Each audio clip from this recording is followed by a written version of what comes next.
It is Friday, October 14th, 2022, and I feel vindicated for changing the thumbnail at the last possible minute to the conspiracy guy. I added him to my thumbnail over in the side because apparently that's a thing. So we were chatting before we even started. I go, well, we may as well hit the button since we're going to keep talking about it all the way through. May as well. So Bobby's going to join us for a little bit and then he'll take off. So thank you for joining in, Bobby. Appreciate it. I didn't want to miss the show, No, it's been 1 year and a bit, I guess. That's about right. Yeah. Consistent? Yeah. That's about right. Yeah. Makes sense. So we'll talk about it a little bit. Are you eating your stupid chocolate stick, Eric? Oh, he got a chocolate stick. Isn't that amazing? Let's see. The problem is I feel like YouTube and most decent human beings should block him for whatever it is that's going on over there. I didn't know we were live. Oh no, please continue as you were. Anyway, moving on. I'm going to focus on a couple of comments. Already. That's definitely not rated PG. That's not rated PG-13. We got to bump it up a couple of levels for that one. Good evening, Carlisle. My living Roger Maris card arrived today. Really enjoy the set subtypes. Love it. Sounds good. Baz, good evening. Yep. Yeah, there you go. 6 card nerds. That's right. Absolutely. We'll bring the other one back once he's done. Once he's done doing whatever he's doing that at chocolate stick. I don't even want to say he's eating it. I'm concerned by whatever's going on over there. Yeah. He was enjoying it. He was enjoying it a little bit too much for my taste. What it was. He's like, it needed to be stopped. It needed to be whatever's going on there needed to be stopped. Good evening, Paul. Sort of like that movie Year One. Remember when the girl was eating bananas? She's making it last long. Anyways. That's exactly what we think when we talk about Eric. Absolutely. There we go. Maximus Pumpernickel, I've been doing some thinking. If you do the math, I think some breakers might be getting juice boxes. I hear this rumor. Yeah. So we were chatting about that a little bit. So I know the Sports Car Radio guys are probably getting the lion's share of the views in this space these days. We were actually chatting about that a little bit. I did get a chance to watch a little bit of it. Bobbles was able to stomach more of it than I was. I did watch a little bit of it as well. So Andy, I assume you watched some of that, a fair bit of it? I did watch some of it.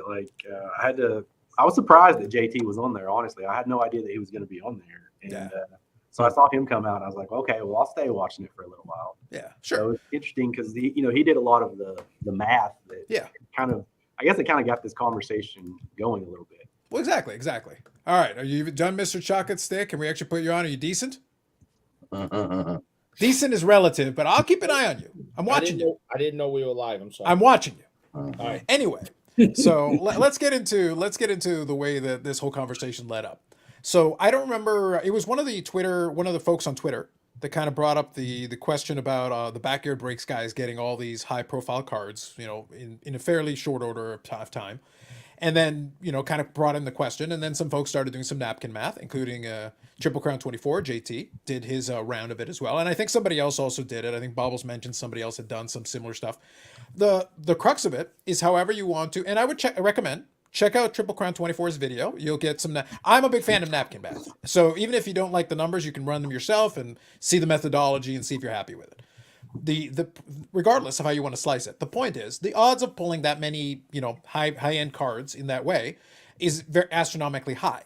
Now there are some factors and some assumptions you have to take into it. That's the problem with napkin math. And I've done videos where I've done some napkin math, but I've made very clear, and he does it by the way as well. He does the disclaimers like, well, these are the assumptions. I'm assuming this, I'm assuming this, I'm assuming this, which is the proper way to do it. Because even if you're wrong, you can be like, no, but I explained that these are the assumptions I'm going. If something that I said is wrong there, it's going to change the numbers. It's going to change the math, right? So you have to bear that in mind. But I'm still appreciate that he did the work, and so we can disagree on the number, but I still appreciate he did the work. The point is it's difficult to do. And right now that's the entire premise. So one side of the argument is entirely this, and the entire side of the argument is everything else. And we can touch on the different pieces of it, but that's really what it comes down to. Is like there's actually no evidence that anything has gone wrong, other than the fact that the same people have gotten stuff enough times that it makes people suspicious. Yeah. So that's the fun part about it. Hence my conspiracy guy. So how many chocolate sticks does Eric? Well, no, we won't go there. I don't think anybody wants to know. I can't do napkin math with that. Yeah. So I'll add in a couple of pieces, but I want everybody to get a crack at this. So opening statement wise. So before, I know Bobbles has some serious thoughts about it. Eric is still basking in the warm afterglow of his chocolate stick. So we'll give him a minute to get caught up on that. Andy, I know you are on the camp of, there's a couple of questions that you have. Why don't you lay out a couple of the pieces that concern you, and then we can kind of touch on those. Well, if you've seen Backyard Breaks and some of the cards they've pulled over the last 6 months to a year, you've known that they've pulled a lot of these just enormous cards, like not just case hits, product hits. But when you see them all laid out together, you start to think, man, what are the odds that one group of people pulled all of these out of, because these companies are really pumping out a lot more product now than in years past. So there's a lot more stuff to go around. And then I saw JT Triple Crown. He did a video, I think it was maybe 2 days ago, where he kind of, like you referred to some napkin math. And, you start looking at some of these numbers, and I think that he even says this. I mean, I think he played the numbers very conservatively. Like, he was, assuming that a lot of this product was already opened, I believe. So you start looking at that, and it definitely raises some questions. I mean, it's one of those things where I don't think we're ever going to know definitively, because it's really hard to prove something like this. But it's something that's interesting to think about for sure. Hard to prove, easy to believe. That is true. That is true. So let me kind of touch on one comment here that's good. So also, Maximum Pumper, always believe the hobby gods will bear fruit. The content gods in particular are particularly generous. Very generous. I didn't actually think it would have this much carrying power, but as it was debating in the Discord I'm on the whole day, I'm like, oh, Jesus, never mind. Get conspiracy guy over here. I need to add him the thumbnail. So Dave here says, it all depends on how the cards were packed. So I'm glad you brought up this point. I'll share a little bit of what I did some digging on my own as well. Assuming these cards were randomly packed is a big assumption. So that is important. So let's talk about this, because your higher end product, I wanted to actually chat with somebody I know from Panini, or who had been at Panini previously. So I did. But I was able to have a chat with the Upper Deck side of the equation. This is not what we're talking about in this case, but they have hand packed products too. So they have their own process as well. And I wanted to get a little bit of a read on the process. And I actually got a full end-to-end rundown of everything in terms of the steps, even though, not supposed to completely reveal that. But I got an end-to-end rundown of kind of this process in between. And it's very siloed. It's more siloed than people think. Now, the part that everybody kind of knows at this point is for the high-end products, you hand pack it. And what that means is you print all the cards, you bring them in, and then you start sorting them out. Now, what happens is there is a lot of thought that goes into it. The idea being to balance the packs out. So if you got a crazy card that is going to be amazing, the rest of the pack oftentimes will be average, or at least a little bit lower than, per card, because the idea is to balance it out. You're going to get this really crazy hit. Well, why would you waste another really premier type hit inside the same pack? It wouldn't be very good, especially for the people paying the money for it. So you're trying to balance it out as best you can. That means you're hand packing it. So at that moment in time, if somebody wants to know where the big hit is, you know exactly where they are, because you're actually hand packing them. But then after that is where things start to change. So you've compiled all this based on this entire spectrum and plan that you've drawn out. You got all these packs figured out. You punch them all up, and now they've got to go to the next step of the process. Then they go to people who are basically warehouse workers who don't necessarily care about the cards nearly as much. So their job is to get it over to the next step, because the next step is you actually have to get it into the packing side of things. And there's multiple steps in the packing to get it all. By the time you're done at the end, you no longer know. It's not even about whether you're trying to shuffle them. The packs themselves are not shuffled, but by the time you get to the end, they're in tins. So I'm using the cup as the example here. By the time they're in tins, you could take the person who at the beginning of the step knew where the big hit was. It's like, okay, so which tin is it in? Because by that point, it's in these tins. The one you set aside. But that's what it would require. So the problem is, in this case, you set it aside and waited 6 months to release it, and you specifically waited for somebody who's already had a bunch of hits. It's on the back of my desk. Yeah, it would be a very bad plan. And the problem is also you're not taking into account distributors, because as you're sending something out, it would be very easy to screw up and send one of these out to a distributor, in which case all bets are off.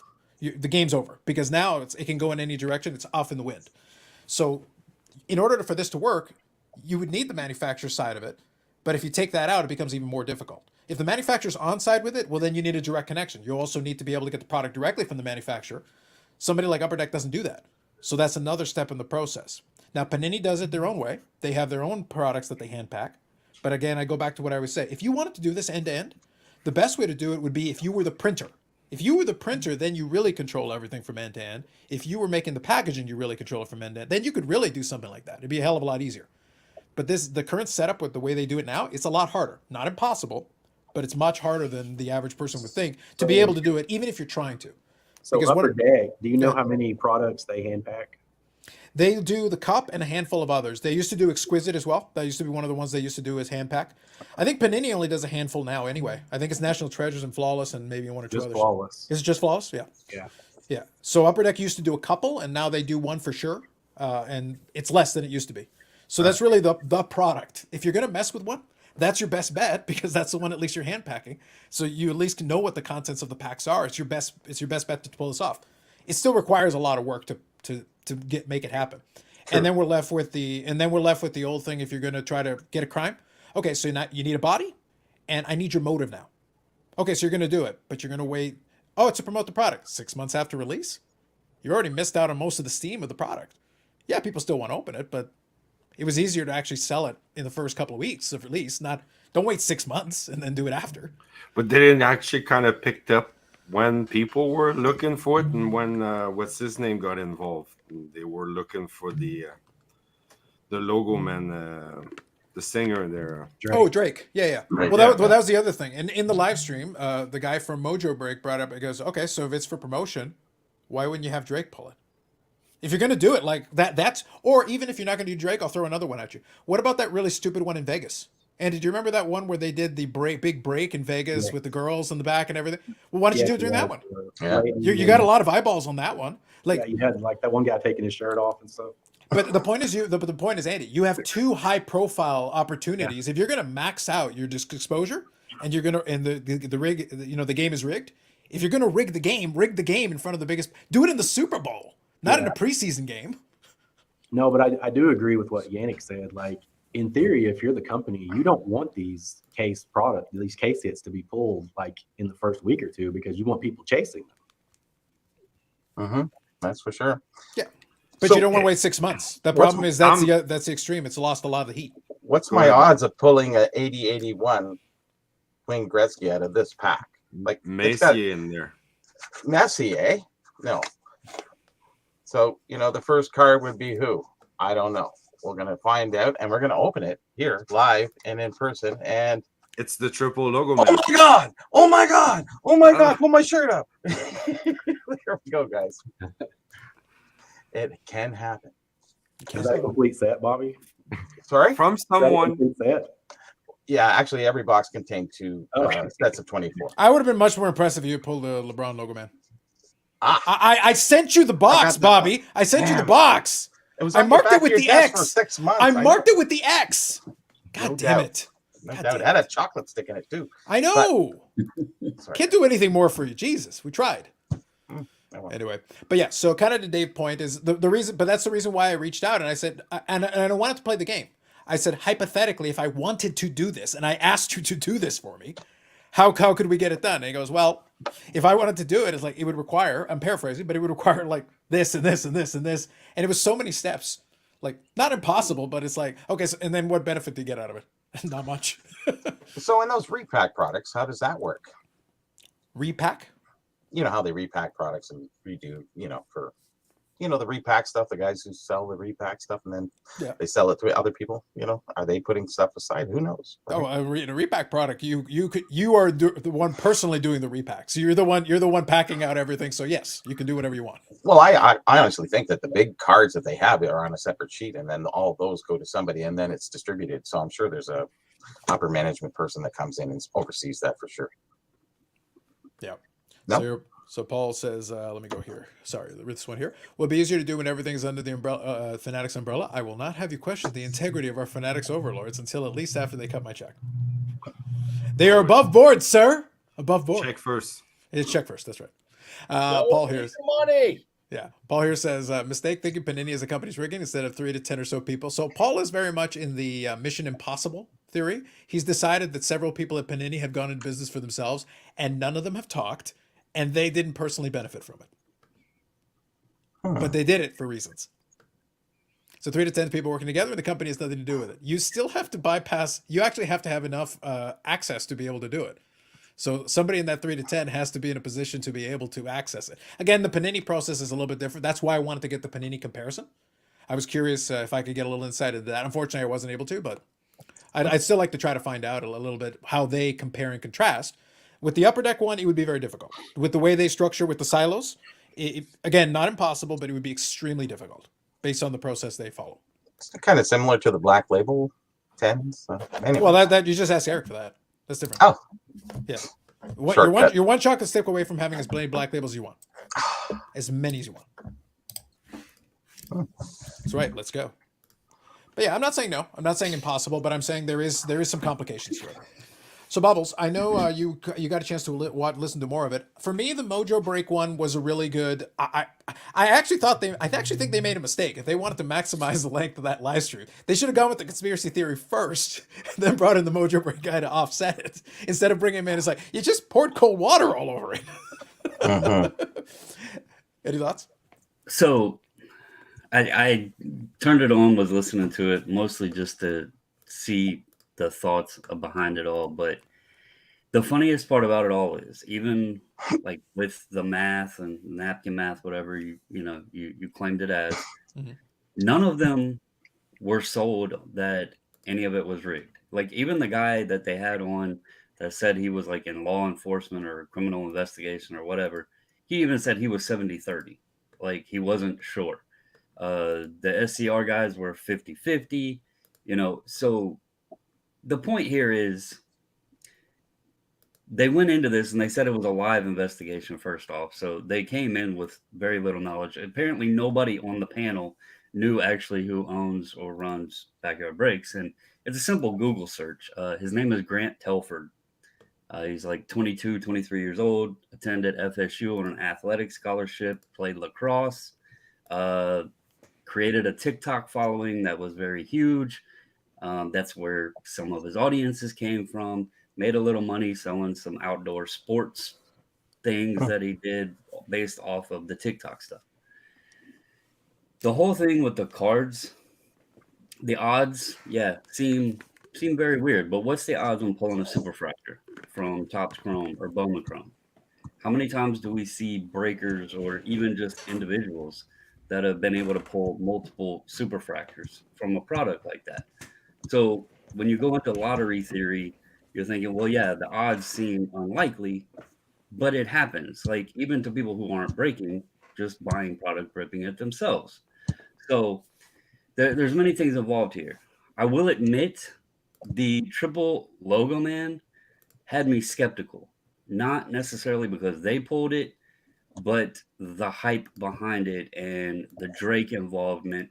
And they were saying that there was only like 10% of the product left, that it had to be hit soon. And you had Drake throwing money at the product like crazy. You had Leighton and Les do that combo break. And then, the cases soared to like 40,000 or something like that a case. Like the hype was heavy. And then all of a sudden, Whatnot does this promo. And you get Pac-Man involved, Card Collector 2 involved. I think there was somebody else. I can't remember who. I think there was a third, but I may be wrong. Sasha T. And then it comes out of their case. Okay, that had me a little fishy. So you're saying Whatnot is Kaiser Soze? Maybe. I thought that whole scenario was weird. Ken Golden was also involved. We know Kenny was the one that started with Drake opening the product with 86 Fleer and the flawless cases. That was very weird. The thing that I didn't think it was a loaded box, though. I personally think that card had already been pulled. I think it was already live out in the open, but it was kept quiet to drive the value of the cases up. And I never did see any footage, photos, imagery, anything of that box being opened from a sealed state. And then the camera angle was showing the box open with a blocker on top of the card, which very easily could have been slipped into the case. You couldn't see the opening of the case. That was my personal. Now, again, this is all tinfoil. It might have been in there. I don't know. But that whole scenario was the one that had a red flag. The Cade For the record, though, Bobbles, I appreciate that at least you use quality tinfoil. I've been seeing a lot of dollar store tinfoil, and that's what's been bothering me. I'm willing to accept the tinfoil hat that you made. You put some care into your tinfoil hat, so I do appreciate that. And I'm more willing to entertain your conspiracy theory in this one, as opposed to the one we just started talking about. That one required a little bit of Mission Impossible stuff, a little bit of an entire team working on. It's a hell of a lot easier to pull off. You already got the fucking card. just put it in the right spot. And I let's be real. This started in 2018 with Blowout putting the bounty on the Otani Superfractor. Remember the conspiracy there? Nobody had seen this card, and then randomly some guy had a box in his closet that he decided one rainy Saturday to say, "Oh, look what I had in my closet the whole time." Anytime you see a bounty on something, that's to drive the cost of the product up, because you got a chase element outside of the card itself. You have a guaranteed price put on the card. That was the same situation with the logo man, which was very odd that Drake said he would pay like 2 million, and mhm. yet the card still wound up in Golden's hands and brought less, I believe, the $2 million. So that whole scenario was a little wonky to me. But anyway, the other one, and I'll just speak on this part, the Cade Cunningham, the math there, the collectibles guru guy I seen use the math for the first off the line box, but that was a little odd too, because you can't go based off of that math, because that was a true black 101, which could be pulled in regular hobby. Um, it didn't need to be specifically first off the line. So that was just a weird thing, that card was even in a first off the line box to Mhm. begin with. Sure. Now, one thing Um, I'll add real quick here. Regardless, if you want to ever entertain any of these, it's always easier if you want to go down this path. By all means, like I'm never going to say no, because at least it opens up room for discussion. We can have some fun with it. Whatever. That's fine. Great. But just try not to pick the hardest version of this. Try to pick the version that requires the least amount of extra steps. Because the more steps you include in it and the more people you incorporate into it, that's why when we talked about it a little bit earlier tonight. If you want to play this game, then your best bet is somebody who has as much direct access to the manufacturer as possible. The least amount of intermediary steps. If you include a distributor in there, now you've added another layer. If you've added additional people that could be in the way, you've added another layer. It becomes more and more difficult to pull this off successfully without somebody talking. And that's kind of the problem you run into, is that, yeah, look, could that still be 100% true? Sure, but it's a lot harder. You've increased the level of difficulty by 50-fold. What Bobbles talked about with the LeBron logo man, that somebody had it sitting on it for a while, that's a hell of a lot easier to pull it off. You just kind of sit quietly on it, and they go, "Hey, we're going to do something. We're going to do something here to get some attention or whatever. Let's do that." Mhm. That's it, easier because you control the thing. the Yeah, timing exactly. also on the Warriors one, that's another reason that I think maybe it's cards like that are easily slipped over. The Golden State Warriors triple, what was it, Draymond, Clay, and Steph, I believe, I think on so. that Yeah. one, that was actually pulled right after the Warriors won the title. So the timing of everything Mhm. is very weird. So, is it loaded boxes? Who the hell knows? But Mhm. I'm not saying they're loaded. There would be a lot of logistics, and hell, the grading companies can't keep price changes under wraps. I don't know how Panini, whatnot, Backyard, all of them could keep this under wraps. Mhm. Um, but the timing of stuff and some of it raises eyebrows, but it would be very hard to prove anything. I So I concur with you with the logo man on the scenario you talked about. I really thought that, because they really didn't show that, and I thought, and the driving force and how much the box was worth, and nobody's pulled it. So I definitely thought twice on that one. So that's an easier one to believe for sure. Yeah, I think that's why I said, like, you removed that. I was being serious. That scenario removes a lot of the intermediary steps that create a lot of my difficulty with this other scenario that's been presented. It's like, because we don't have to find the specific special box. We don't have to be like, we don't have to get it into the exact hands. It's like, no, if you physically, just a bait and switch, a little bit of sleight of hand is 1,000 times easier to pull off, Sure. because you've already got everything you need already in place. You just, a little bit of theatrics will go a long way here. A little smoke and mirrors, and we're done. So that is a much easier scenario to believe. And that's the bottom line, because Bobble said so. And I got a Broken Skull IPA, so that's what we're opening up tonight. Bam. I know. And my buddy gave me this one, so he's like, "Hey, you want to try it?" It's like, "Yeah, I will. Yeah, I do. And it is good. Yes. I'm going to try it. This is the only one I've ever had from it. So I'm going to give it a try tonight. We'll find out." Okay. Yeah, I don't think they sell it around here, so I think you have to actually No. go when you got it from States. So that was my present. What was it called again? This is the Broken Skull IPA. It's the Stone Cold Steve Austin brand. Nice. Yeah, so very appropriately. You should have two of them, right? Really? I know. I obviously, I told him, it's like, you shortchanged me. I needed two of those to make this Yes, work properly. That's right. It happens. What are you Crash, gonna do? crash. Free beer is free. Free beer is free. Yes. So no, I appreciate it, and thank you all for the comments. And like I mentioned, and like we showed a little earlier, just to be clear on this, Yes. we charge Eric for each and every single like. As a matter of fact, we charge him for multiple live streams. As a matter of fact, if you go to She Blinded Me with Refractors right now, even though he hasn't made a video in a while, and go and hit like on every single one of his videos, I'm sending Eric a bill for that too. Oh. Jesus. Andy. I don't care if it's from years ago. Just We're- do we're it. expanding- Not Just you, do it. Andy, We'll but- send him an invoice. We're Charging. expanding the services. Listen. This rich bastard is getting rich off this Beckett money. It's like, it's unbelievable. Y'all don't even know what his real Instagram looks like. It's just Lambos as far as the eye can see. It's embarrassing. This guy can afford it. You make this man pay. Thanks, Eric. Absolutely. I gotta send my kid to college next year. In a Lambo? I want her to go in style. You better get on finding those kabooms, man. You might have to go. You might have to go the Honda Civic after you send them to the Ivy League college. Deal Hey. with it. Deal with it, Bougie Eric. I Deal have with it. one. Yep.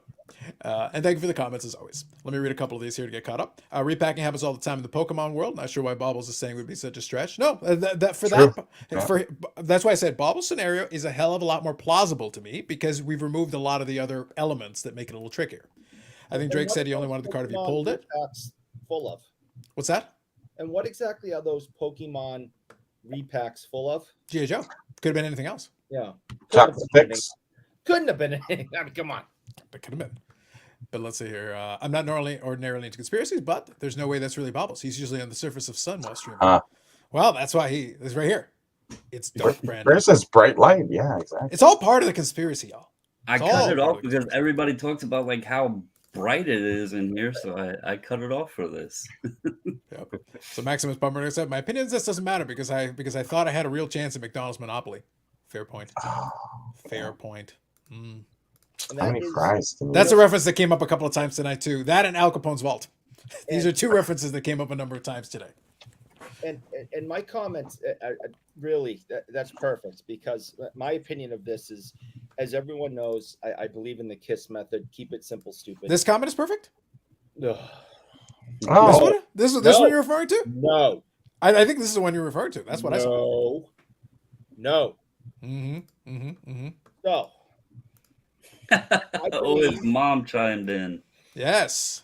oh. Eric's mom. Mom, stop it! You're embarrassing me in front of my friends. Look, between Beckett and your mom, one of them raises your allowance and you pay for the like button and like it. Literally. Yeah. Like it. Yeah, this is Hunger Games. Thank you for your consideration. Thank you, Kathy. Thank you for your consideration. So We appreciate your indirect sponsorship through Eric. yeah, it's all, she just funnels the money through me. Correct? So, so I believe in the keep it simple, stupid method. I don't really care about the napkin math. I don't care how they're doing it. All I know is this, and no matter what the situation is, and in the monopoly thing, McDonald's monopoly sums it up perfect. If there is a lot of money involved, there is corruption behind it. Not so. And what I mean by that, it is following it. Corruption is following it, waiting to find its way in and get a piece. So this is no different. Since this boom happened, cards are worth millions and millions of dollars. Uh-huh. There has to be corruption. Somewhere, somehow, there's corruption.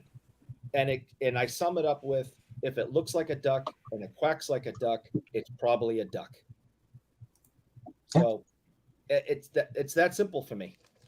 And I think to Eric's point, I think any of us that have been involved in the sports card world for a good amount of time, we have probably personally seen things that if you came out and said it on your channel, nobody would believe it because it's just that crazy. Listen, every time I have Eric on this show, I think, oh, this is the last time. There's no way. Like And here we are. I've seen some things that, like, if I came out and said it on one of these shows, like, nobody would believe it. Listen, I have footage, Andy, of Bob Lewis being on the show, and people still don't believe it. Yeah. And they saw it live, and I've got footage, and we've got replay, and they still don't believe it. Yeah. Nor All right. should they. So I don't know if she's watching or not, but if she is, my wife, Oh. somebody in the live stream commented that it was suspect that Backyard called when they pulled the 101. First of all, breakers do that to hype the chat up. They're like, "Oh, I feel, a huge hit, or we're going to hit this in this product," right? They're just BSing you. They don't know that it's in there. They're getting the hype, trying to pump the crowd up or everything. You talk about stuff, Andy, that's happened that people wouldn't believe. I have 2 cards right here. I don't believe it. If my wife is watching, she can confirm. She pulled both of these, and she said she was going to pull them. Sean is in the chat. He's seen posts Cole Caulfield clear cut, Cale Makar clear cut. My wife legit called she was going to pull these, and here they are in my hands. That woman has more luck than anything I've ever seen. She pulled the Tatis Red Wave out of Topps Chrome. She's like, anytime we open Pokemon, she's always pulling the full art Charizards or whatever. She's pulled both of those. And you don't have a breaking channel? Come on. So, No. Bubbles, what you're saying is that I need to reach out to my contacts at Upper Deck and find out why the fix is in for Mrs. Bobbles. Yeah, That's the conspiracy. And this isn't even a hand-packed product, Andy. Yeah, That's how scary it is. There's Sean's comment. Focus on somebody else. I bought the 2022 Top Series 1. Tell me how 2 Wander Franco autos and a Mike Trout auto. So you're saying we should have been doing the live stream asking about the Bobbles household? That's where the conspiracy lies. It's her. It's going to be Backyard Bobbles breaks. I don't know. The Triple B. Better business. She has insane luck.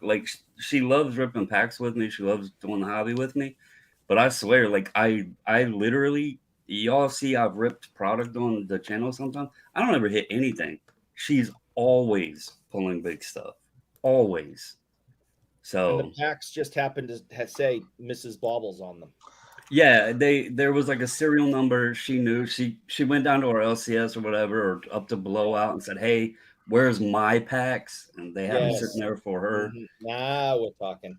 Now you're disputing. So you're disputing the other thing that it's a fix, but your wife is like the guru. And also, you notice. I think were they both SGC 10s?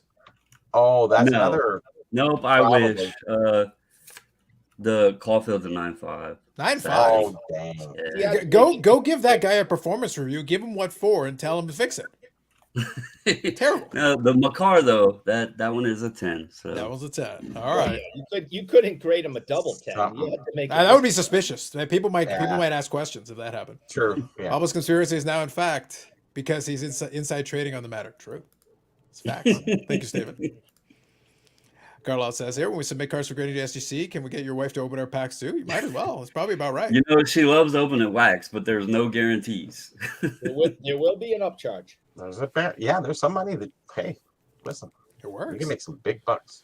The key to pulling big cards is to not want to pull them. I have found that is the case. When somebody really comes in genuinely with no expectations, sometimes weird stuff happens like that. Sometimes luck is that way. Or somebody barely ever opens anything. They'll open a handful of packs and that's it. You win.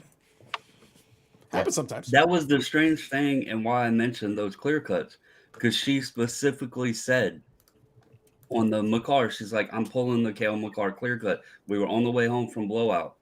And then the Cole Caulfield, she ordered those from DA and I actually had a guy, his name's Jeff, stop by the house to pick his cards up from the submission.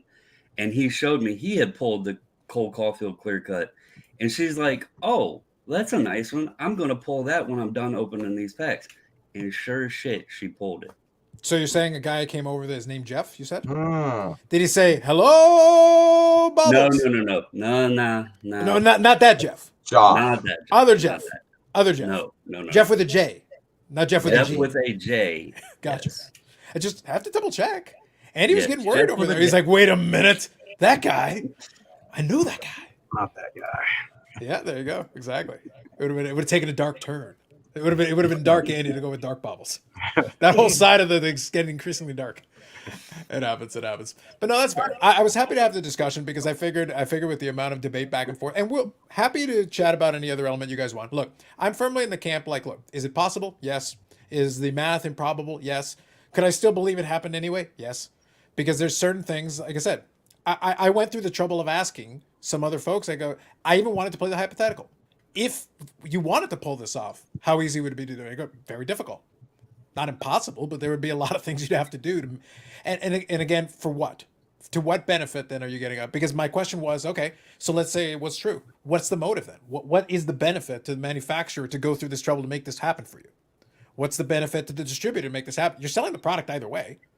So like, what are you getting at? Unless you're selling more product by doing this, what are you gaining? Or it's in an inside job. But that's the thing. Even if it's an inside job, like Paul is in the inside job camp, and go, but okay, but for what? What do you get out of it? No, for views, just on their part. And, Oh, sure, yeah. It sort of go back to Bobbles, what he said about the logo man. It could be a scenario like that Sure. because it isn't hard to reseal or glue and then just pop it open and pretend you're opening it. But No, that Just that saying. scenario way easier for me to buy. That scenario infinitely easier for me to buy I'm just because saying. yeah, it's way easier because in that scenario you're doing a lot less work. So that Sure. it happens. That part I get. Let's go with that. Napkin math, please. Napkin math. There you go.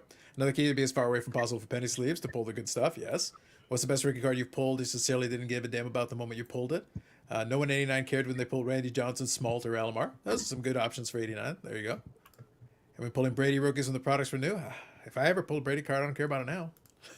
If the best cards are being pulled open publicly, it's a really good popularity for your brand. That is true. But that's what I mean. Like backyard breaks would benefit from it, obviously. But who else? Because presumably we're not saying the backyard breaks went into the manufacturer and collected the card and took it out. They needed help. Somebody needed to get it to them. Those other people have to benefit too. Otherwise, like, what are they getting out of this? And let's also keep in mind, and I'm not saying everybody, but a large audience for the breaking and people buying into the breaks and everything. It's more about the rush of, instead of going to Vegas or walking into the casino and sitting down at the poker table or sitting down at a slot machine, they have a cardboard casino in the palm of their hands. So when you go to a casino, you know the odds are in the house's favor. Backyard, they're making their money, their margins, whatever, as they sell the breaks. All the breakers out there. How many breakers are in the hobby now? Tons, right? Mhm. They're all making their margins. Then the people buying in, they're the guy feeding the quarters, nickels, whatever to the slot machine. They know likely they're going to lose, but they're trying to hit that rush. The more times you spin that wheel, the higher the odds you're going to hit something.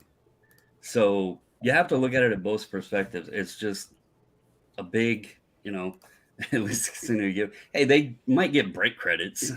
Listen, no, I man, mean- part of the best part about playing cards, if you play in the sit and goes, it's a flat fee. You get to play for a while if you can beat some of these idiots. By the way, most of the sit and goes, they're terrible. You can honestly get to the final table. Just play really conservative and let the idiots bounce each other out. And in the meantime, you're getting free drinks. This So, is so true. you're getting some of your value. I'm saying bang for your buck. That's the play. And the other part to this, to throw even more tinfoil's conspiracy for people that I haven't heard mentioned yet, if they know they're getting the product, if they know the boxes are loaded, if this is an inside job, even to what Paul says, right? Why don't they have somebody that's also on the inside taking those teams to then sell the rest of the product, make their money off of it, and they get the card and the money? Because it wouldn't be too hard to say, hey, Andy, buy this team, Yannick, buy this team, Eric, buy this team. We know we're getting loaded boxes. We sell the rest of them, we make profit, and then we still get the hits. I'm not going to say that happened in this case, but that 100% happens. Yeah, Oh, yeah, cool. there are breakers that do it, right? Yeah. Oh yeah, there's for sure. Yeah, but that is a more straightforward way of like trying to accomplish what you're trying to accomplish. It's like, just make sure that the better teams go to favorable parties so that you can And get if you the know cards. you're getting it, it's more reason to do it. Correct. So look, if that's what you're trying to sell me, like that's an easy one. Yeah, sure. I'm not even going to argue with you that one. Yeah, totally. That's definitely an approach that works. So let me get into this here. So Yannick, I know that we haven't had the chance to come back around to you. So other than fixing this for the backyard breaks, guys, do you have anything you want out here? As the inside man, do you want to give any insight on this or? I'm not the inside man, but Sounds like what the inside man would say. That is definitely what the inside man definitely would what the inside man would say and the narc guy would say. Definitely. Literally the first thing that we would think of. Yes. I never break. I never actually even. I know the principle of it. I'm guessing. I never thought this can be possible because it's just the numbers are like insane. But at the same time, the first thing that came to my mind was the McDonald thing ish in a way, like Yep. how one person can have all of the goodies and basically decide where they're going. Or if you're not that person, then obviously you can go all the way to whoever's in charge of that. So it's a hit and miss. It's always going to be, and as long as, let's say, there's no more rules and regulations in regard of like where the hits are and how much the value in return, and like almost Bubbles were saying, in a way, let's say breaking is like gambling, which is totally is. It is, yeah. But how about, okay, and that's just like another tinfoil thing maybe, or has nothing to do with who did what, but what if we decide that sports card would be like lottery, or scratch and win in that regard, or whatever, that there's an entity that makes sure that all of those basically prizes are distributed in a legal better way. We're just shooting the shit here, right? So in that way, if we wanted to go all the way to, let's say, like it's 100% sure that there's a winner, or there's a tracking of who gets what in that regard, like let's just take it as a voluntary tax, right? Which is basically lottery. You take the risk of buying the box, but obviously I don't want to be buying the box if I know the whole thing is rigged, right? So I don't know basically. That's kind of what I'm standing with this. I don't really buy any wax or products or breaks. The only way you would get me into a break is, let's say, if we're like in a situation that we're all there and okay, let's just split the costs and open it for fun. But other than that, not for me anyway. Who says what, or who's truthful and who's basically is in charge of the whole thing? I think the guy in the truck in Manila has more things to. Well, I was told by Eric offline. He said very clearly that we're opening like cases of national treasures. Oh, He's going to personally sponsor it. He's going to sponsor that shit like he sponsors the like button. Like Every button, time yeah. you hit it, we send him an invoice. damn. Every single time. National treasures. Or the National cup. treasures. Even the Absolutely. cup. Oh, I think the cup is like our chaser.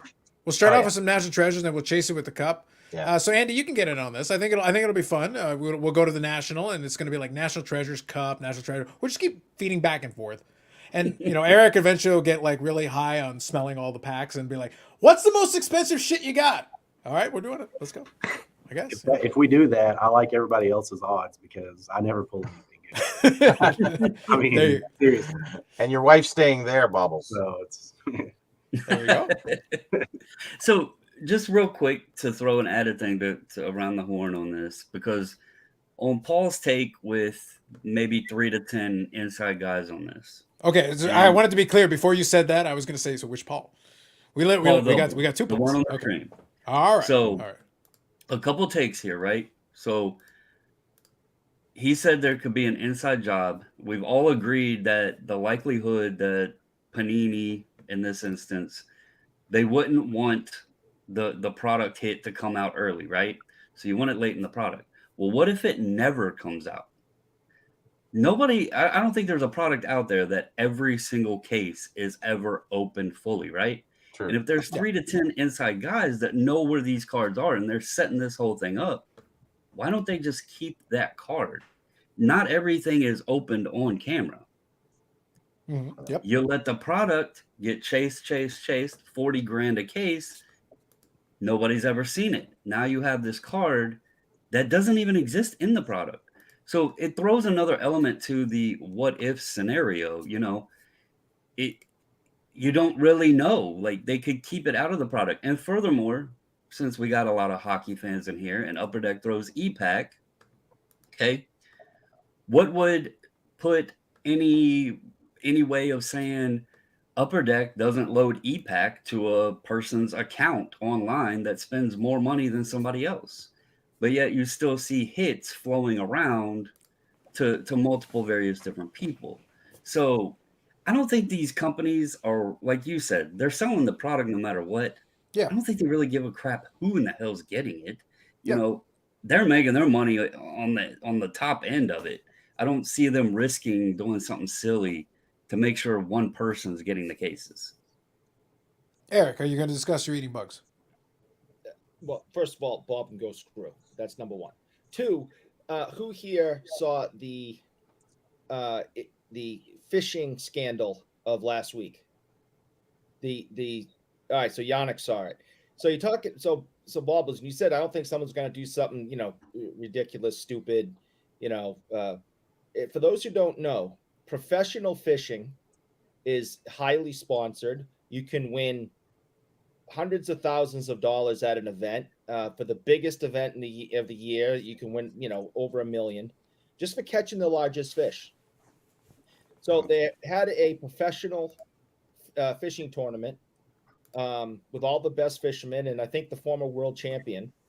And they're weighing the fish at the end of the tournament to see who won. And there were suspicions that this former world champion might be cheating. So they took a fillet knife and started cutting all the fish open. And guess what they found?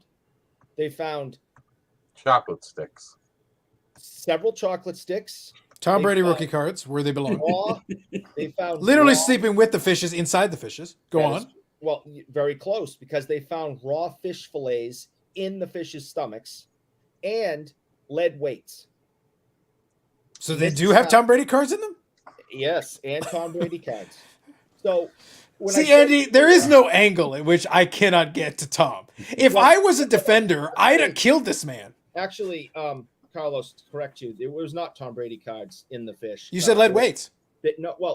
Correct. There were Mike Trout cards. Yes, that's the one. Oh, there you It go. was too obvious, Andy. I can't. It was too obvious. Like I'm not using the fish pun with the fish boy. Okay. Like, come on, it's too easy. Come on. So it's But wait. fishing I'm is- better than that, Andy. I'm better than that. I thought that's where you were going to go. So, It's- so have just you- to follow up on my point before, if there is money involved, there will be corruption. This is a fishing tournament, and this guy ruined his entire reputation. He's going to lose all his sponsors, all his past championships. He's done because he cheated about catching fish. If fishing is so big with 100,000 million prizes and stuff, why don't they have cards? I bet you they do. Eric hasn't made them yet. Oh, Like he would be like he's like your target audience. He's like your lead advocate and everything. Also, make sure we cover this. I do not eat bugs. Whatever you say, man. the high- We don't know what's in. We don't know what's in that chocolate stick. Mom, You're the one who had to me tell I us eat about it. bugs. Mhm. Whatever you say, man. Anyway, I hit the main product hit once. I bought every box I could find and been selling them off ever since. Some of us just like to see the world burn. Facts. Come on, fish swallow lead weights all the time. True, Carla. True. Someone tell Brian Gray he will make fishing cards. Exactly. For Bougie Eric. Amazing. There was another comment here I want to get to real quick. Let me grab this one. We touched on this a little bit. What's the distribution of the high-end products? How many breakers are really breaking national treasures? So comparatively, not as many. Like realistically, group breakers make it the easiest to actually get rid of this product. And that's kind of the thing where like the odds and working it out, obviously you can only work out so many assumptions, but you know for a fact that the group breakers get a disproportionate amount of this product, if only because of the cost. Most average people can't buy boxes of this stuff. So if the group breakers get a lot of it, obviously people buy into those breaks, therefore, people get the product, but these group breakers are opening a disproportionate amount. And then as the longer the product's lifespan goes, if its price continues to rise because whatever is going on in market factors, then it actually becomes less and less and less people who can open the product because it's no longer a value proposition. So you need a clientele that is actually willing to pony up the price to get into those breaks. And as you run out of people that can actually do that, then less and less hands will break more and higher proportion of what's available and what's left. So the odds, if for whatever reason the big card hasn't been pulled, the chances of a smaller and smaller group of hands actually pulling it go up. Yep. It's just math. The math suddenly works against you. Like your odds of the pull overall were super tough, but the longer we go without pulling it and the less people are actually breaking it, the individual chance of each person gets better along the way, if that makes sense. And this year of the product too, comparatively to the past years, specifically with NT and Flawless and stuff, the distributors changed their process. I don't know if it was because more breakers out there, they knew they could swindle the price, but they limited, like, basically the distributors had all the product, but then they cut down what they actually allowed out Yep. to the breakers and everything significantly, jacked the price up, and then after they all ran out and wanted more, then the distributors raised the price even more. Yes. So I'm wondering if even some of the guys that got it at the low price Mhm. didn't hold it back and not even break it and then resell it to just recoup at the inflated price, because as the distributors were kind of finagling the way it got out into the market, it actually opened opportunity for them to make good profit off of it without even having to fill a break. So Sure. Now, real quick, let me stop you for a second. So, Billy, if you're good, just give me a thumbs up. Perfect. Oh. Mr. Cilio, how's it going? Doing good. Sorry, guys. I was busy making sure that all the Jeremy Swayman Cup rookie auto patches were going to Eric's stores. So, Beautiful. what are you guys talking about? Attaboy. Nobody. No, I don't know who would even discuss such things. But yes, that was perfect timing, and I appreciate you popping We're in. talking about fishing. We did actually briefly talk about fishing. That is not untrue. That there was an element of that. So no, I wanted to kind of so thank you for joining in. We were chatting a little bit earlier, and I wanted to bring you into the conversation. We're going to talk about other stuff, by the way, too, because I was at the AEW event, and again, despite our best efforts, I tried to get Ty Mello out there for you. Like, what happened? I don't know. Like, Sammy must have gotten mad or something. Like, I don't know. They keep every time I think like they keep posting like vacation photos. I don't know how many vacations these two go on, but that's a heck of a contract they both have. If they can keep, I mean, yeah, they get married, whatever. But then like, hey, let's go on a vacation. Let's go on another vacation. They've been having a good old time. I'm jealous. Well, look, if it'll make you feel any better, I think the next time that you get a photo op, an opportunity, you should just crop Sammy out again. Yes. Just do what you did last time. Take a photo with the three of them, and then crop Sammy out. Just make sure he's on the side and crop him out completely from the picture. Well, I technically just asked her for the photo, and he was standing next to her, and then it was like, "Yeah, let's take a photo." I was like, "Oh." It's like you're the third wheel. That's you can her tell husband. I'm leaning to the I'm third leaning wheel, to one sir. side. I love it. He must have been threatened by you, Billy. Yeah, he was clearly very threatened. Your beard game is vastly superior to his, so I think right there, huge. What was great was I had a stack of her. Like I personally collect the set and was picking up a bunch of the rainbow parallels that you can get on ePack, and I gave her like a stack of about 5 or 6. I'm like, hey, here's some cards for you. Give them out to kids or whatever you want. Just thought you might like it. And Sam was like, oh, that's cool. I'm like, yeah, we got some cards for you too, Sam. And I had to run to our display case and like find some commons. Be like, here's some cards for you too, Sam. He's like, thanks. Right. Yes. So like, I'll talk to you about it later, but I've already seen your hoarding ways with the Tay Conte cards. I've seen it, and look, I can make this available for you, but I need one of the things off of that hoard, and we'll talk later. I can make this available for you. Tempting. Wow. I know, clearly. I might be the only person left on the planet who has one of those other than Billy. Might just be all him. So we'll get a couple of these comments here. So Sports Card Radio Back Air Talk. Well, kind of had to. Listen, I put Conspiracy Guy in the thumbnail. We have to do what we got to do. So Bob here says, yeah, Billy, when is Upper Deck Fishing coming out? After AEW Spectrum. Too soon? It's coming out. It'll hey, I actually put fishing stuff into Champs like years ago. Well, I heard, yeah, we did have a mention here from Michael Ham. Oh, and sorry, Michael Ham, I wanted to read out your comment too. So good evening. Fishing has cards, the Alan Ginter as well, so that is on there, and I think Champs would have it. That does make sense. It was after, Alan Ginter did it after Champs, I believe. Yep. There you go. I like it. So we got that one here. Okay, so 2 more. We have the Brady Bunch frame. Exactly. Bobby is currently Alice. There you go. But quick question, Carlos. Good. Like, are people going to weigh the packs for the fishing set? By people, you mean Eric? Yes. Well, sorry, I'm sorry. You were asking a question. Sorry, go on. I said, are they gonna weigh the packs like in fit? Because fishing, all this new scandal and stuff with the guys with the weights in the fish and everything. Didn't know if they would do that with the packs too. I can almost guarantee it. Look, I can guarantee it I can guarantee that Eric will be there with his little digital scale, weighing everything down. The same way that I can guarantee that every time somebody hits the like button, I charge Eric because he needs to pay. And thank Somebody you for your has to consideration. pay. Absolutely, he will pay. Oh, he'll pay. Okay, had a long day, guys. I'm out. Sounds good. Take it easy, Bobby. We'll talk to you soon. All right, Bobby, take it easy. Bye, guys. Have a good night. Yeah. So I mentioned to the guys that Bobby originally wasn't going to pop in, but he said, "Hey, I can come in for a little bit." So I said, "Yep, no problem. Let's do that." So thanks, Bobby, for popping in. Let me scan through here. Discussing why Eric eats bugs. I think that's a valid point of discussion. I think it's a valid point of discussion.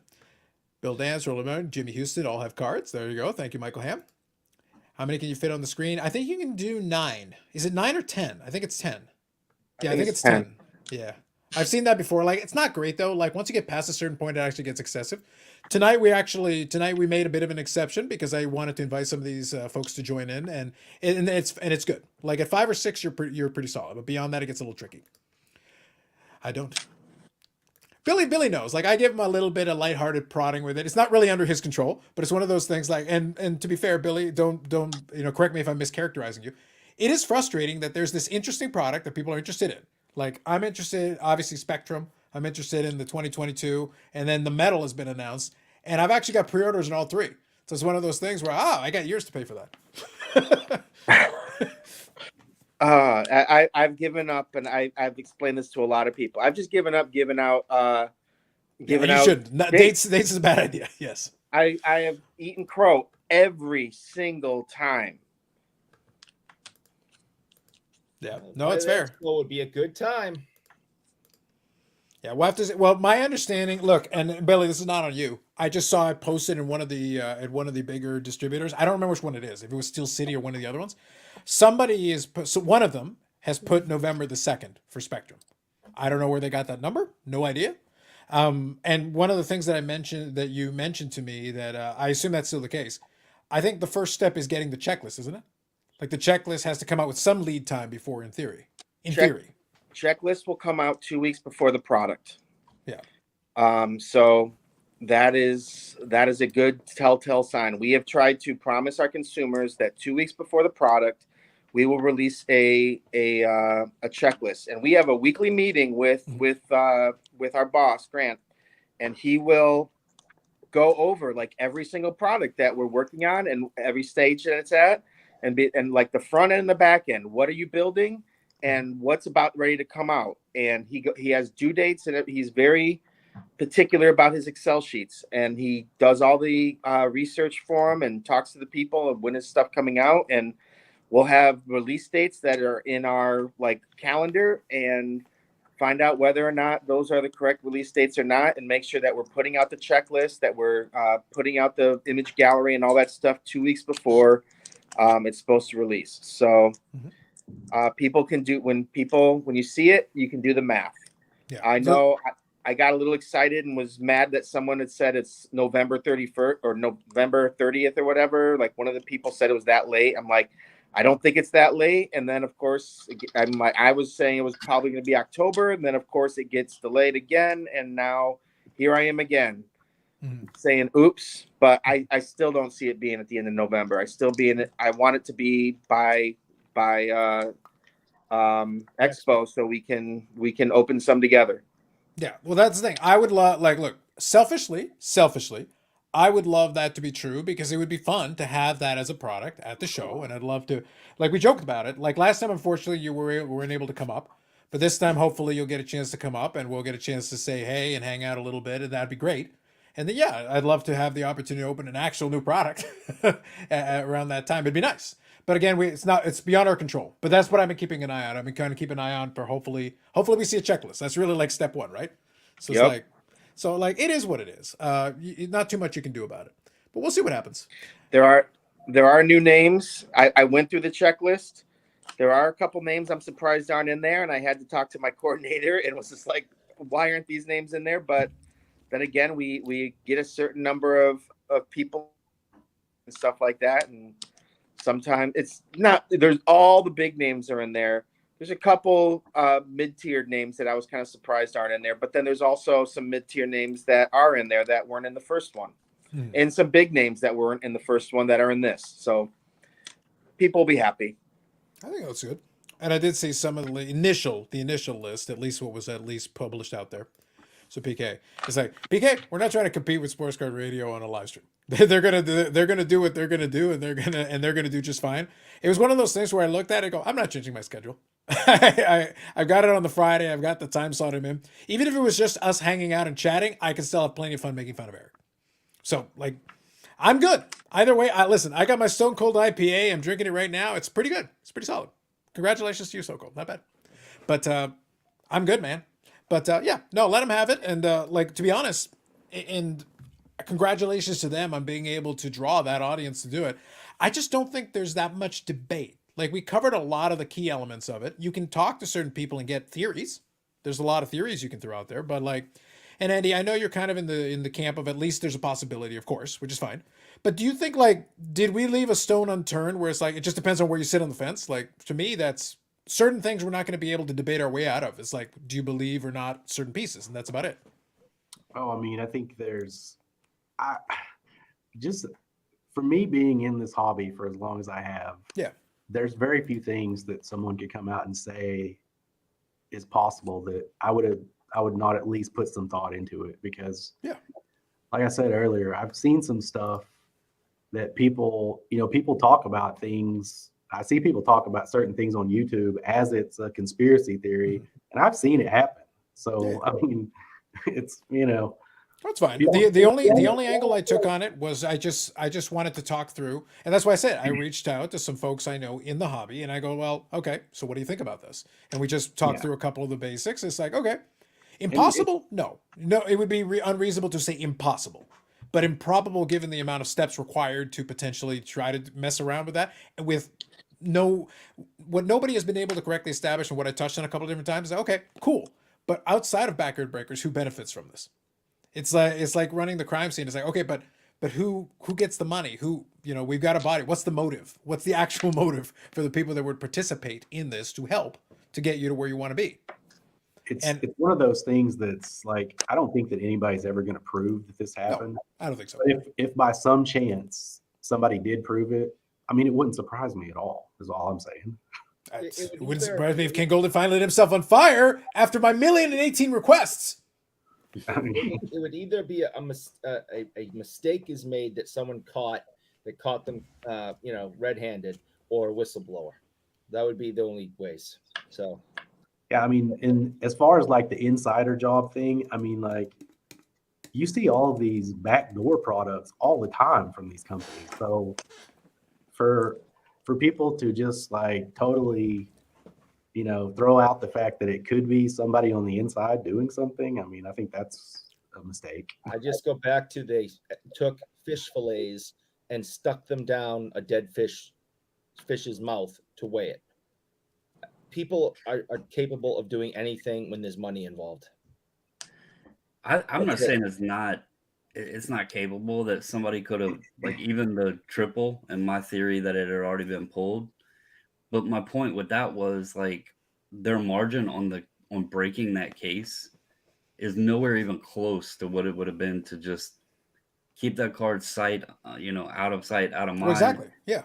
Sell the other cards, and then keep that card, and then pop it out sometime into the market, and then that profit margin is way more than breaking a case and hitting the card. So that was my thing behind it. Like, if it's being backdoored or whatever, why not just keep the product itself? Like, keep the card. Well, I was gonna say, yeah. If it's a financial thing, that is far more profitable. Like, far more profitable comparatively to the other option. But like I said, we'll see how this plays out. Look, at least it made for an entertaining thing for the evening, and let me use the conspiracy guy in the thumbnail. Like, I'll accept it. Like, it's fine. People at least wanted to chat about it. I was good with it. So from that perspective, and Billy, you just say the word. If you need me to pin this on Sammy Guevara somehow, we can incorporate that into our deal. I have a question for Billy, if he's able to answer it. Yeah. So I don't know if you have any doings with redemptions, but I had a wonderful conversation with another manufacturing company this week regarding redemptions. Do you guys hold the right to, like, let's say it's been months and somebody's waiting on a redemption and they request a substitute because the redemption hadn't been filled? Can you guys just say, no, we're denying your request and you just have to continue waiting? Is that me, or it was blurbing there at the end? Is So that my you phone? might have had a little disconnection. So basically, Bubbles, basically what you're asking is kind of what the current Yeah, it's my policy phone. is. Yeah. Are you able to hear us okay? We'll give them a minute to get settled. So Bubbles, mainly the question is about their current policy on redemptions if they need to get something adjusted. Is that really the crux of it? So I contacted Tops. It Yeah. was Tops that I Sure. contacted, and I did not ever realize this, but I've been waiting several months on, I think it's 5 different redemptions. And Sure. finally I was like, all right, the one guy is Malcolm Nunez. He's a minor leaguer from 2021 Bowman Chrome. And I've not Yeah. seen any autographs of him anywhere. So I was like, And is all this right, is this the Wanderer as well that you're referring the to? Wander from Okay. Series Yeah. 1. Yeah, Sure. I got several redemptions out, and I was like, all right, you know, Wander's not doing well. He's hurt anyway. I'm going to go ahead, and even though I wanted that card, I'm going to request substitutes. Well, now it's been several months after that, and I figured when I requested a substitute, it would kind of expedite things, and they would actually fulfill redemptions with something. I didn't know what, but something. And so I contacted just to check in on it. And I was actually told that just because you request a substitute, they reserve the right to deny your substitute requests. And you just basically have to sit there, continue waiting. And who knows if, when, or what your redemptions will ever be fulfilled. So I don't know what the purpose of even offering substitutes is if they just can say no. What's even the purpose of offering that? Okay. But are you asking Is a there a question? time limit?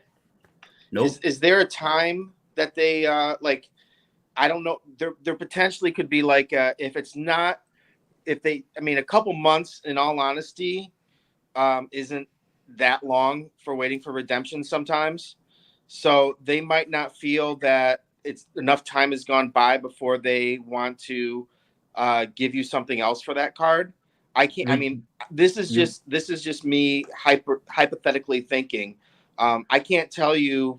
I don't work in the redemption department, so I can't give you a clear answer for what we do.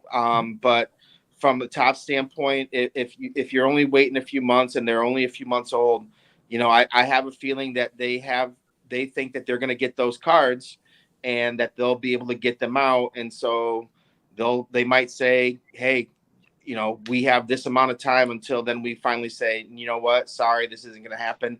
Then you can start doing it and not just like do it on your own. But so I their can't speak for process Tops, and unfortunately, their process when you redeem it, it doesn't initially let you click the request substitute. It takes a few months and then it comes up and you can go on and select request substitute after you've been waiting. And then it goes into pending substitute requested. I've been waiting months after that portion, so it wasn't like I did it and a month later I was like, oh, screw it, I want a substitute. There's actually, it doesn't allow you to even request them for several months, and now I'm okay. several months past that. That's why I was asking. Yeah, I wish I had answers on redemptions, and honestly, it's funny because whenever I do any of these sort of things, one of the first things that one of the first questions I almost always get asked is about redemptions, and usually people will be like, "Yep, that's not his department," or that I'll say that's not my department, and that's kind of what I'm doing here. I'm just trying to think of the reason why they would do what they're doing, but I can't give you a straight answer and say this is fact. Mm-hmm.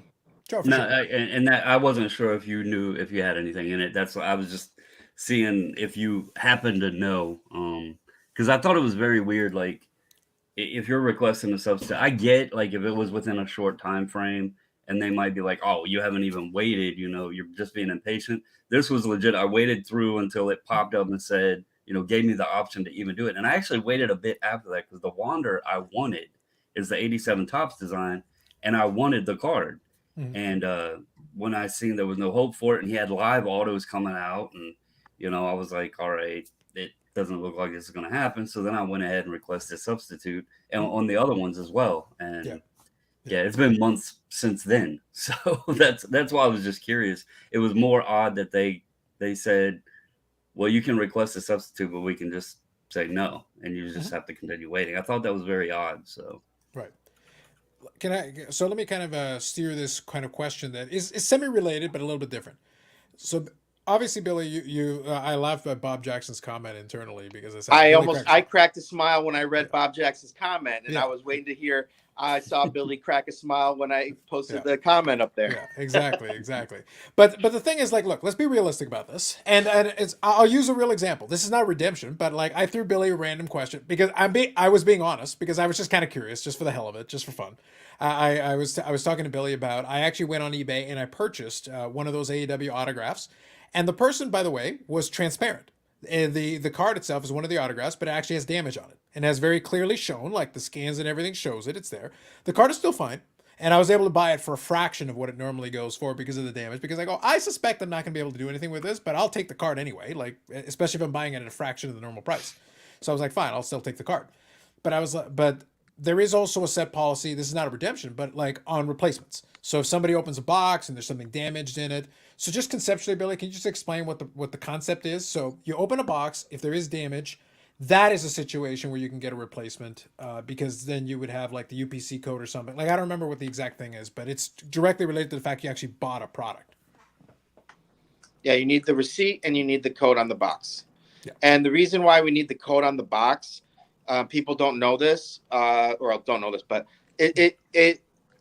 the code on the box refers to when that was like the process of the whole packaging and everything. Like each shift or whatever has a specific code at the vendor, and so that's kind of like a vendor code that they put on the box, so we can kind of relay information on when there was damage done to specific cards. So if we get like a whole bunch of damage cards coming from a specific spot, they can figure out like, oh, well, maybe like a card got jammed at that time and then it screwed up a bunch of other cards or whatever. So it's kind of to help a time impression almost of when that card was packaged.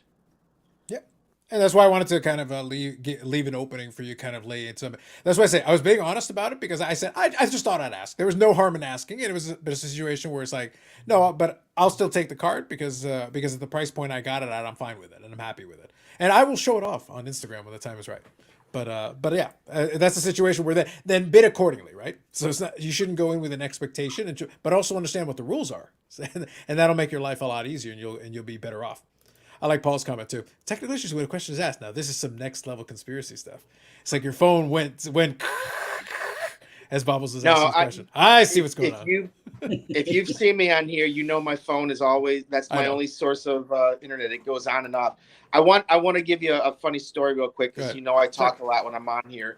But there was one time when a guy, because you do the receipts and all that other stuff. There was one guy that sent us these pictures of, and sometimes they'll like the customer service guys will send me emails and they're like, this guy said he got this card. Like there was like 2 tins worth of cup cards, and it was just like it's like there's no way because there's specific like this is always a first card. Like I was telling you today, the first card's always a base card. Second card's rookie auto patch. Third card's an auto patch. Fourth card's an auto, and then 2 kind of different things at the end. It could be a plate. It could be Are you saying that you know the sequencing in which the cards in the cup come in? Bobbles, write the shit down. I pack them. Of course I do. But I already made I'm like, my there's request. no way this. I go find his email address or find his whatever. So we did a search on him on eBay, and on eBay were all the hits from more cup cards. So he basically posted on eBay all the hits and then tried to say all the non-hits he got in a tin, and tried to get like free stuff out of it. And we're just like, I saw right through it when he showed me the cards, because there's no way you're gonna get like these specific cards. And then when we do a little more research sometimes, and so I just told the customer service, why don't you send them this eBay link and ask them what these hits are? And that guy never got back to us. No. Nice. Huh. Shocking. I like it. Raise your hand if when Billy mentioned the product code and like where it was packaged from, if y'all thought he was going to follow that up by then it like showed that it matched the receipt to where the item was going to, so they had the chain of command there. Well, I didn't want to tell you about Billy's personal screen where there's a precognitive is like, I know where you bought that box. I know what shirt you were That's wearing, what the Bobbles. code is for. I know. Video. All the information is included. Listen. We track it to its location. Yep. So It's where it was printed. It's where at what time frame it was printed during the production Right. I got you.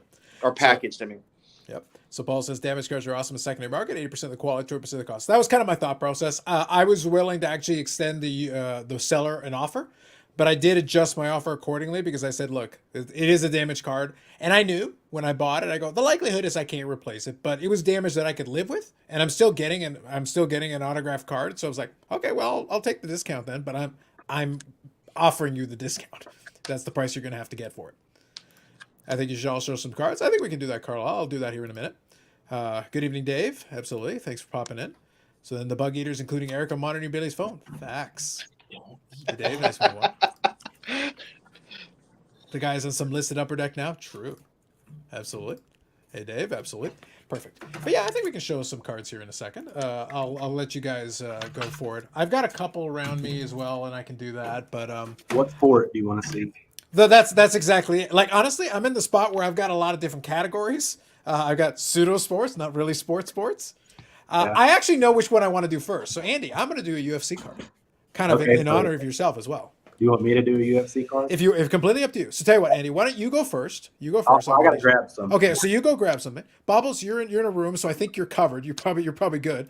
Anything you want to show off first to start us off? You want me to go first? Because Yeah, I'm gonna anything put you like. all to shame. He's got This is 279 all gonna be the on shame. his desk. Look, just make sure it's SGC gold labels. All right. I wish it would zoom, like focus on this. Do I y'all know hear what it's this 4 is? times better than Kyler Murray. Do y'all know what this is? This is color match, Will Greer, optic, rated rookie. I know what I got. Like I just had to flex tonight, guys. You know, the Will Greer color match, pack pulled at that. Pack pulled. Wow. Yeah. I mean, I I have just had good to news drop for a you, hammer Bob. tonight, You right say there. you never pull any big hits. I know. I was gonna say. can we all go get our cards while Eric just shows his 81 Boston Celtics again? I think it's the right thing to do. I'll tell you what. While you're doing that, let me go UFC here. Actually, this is almost like pre-UFC. Andy, help me out on the general time period. I'll see if I can check from the back as well. But let's get this one. So this is referencing Strike Force. So we got a Misha Tate here. So I think this is 2013 on the back. So this is still referencing Strike Force days. So I don't know if you're familiar with this product here, Andy. Yeah. You got a general. It is Tops. It is Tops UFC on it. So I'm not sure though. And this is still when she was under her old nickname here. So Takedown Tate at that time. Is that out of like UFC Champions product? So maybe? it is a UFC product from Tops, but I don't remember exactly which one it is. That's what I was kind of trying to figure it out. I don't remember. I got to double check it.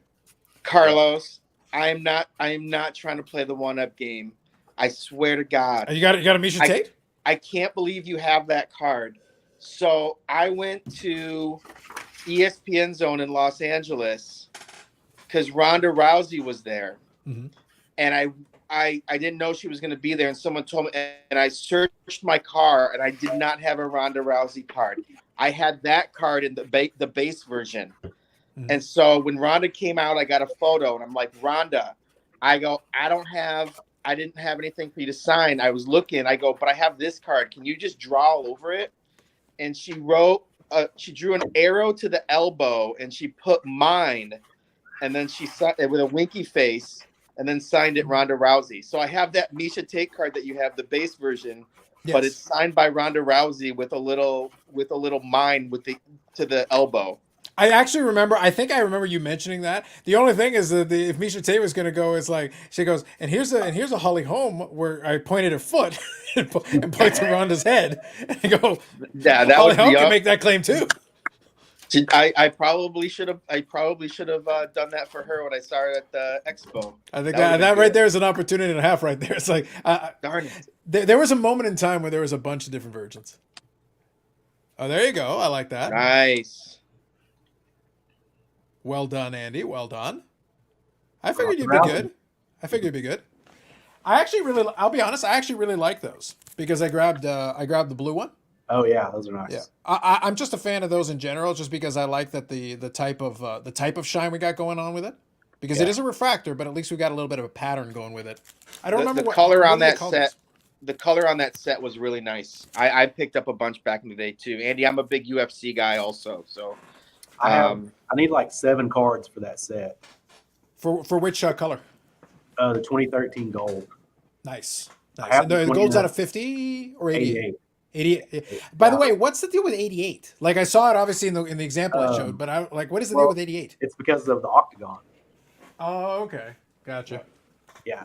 I'm But I gonna, have the, I'm not at my house, but I'm gonna grab the one card that I picked up from my friend's house.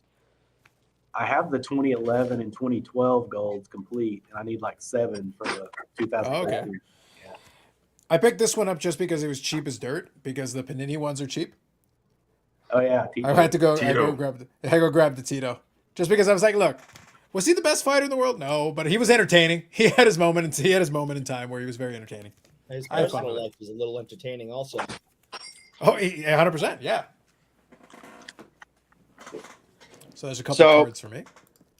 I don't think mine's a one-on-one because my friend did the signing, and I think one other person did it.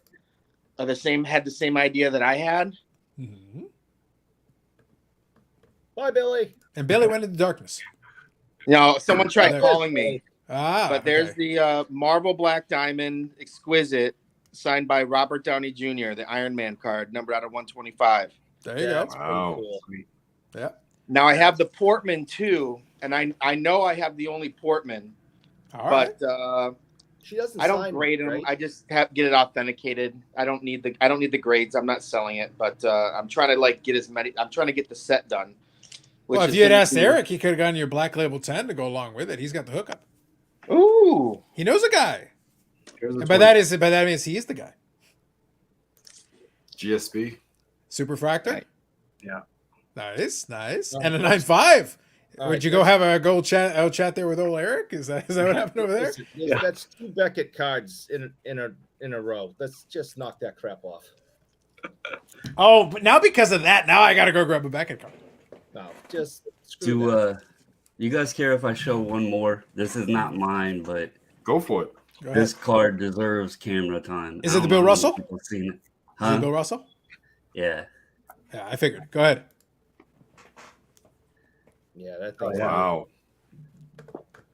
8.5. This is amazing shape. It's a good, clean card. It's a good, solid Yeah. example. ooh. It's actually already got a new owner, so There you go. I helped the guy. So who pretty good, submitted Andy. We got a find little buyers. basketball in there too. We got a little basketball flavor just to mix it up a little Yeah. bit. So just for Eric, just for old bougie Eric, because he Oh, insisted. good He's like, please put another Beckett card on the screen, and I will, Yeah. just for you, Eric. Careful, So I- if you guys Hold your remember, hand. if you guys remember the early 2000s, when In the Game was doing the Ultimate Collection, they actually did briefly, for a moment in time, they actually had not just Beckett style cases, they actually had them graded by Beckett. So this is when they still did that. So that's the second edition of Ultimate. So that's a dual patch, Journey emblem for Medano, early days and then later days. But in reality, it's both Dallas Star patches, if we're being honest about it. They kind of tried to cheat around. It's like, those are both Dallas patches, guys. We know what they are. But anyway, so they actually graded them with BGS, with the subgrades and everything, the whole 9 yards. So this is actually, for a brief moment in time, they did it that way. It didn't last very long. And then they stuck to Beckett style cases for a while. But then they dropped the actual grading. It was no longer, it's like, the label itself would be like, yeah, be a player ultimate. It's like, you're not doing the Beckett style grading anymore, are you? Nope. That costs us extra money. We're not doing that. Hey, I gotta dip for a hot second because I gotta figure out. I'm house sitting right You now. dip, I gotta Billy? figure out You what people dip? want for dinner. Oh, You dip? You dip? but I'll be back. Go ahead, Not buddy. like- Go ahead. No worries. All right, Billy. I had to get in on it. The kids are all about the you dip. So he opened the door to that one. I had to. I was contractually obligated, Andy. What can I do? You have to do what you have to do. I had no choices. My turn. Yep, you can go for it, Bob. You can go for it, Yannick. Got a Oh, We nice got Vladdy Guerrero, yes. that's pretty. Vladdy, 1997. That's the Bowman Chrome Scout Honor Roll. For some reason Nice, there, nice. it's too shiny. Yeah. Well, right now it's just the light is directly above it, so it's just the angle of the slab. It's okay. There you go. And I got a 71 OPG Okay, in 71. the OP. BGS. Sorry, in the SGC. See, that was a Freudian slip right there. I know you There you wanted go. to say BGS for Bougie Eric. I wanted to. And I Nice got enough. a 76 food issue Gary Carter. Oh, nice. Nicely done. Nicely done. Very, very clean, actually. Well done, sir. Well done. Pretty quiet, but you know. No, like I'll be honest. Like I appreciate Carlisle asking the question because realistically, like no, I don't mind showing cards at all. Like it's one of those things. Like, look, if the opportunity presents it, it's funny because a lot of times we'll end up in these extended conversations, these long episodes. Like, no, guys, we have cards around us. We can totally go get cards, but it's just like it's got to be the right circumstance. But yes, so yeah, sure. I actually got my whole. I was doing some sorting earlier tonight, so when Billy was on, it was funny that he came on. It's like I got the wrestling box and the UFC box right beside me, so that's why it made my life easier to reach for it. I already had it sitting beside me. Russell's clean, absolutely. I'm actually gonna attend the WWE Raw on Monday night. Ooh, look at you. It's here in Oklahoma City. Which arena is it? Paycom Center in Oklahoma City. So I'm curious. I'm actually curious. I'm being serious. So what's the capacity in that arena for that kind of Probably close to 20,000 thing? Okay. because Okay. it's where the Thunder play. Oh, okay. So then, yeah. So then, I'm guessing then they probably are going to have a big crowd out for it because they've been pretty hot with the product lately. So I'd expect a bigger crowd for that one. Yeah, I was looking at the list. I guess like Roman Reigns will be there. That's smart. Yep. If you're going to run a bigger venue, you probably should. I'm trying to think who else there was on that. Rey Mysterio is going to be there. Who are some of the females that are hot right now? So a lot of females in general are pretty hot. Sorry. You're talking about it in terms of popularity. Yeah. Sorry. I got distracted. Popularity. So popularity. I think right now, the problem is I don't watch WWE too much, but I have a vague idea. I think right now they're doing the thing where they've got that damage control faction, which is Bailey, Dakota Kai. So they've been in a lot of the shows. So generally speaking, they're booked for a lot of these shows. Okay. So I know they're around. You got the champions because I can't remember if Bianca Belair is the champion for that brand because they got the Raw and the SmackDown. They got two different champions. Yeah. I think Bianca Belair is the Raw champion, so I would assume she's one of the ones who would be featured on that card. I think Becky Lynch is away right now. She was injured. I think actually she was one of them on the list. So was she? Oh, okay. So then maybe she's coming back from the injury because Yeah. she was injured. So I don't know if she's made her way back yet, but think she'd she be was. she'd be a smart one to put out there if they wanted to get the bigger Yeah. names for it. So that would be smart. So yeah, Bianca Belair I would think would be one because they've been doing this whole competition thing. If they get Becky Lynch in there, that would make a lot of sense to me. Rhea Ripley is doing stuff with her faction, which is a different thing. So I wouldn't be shocked if he was on the show in some capacity. Yeah, I don't keep up with it anymore, but I just thought it'd be a nice blast from the past, you know. I think that, look, if I got anything out of this past week, is that it doesn't matter as long as a lot of these companies know how to put on a good show. Yeah. And as long as, like the arena that they did it, I actually think WWE had a stranglehold on Scotiabank Place, which is where the Leafs play. Because otherwise, I actually think they could have sold the tickets for the Dynamite if they had done it at the bigger arena. But instead, they went into the Coca-Cola Coliseum, which I think holds about 7,000, give or take. For Dynamite, it was basically a sellout. But that was a loud 7,000, like a very loud 7,000. Yeah. So it's one of those things like, and they, obviously the tickets went on the secondary market, and it was loud in that building. And on top of everything else, the microphones were jacked up to the point the audio was clipping. I was like, dear God, Yeah. I'm going deaf, Jesus. But it was fun. I think it'll be fun. I mean, I used to love watching wrestling as a kid, so I haven't been to one in a long time. So Yeah, I Andy, think when you go, are you going to do your best to smell what The Rock is cooking? I will definitely smell it. Okay. yeah. So I grabbed a bunch of photos and videos from it. I used it, but that's kind of their stage setup is what they did in that one. So that was for the Dynamite episode. But Yeah. they were also recording a bunch of episodes for they were recording episodes for The Dark and Elevation, which they usually put on the YouTube channel. And they got a ton. So actually I'm looking forward to checking out because the audience was still very amped up for those. So when they do play them back later on YouTube, I'm going to be like, okay, so that's the one you shot at Coca-Cola because I was there for that match or that match or that match. So they probably got weeks of tapings if they want to. I don't know if they're going to spread it out over weeks, but they could very easily. It was fun. I'll say this way. I've been to 4 different wrestling shows. I've been to 2 with WWE and then 2 with AEW this week. So this is my first opportunity with AEW because it's the first time they come to Canada. But I've been to 2 with WWE, but the 2 WWE ones are decades apart. The last one that I went to was around 2015, 2016. The main event was John Cena and Seth Rollins, double champions because one was the U.S. champion and one was the world champion. So they actually were competing against each other as champion versus champion. So that was a great main event, obviously very strong. Although the main event for the first one was around 1992-ish. It was in Maple Leaf Gardens, still Maple Leaf Gardens at that time. The main event was the Macho Man Randy Savage and Ric Flair. Oh, nice. I'm sorry, that is vastly superior to me. That is a much better, but the other main event's pretty good too. The other main event was pretty good too. Yeah. So when I was a kid, like we went to one that was in Amarillo, Texas, and it had Hulk Hogan, Andre the Giant, Hacksaw was there. So yeah, I mean that stuff. Like when I was a kid, that was just the ultimate. So Absolutely. That was a good time, by the way. So Brad, if you're good, just give me a thumbs up. This show's going to shit. Just because Eric needs it. Mr. Brad, how are you tonight? Great, fellas. How are you guys? Doing well. I think you came off. You guys did a trade night tonight. How'd that go? Really good. Yeah, it went awesome. It was packed. We had, I don't know, probably I'd say 75 people in the store for it. So that was Nice. great turnout. Nice, So- nice. Well, I was told there's no scandals tonight. So so tonight we're nice and easy. Hello, Nothing wrong. Brad. Eric, why do you look so happy? Self-hating Beckett fanboy for life. Yes, I know. You'd think you just accept your lot in life. Oh, that's good. Yep. I think you pulled a Beckett slab out of the fish's mouth. There you go. Have you Paul guys, says- bucket slabs are good for. It's a way Yeah. down fish. have you guys talked about the rigged boxes? I figured For that the first hour, believe me, we did for the first hour. I'll start tomorrow. Yeah. Is there anything we left out, Andy, really that was worthwhile? Like I think we're kind of I'm not sure anything that we included was worthwhile, but I don't think there was ever going to be anything worthwhile in this topic because we can't draw a conclusion. Like the only thing you can do is offer whatever insight you can. And that's why I said, like, at least we tried to reach out and at least talk to manufacturers a little bit, get a little background as much as we could. yeah. So you missed out, Brad. We had Billy Cilio on a little bit. I think he's actually going to pop back in a little later.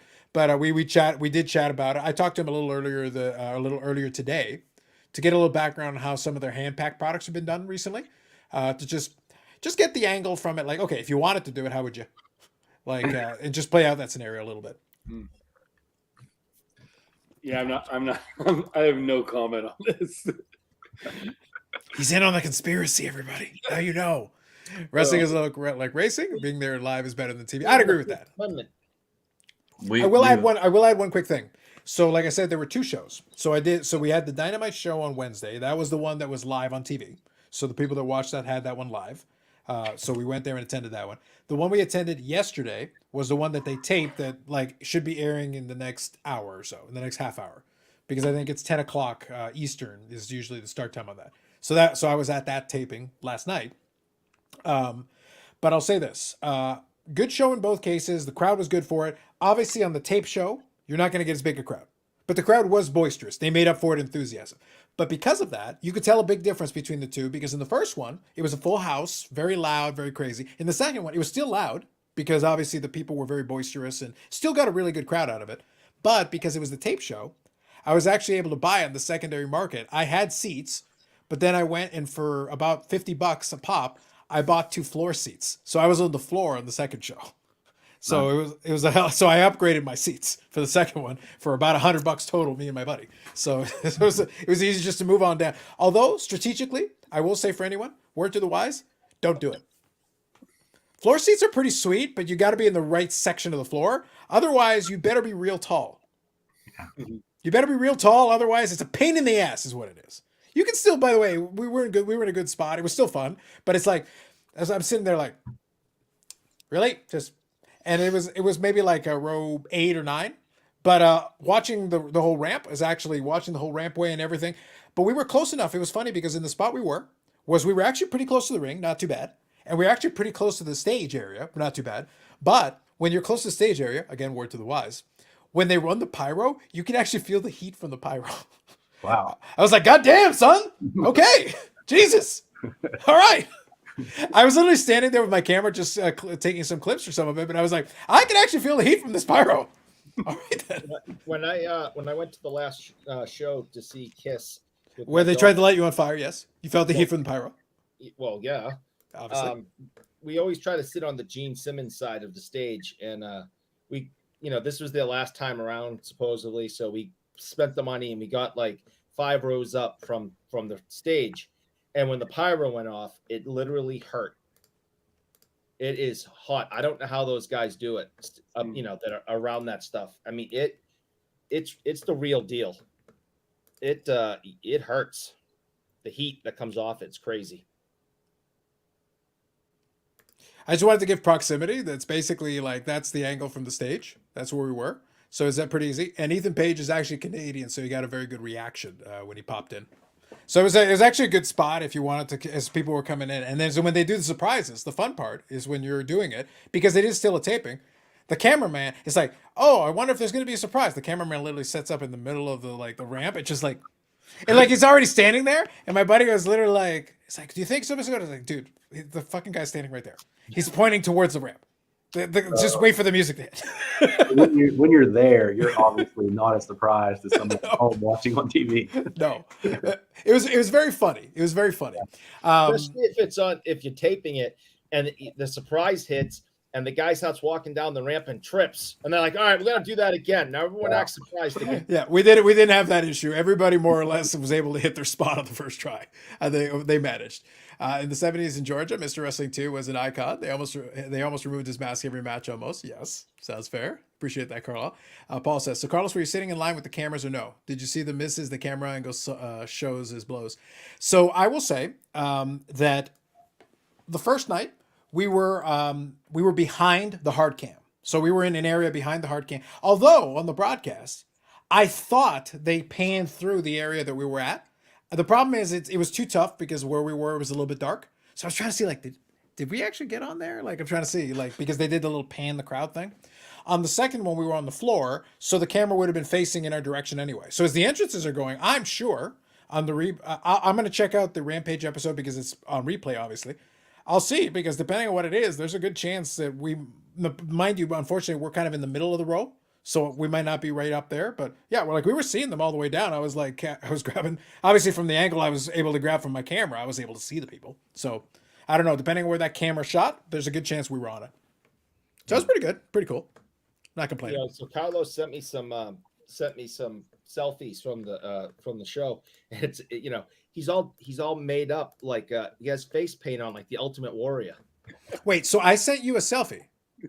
Interesting. All right. So was this very similar? Like I got some, it just so happens that I happen to have some pictures. Come on. It was just a joke. Eric, when will you learn? When will you learn? You never play this game with Carlos. No. You do not play this game with Carlos. I've seen things. Oh. It's just so. And look, chocolate stick breaks. Come on. Put a shirt on, man. God damn it. What are you doing over there? Good Lord. Still mighty.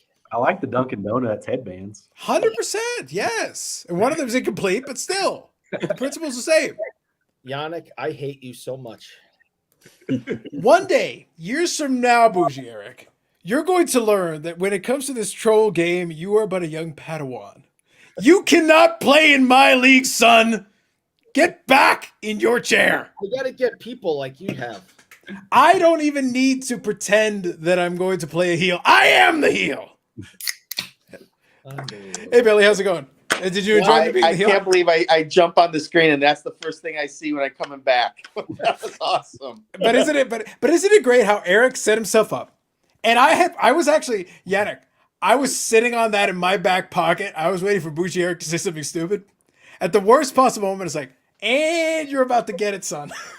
I have that sitting in my back pocket, ready to go. When will you learn? I am a professional. I am a professional, goddammit. I'm really good at this, you guys. I'm just saying. There you go. Paul appreciated that. There you go. Good job by you, Yannick. Good job by you. Now, while we're on the subject, since Eric needs to pay, I made him pay in 1 cent. But the other way we can make him pay is by hitting the like button. Because I charge him every time we do. Anybody hits the like button? It's free for you. Buy some hockey cards. The problem is you have Boston Bruins. There's not even hockey cards. They I'm don't even selling count. them all. They don't even count. How about sport memorabilia? Billy, have you ever considered just removing the Boston Bruins from the checklist to improve the want value, the ROI? Sonic, do you want this for a puck? $50. You're muted, is, Yannick. like You're muted, Yannick. when I started working there, the first few years I was working at Upper Deck, like the Bruin guys were like some of the worst signers. Like we would struggle to get guys because we couldn't get what Chara, we couldn't get Brad, we couldn't get there was Bergeron. Like we were not getting any of the Bruins to sign in our sets. So like you either had a rookie or you didn't have anything. Because those guys, and now they're starting to loosen up a little bit, and we might, we got Brad, and we might be getting a few other people that Eric will like, but it's taken some time. That's fair. If only you knew somebody that had a connection with, Brad Marchand or something that like you could talk to, and then he could be like, Brad, why don't you do Billy a favor and sign some Wow. It just throws them under that bus there. I'm just saying it would be good if Billy had a connection to someone who was friends with Brad Marchand. That's all I'm saying. That would be helpful to Billy and the Upper Deck company.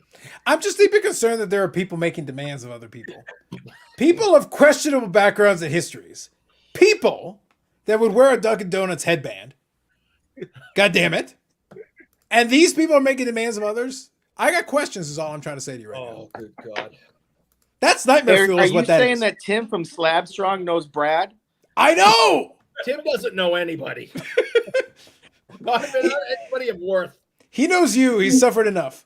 Yeah, you see? But Yeah. I'm There the you only person that he knows. go. So now you all know we take this show very seriously.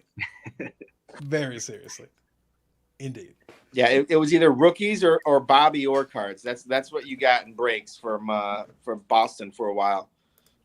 Nice. So Billy, I got kind of an indirect question for you that also.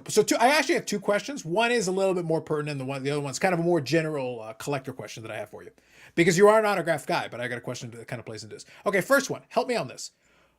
I saw this and I bought a card. What the hell are Arum cards or Arium cards or whatever? Like, what the hell is that? I bought one, so I've got one of these damn things. But what the hell is it? They're thick, shiny gold cards. I can see that. I've got that. I figured that part out.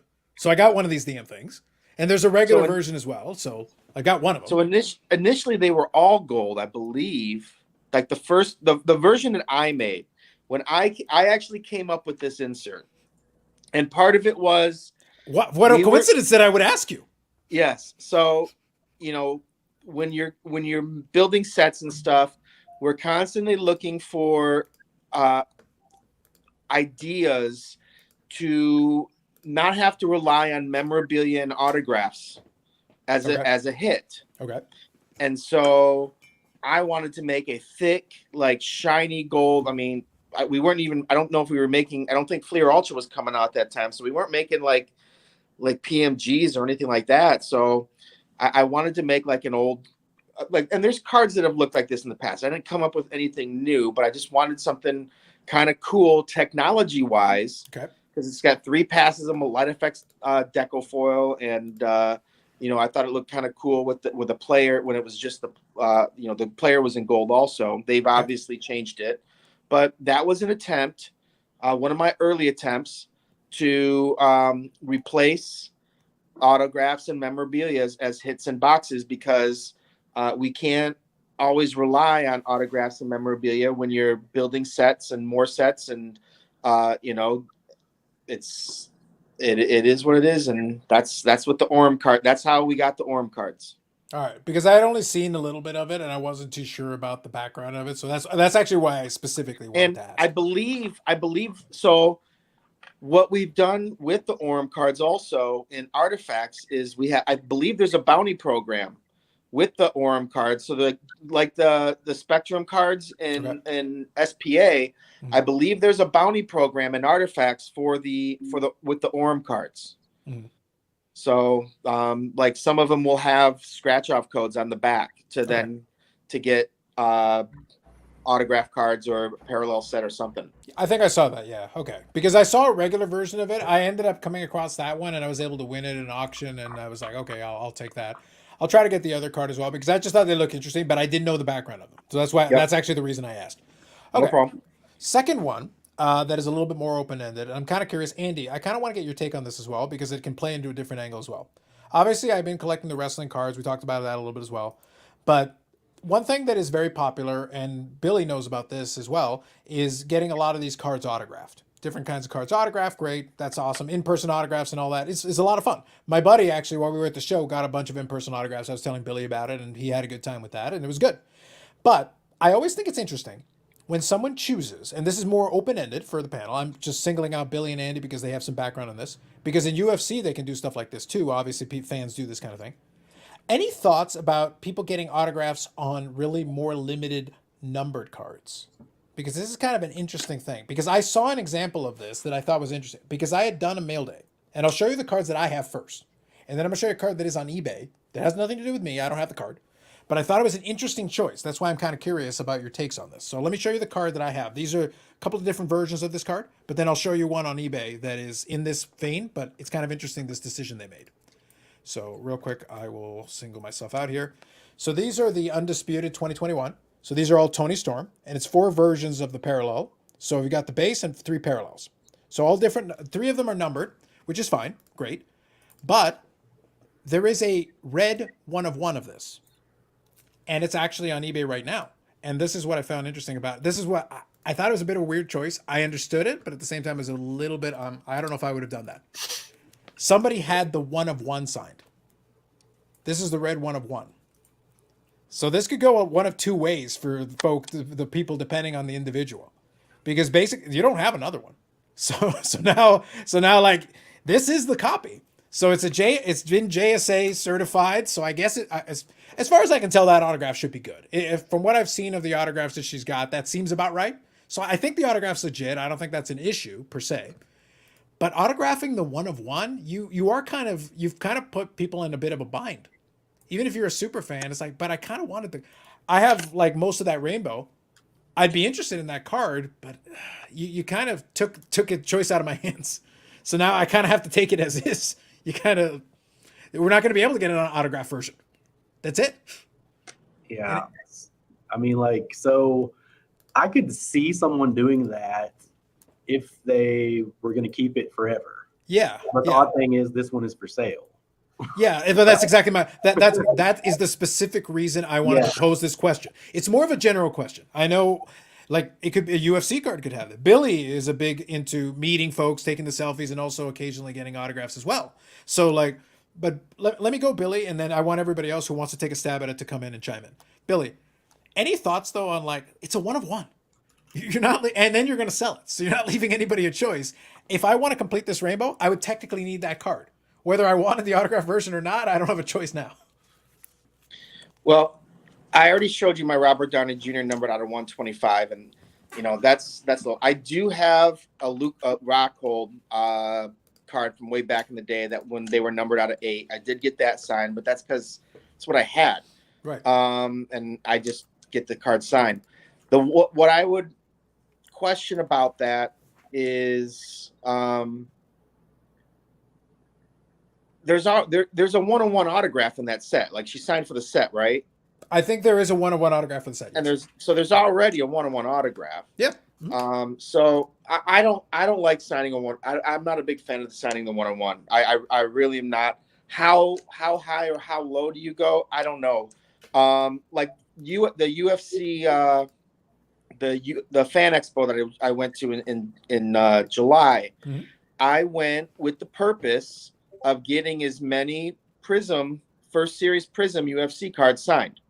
Mm-hmm. But like that's what I had everybody sign was the what is it 2021 Prism, and then but then there were fighters that did not have cards in 2021 but had cards in 2022, and I could have bought a bunch of cards on ComC. They had some really nice ones, and I went and just got like base cards, mm-hmm. Or maybe silvers. I didn't go past silver to buy a card for someone to sign because I just didn't want to. I didn't find it necessary because there's already a numbered autograph version of that. So that's. I mean, I'd be a hypocrite if I said don't get numbered cards signed. Yeah. But one of one, I'm not a fan. I mean, in the world right now where we're talking about pop one and blah blah blah, you got to pop one. You got a one-on-one base card, and I would have gotten something else signed. Yeah, that's kind of my thought. The kind of the reason I wanted to broach this topic because it is open-ended. By the way, there's a lot of angles we can take on this. It just depends on your sensibilities, but I'd actually be curious your guys' take on it. So any kind of thought? I'm in agreement. It's unfortunate because it kind of takes the choice out of it. If for some reason I bought it and decided to hang on to it, I know another guy who collects a bunch of Tony Storm stuff, and I'm sure he'd be interested in that card as well. And they're not asking a cheap price for it. I left it off. If you guys want to find it, you can find it. It's not a problem. I showed you the card. So it's on eBay right now. If you want to go get it, it's not cheap. Was I interested in the card? I was, because obviously you need that for the rainbow, and I've got a good chunk of the rest of it. There's one or two. The next lowest numbered card is the out of 10. I have it. The next lowest numbered one after that is the out of 25. I'm missing that one, but I've got all the other ones. So I've actually got about several of the other lowest one. But that one of one is there. And it's a matter of if I'm willing to pay the price, but you kind of took the choice out of my hands. You kind of forced me to be like, well, I got to take the autograph version and whatever premium that should have. Andy, any thoughts on that? Because obviously you could do that with some of those UFC cards from back, because there were some numbered out of 8 cards and some interesting numbering schemes. Thoughts on that? So, I mean, I think a lot of collectors, they want the card the way that it came out of the pack. Mm-hmm. And so if you get a card signed that's numbered to 125 or 100 or whatever, that's not a big deal because there's still, in theory, a lot more of them out there that someone can get. Mm-hmm. So if you're going to do that to a one of one, I don't like that. And I mean, if it's your card and you're just going to keep it forever, fine. Yeah. But I mean, if it's something that you would ever, the only thing that I will say is, like, I've seen people do this with one of ones where they will get it signed and then they will try to pass it off to somebody that's not as knowledgeable and try to make them think that it was the autograph version that came out of the pack. Mm-hmm. Some people have tried doing that. I'm not saying that's what this person's trying to do, but I'm not a fan of that. Well, Andy, they're definitely not, because they got the JSA sticker on it with the JSA. To be clear, I'm not accusing the seller of doing anything that isn't above board here, because it's very clear from the JSA sticker in that they're not making it out. They're not purporting it to be anything but what it is. This is a one-of-one that they chose to get signed. Yeah. And I think, and I could be wrong, but I think that some of the grading companies have actually graded some of these cards that were signed in person as pack issued autographs. Which is unfortunate. Yes. Yeah, for sure. Can I guess which ones? Can I guess which grading company did that? Sure. It was probably Beckett. Because they really don't care about the hobby or their customers. So it was probably them. Eric, this says authentic. It's from Beckett. It doesn't say part of the set. I'm just saying, it's, they don't care about the other people that, aside from and even when you get to the higher numbers, aside from and I've had people kind of ho-hum about the Robert Downey Jr. Mm-hmm. You're kind of messing with set collectors too. Yeah. While you're talking, Billy, I just want to make sure people read Eric's name. Please continue. Like you're messing with set collectors. The funny thing is about these Marvel exquisites, everyone I get signed, I buy a backup because I still want that Mhm. full set of unsigned. Yeah. So I have another Robert Downey Jr. The one that's going to scare me is if I do get Tom Holland, that second Spider-Man is going to cost me a chunk of change. Fortunately, I didn't buy that, but I bought a bunch of them early and got good prices on them. So I've got a lot of backups. Yeah, and that like I did one of the other ones I did that was kind of big.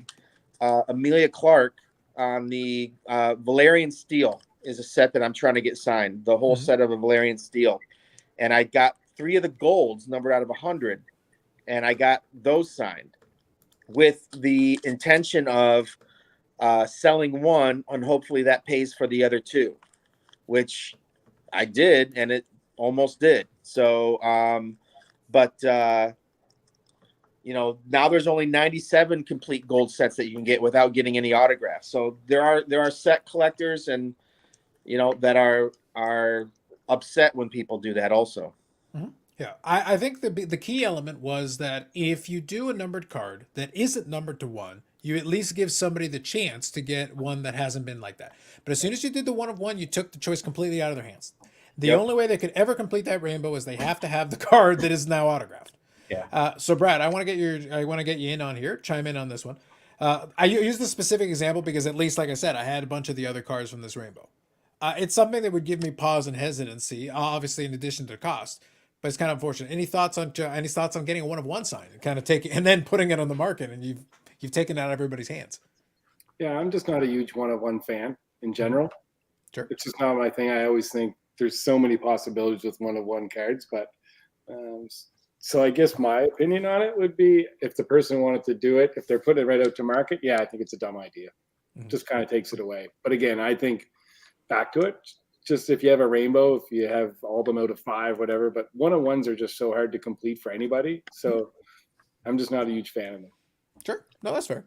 Bubbles, anything you want to throw in there? I've got a question as well that kind of plays into Billy's wheelhouse, but I want to get your take. Any thoughts on this one? So I'm gonna go a little against the panel. I Fight guess. the power. Do it, Bubbles. Fight the I power. actually, I guess it kind of depends your end game with the card. Someone to get a 1-of-1 autographed and then immediately Send it to toss it on Beckett. Get a black eBay. label. Eric gets a bonus. Yes, go on. Yeah. But no, like if they're immediately putting it on eBay, they're obviously doing it trying to go after Yeah. this, Yeah. I have this isn't anything big, but it's Luis Garcia, Fragments of the Farm from Heritage Miners. It is a 1-of-1. Has a little tarp piece from the field that is near us when they were at Fitzner Stadium in Woodbridge, Virginia. Mhm. I had Luis Garcia sign it. Now, this is from my PC. I doubt anybody is trying to complete this rainbow. And to Brad's point, there's literally only one person anyway that can complete a rainbow. And then up from that, it's usually either 5 or 10. So the accomplishing of it in the first place is pretty dang difficult. So I'm not against it, but I think if they're doing it, it would be better if it was for their collection. Like I'm not selling this. This was Mhm. I enjoy going to the minor league games, getting the guys to sign, and I Sure. keep it in my PC. But I'm not against it, but I don't think it's cool to get players or people to sign and toss it right on eBay either. So I think it's fair. I get you. But that's the reason I wanted to kind of ask the question. It was just kind of like, okay, well, fair enough. It's just unfortunate that I have to kind of, at the price they're asking for it, I'm not going to do anything on it. But if it sits there for long enough, I may make an offer at some point on it. But it's just unfortunate that, again, I would love to have seen what it would have done if you hadn't messed with it and just put it in open auction and see who wants to win on it, who wants to bid on it. And then if I want to do that after and I get it in my collection, well, then so be it. That's my choice. So Michael Ham here asks a question here. Can you speak to the evolution of technology in the building of cards and new products? I'm not seeing innovation. The older metal cards are better looking than new metal cards. Why is that? Billy, why have you not innovated? I'll be right back while you answer that. I disagree. And unfortunately, Oh, please disagree. It only makes it funnier. Go on. a lot of the technology you guys haven't seen yet. We've got some cool stuff coming out. We've got some cool stuff that we've done, and let's be honest, there's only so much stuff you can do with a 2.5 by 3.5 inch card. Technology.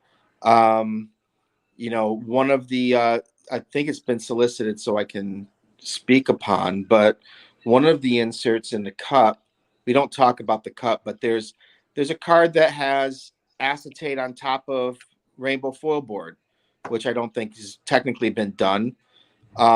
There's some other cards that might have taken bits and pieces of stuff that's been done in the past, but we've advanced on it. We've got some new vendors that are allowing us to do some new stuff, but we're the vendors are so far behind right now that it's just, you haven't seen a lot of this stuff come out. But we've done other things. When people say that, it kind of irks me. So it's I appreciate like the question, but we've done some stuff that might not necessarily be technology, but stuff like the frameworks cards I'm very proud of. I think that's one of the coolest looking one color swatch jersey cards that you will ever find in a trading card. We have the tonight's lineup, where we actually cut up the lineup cards and have put them into cards. That's something that hadn't been done before.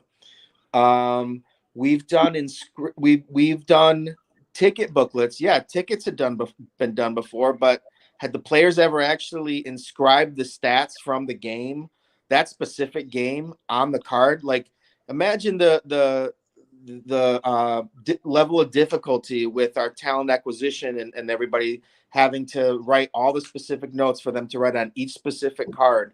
I know it might sound easy, but it's not. That was something that I thought was really cool, and something that hadn't been done before.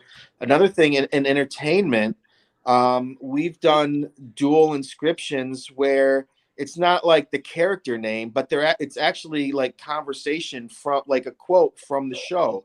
We did that in I did that in X-Files, where it was like a quote from the show where Mulder was talking to Scully, and that's in the that's in the card. I think there's been innovation. It might not be like the technology of what the card is, which we have been doing some we have been doing some different things. It just hasn't come out yet. But I think there's been innovation in some of the other stuff that we put into cards. I was talking before with AEW. We've got pieces of I'm so mad. I think I already said this. Topps beat me to turnbuckles, but when I decided to put turnbuckles in AEW, that was before we even knew Topps was putting it in there too. But like, we've got a card that has the turnbuckle, the curtain from the ring, and the mat. So there's like three or four different pieces that are associated with the wrestling ring that are all in one card, which haven't been done before. Wrestling cards have never had metal cards before. That's something. And our competitors have added like diamonds into cards, and we've done the same thing. There's gold. We had cards that were pure silver, not like a chunk of silver that you're seeing. And we had cards that were 0.999 pure silver. Like, that's the trading card. It was in the cup, and it had to actually come in a special case, and we had to buy special filler things because we didn't want it to get scratched and everything. I think that's kind of innovation. The putting in a pack, maybe not necessarily just a chunk of silver, but a whole card made out of silver. So I think there's some innovation. But like, how much different technology is there to print cards on? I don't know. Billy, so what I was going to say, I wanted to let you go there for a bit, but I wanted to say, like, we've almost run out of like ways you can spin the cardboard. Guess what? And so, you know what people have turned to? They've turned to electronic cards. Yeah. And that's something new. And some people got really excited about it. Some people don't understand it. And I don't know what kind of market there is for that, but it's very innovative. Whether you like it or not, it's very innovative. There you go. Let me read a couple Another of these word for comments. Here. innovative is stupid. Love it. Hashtag positivity, Eric. Always appreciate it. So Will here, good evening. I'll read a couple of these comments and get caught up. Again, thanks guys for the comments. Appreciate it. So Will says, going head to head tonight with the Modesto twins. I like to live dangerously. Tom here says, definitely not getting my 1 of 1 sign. I remember the rule started in the 80s was wax, you don't get your rookie sign because it devalued it apparently. Seems arbitrary and silly. Yeah, with the 1 of 1, kind of the point that played into that conversation is that, like, well, you didn't really even leave anybody a choice. Even a super collector who might be interested, 1 of 1 would be, signed version might be kind of cool. But if it's not a 1 of 1, well, then you have a choice of getting regular version as well. And that's kind of what you took out of people's hands. So it's unfortunate. Back in the 70s, 80s, we were told not to get card signed because it ruined the card. That turned out to be bad advice. There you go. As a player collector, I would be annoyed. I think that's fair, Bob. So it's only your option. Then you reverse rainbow and get the remainder of the numbered person signed to match that 1 of 1. There you go. You could do that. That particular 1 of 1 is also never leaving the PC on the storm. If you're trying to sell it, making it more unusual only hurts your market. Generally, yes. Sorry, go ahead. Somebody was chiming in there for a second. No, I was agreeing. I can chime in with something really quick that someone had comment, like, you didn't used to get stuff signed. Mm-hmm. When we first built buybacks, I had to do a little bit of convincing to Jason, our president, to do buybacks. And I literally said, I got so sick and tired of certain companies repackaging our own product and then selling it. I'm like, this is annoying. Like, why can't we do this? Like, resell our own product. But let's change it up. And I said, look online right now and look and see how many young guns, because this was like 7 years ago or whatever. I go, look how many young guns are autographed on eBay. And there were I think maybe 10 total. Like, nobody was getting young guns signed. Like the guy said, you didn't get rookie cards signed, 5-10 years ago. Mm-hmm. It's a new thing that people are starting to do. And I'm like, here's your selling point is, signed young guns, because, and the only reason we were able to do that is because nobody gets rookie cards signed. Mm-hmm. So yeah, I agree with that comment. Can I ask Billy one thing? And this does tie into the innovation thing. Go ahead. Yeah, go ahead. And it would make my wife really happy if I could get an answer because she was very disappointed last year. She loves. So personally, get marked UD boxes. That'd be great. No. Is the daylight night lights coming out? Because that was another one of mine that frustrated me. We were building it, and I'll give you the inspiration on that one. There was that was supposed to be an unannounced insert too, by the way, but I will admit my mistakes. I forgot to write unannounced to our brand manager on the solicitation, and then he just put it on. He put it on the solicitation, and I was like, "Why is this on here?" And then I looked at it, and I was like, I forgot to mark it as unannounced."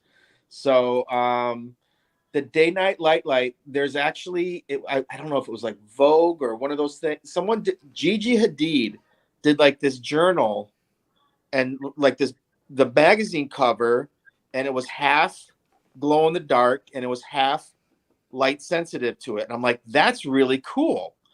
And it kind of like makes the same cover, but it like part of it's one color, part of it's the other color.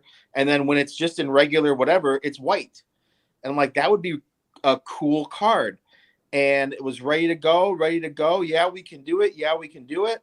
And then the last second, the vendor said they don't make this ink and we won't be able to get it. And it never happened. And I haven't put it in there since because I haven't been told that we can do it yet. Okay. Well, just so you know, my wife has been waiting ever since she heard about them. And she has been looking for them because she wants daylight night lights. And so I just thought I would ask. That was something that had technology that hadn't been done. And my wife she was so mad that it wasn't in 2021-22. So she wasn't the only one. I will say that. Yeah, she wasn't the only one. But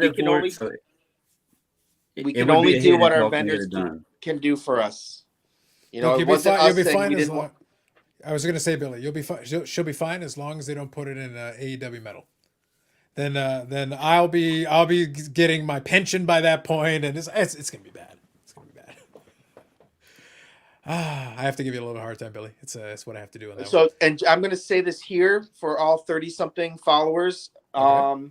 or listeners. Well, now I might have to spread it. I I might have to spread it to. I might have to spread it out to Eric's personal extended fan club. That'll be like millions. Go ahead. That's true. But there is an insert in Metal Universe, and if you look at it, you're going to say, "Oh, I want those Metal X cards." It is not Metal X. It is Metallics. It is my clever way of spelling Metallics that I think is going to kick me in the butt because everyone's just going to call them Metal X cards. But you heard it first here. They are Metallics cards. And the one thing that's a little frustrating, and I heard this with the UD2 designs that just came out, and I've heard it with the metal designs. People, your computer screen does not do the cards justice when we're doing mock-ups, because these are just digital images. They're not scans of cards. So you can't tell the light FX. You can't tell the pattern rainbow foil board.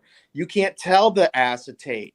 People are looking at these cards like for UD2, and they can't comprehend the fact that the honor rolls are on rainbow foil board. The population counts are on rainbow foil board. The highlighters is on acetate. You know, these cards are going to look a lot cooler.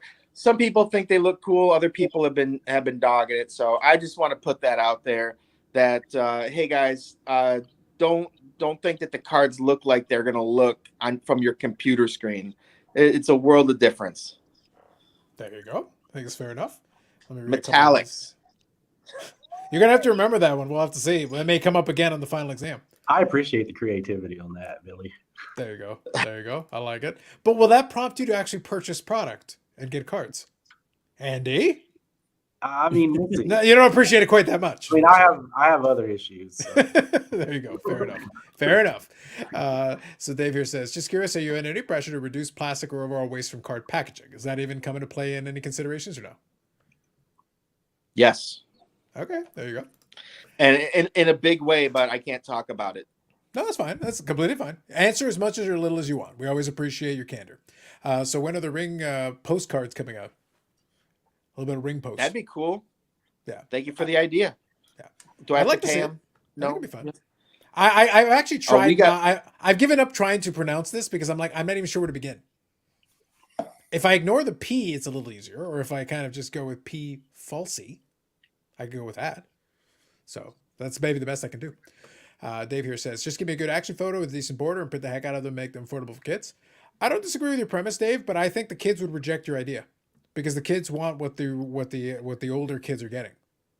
There was because when I was growing up, and I presume when you were growing up and everything, there was the base product, and that was the base product. If somebody was an adult and wanted to collect, they collected that product. If they were a kid, they collect that product. There wasn't a special kids product. The second you offer me a kid's product, I'm rejecting it out of hand. And that's always what happened every time they built out a kid's product. So, Dave, I agree. And I think one of the most important sets I build every year, although I think I'm done building it now, is MVP. That was one of the most important sets I built every year. And it was because I wanted to bring in young collectors. But on the contrary, when I go to the Fall Expo in November, I bet you these kids that you're talking about have more money in their pocket than I do. facts. There's a big misconception that kids want cheap cards. And I've literally fought against this misconception as hard as I can, Andy. I'm like, no, they don't want cheap cards. They don't. You tell them, you show them that it's very clear, very fast. That's why Collector's Choice never succeeded as much as the Collector's Choice cards weren't bad. Like I looked at it, I took it just at face value. I said, these cards are not bad. I think they're decent for what they are. There was the 1 year 98-99 when they had the UD Choice. I thought those were nice cards for what they were, but they were very clearly a base brand designed for that. But what happened? The big insert, the parallel insert, the gold Star Quests out of 100, because they printed so much of the damn stuff, those are actually hard to get. And today, those are extremely expensive, very difficult to come by. But but that stuff sat on shelves. It collected dust for years, and they just couldn't move that stuff for the longest time. You Kids don't watch want the those- cheap product. Did you watch the Gold only- Star Quest? Sorry with that. Do you see what they sell for? I sold a Hasek Gold Star Quest for $5,200. I believe it. I Out of believe it. 100. It's madness. It's utter madness. Like I remember I put it up on that was like 2 years ago. That was even maybe even a little longer. Maybe 3 years ago. There are certain $5,200. players that have these fanatical fan bases who realize how difficult they are. I lucked into my Medano Star Quest at the expo by pure accident. Somebody had it on the table. This is maybe 15 years ago. Like it's been years. And it was $60 on the table. I took $60. I put it on the table. I said, "Good day, sir. I'm going to walk away now." You know what I mean? Like, but that's a couple $1,000 card or 25. I don't even know. It could be The last 40. couple I've sold for 600 or 700. I'm sure you could, under the right circumstances, get 1,000 plus. But that thing has gone up. Like it just flat out exploded. I've never even seen one like at a show myself, a gold one.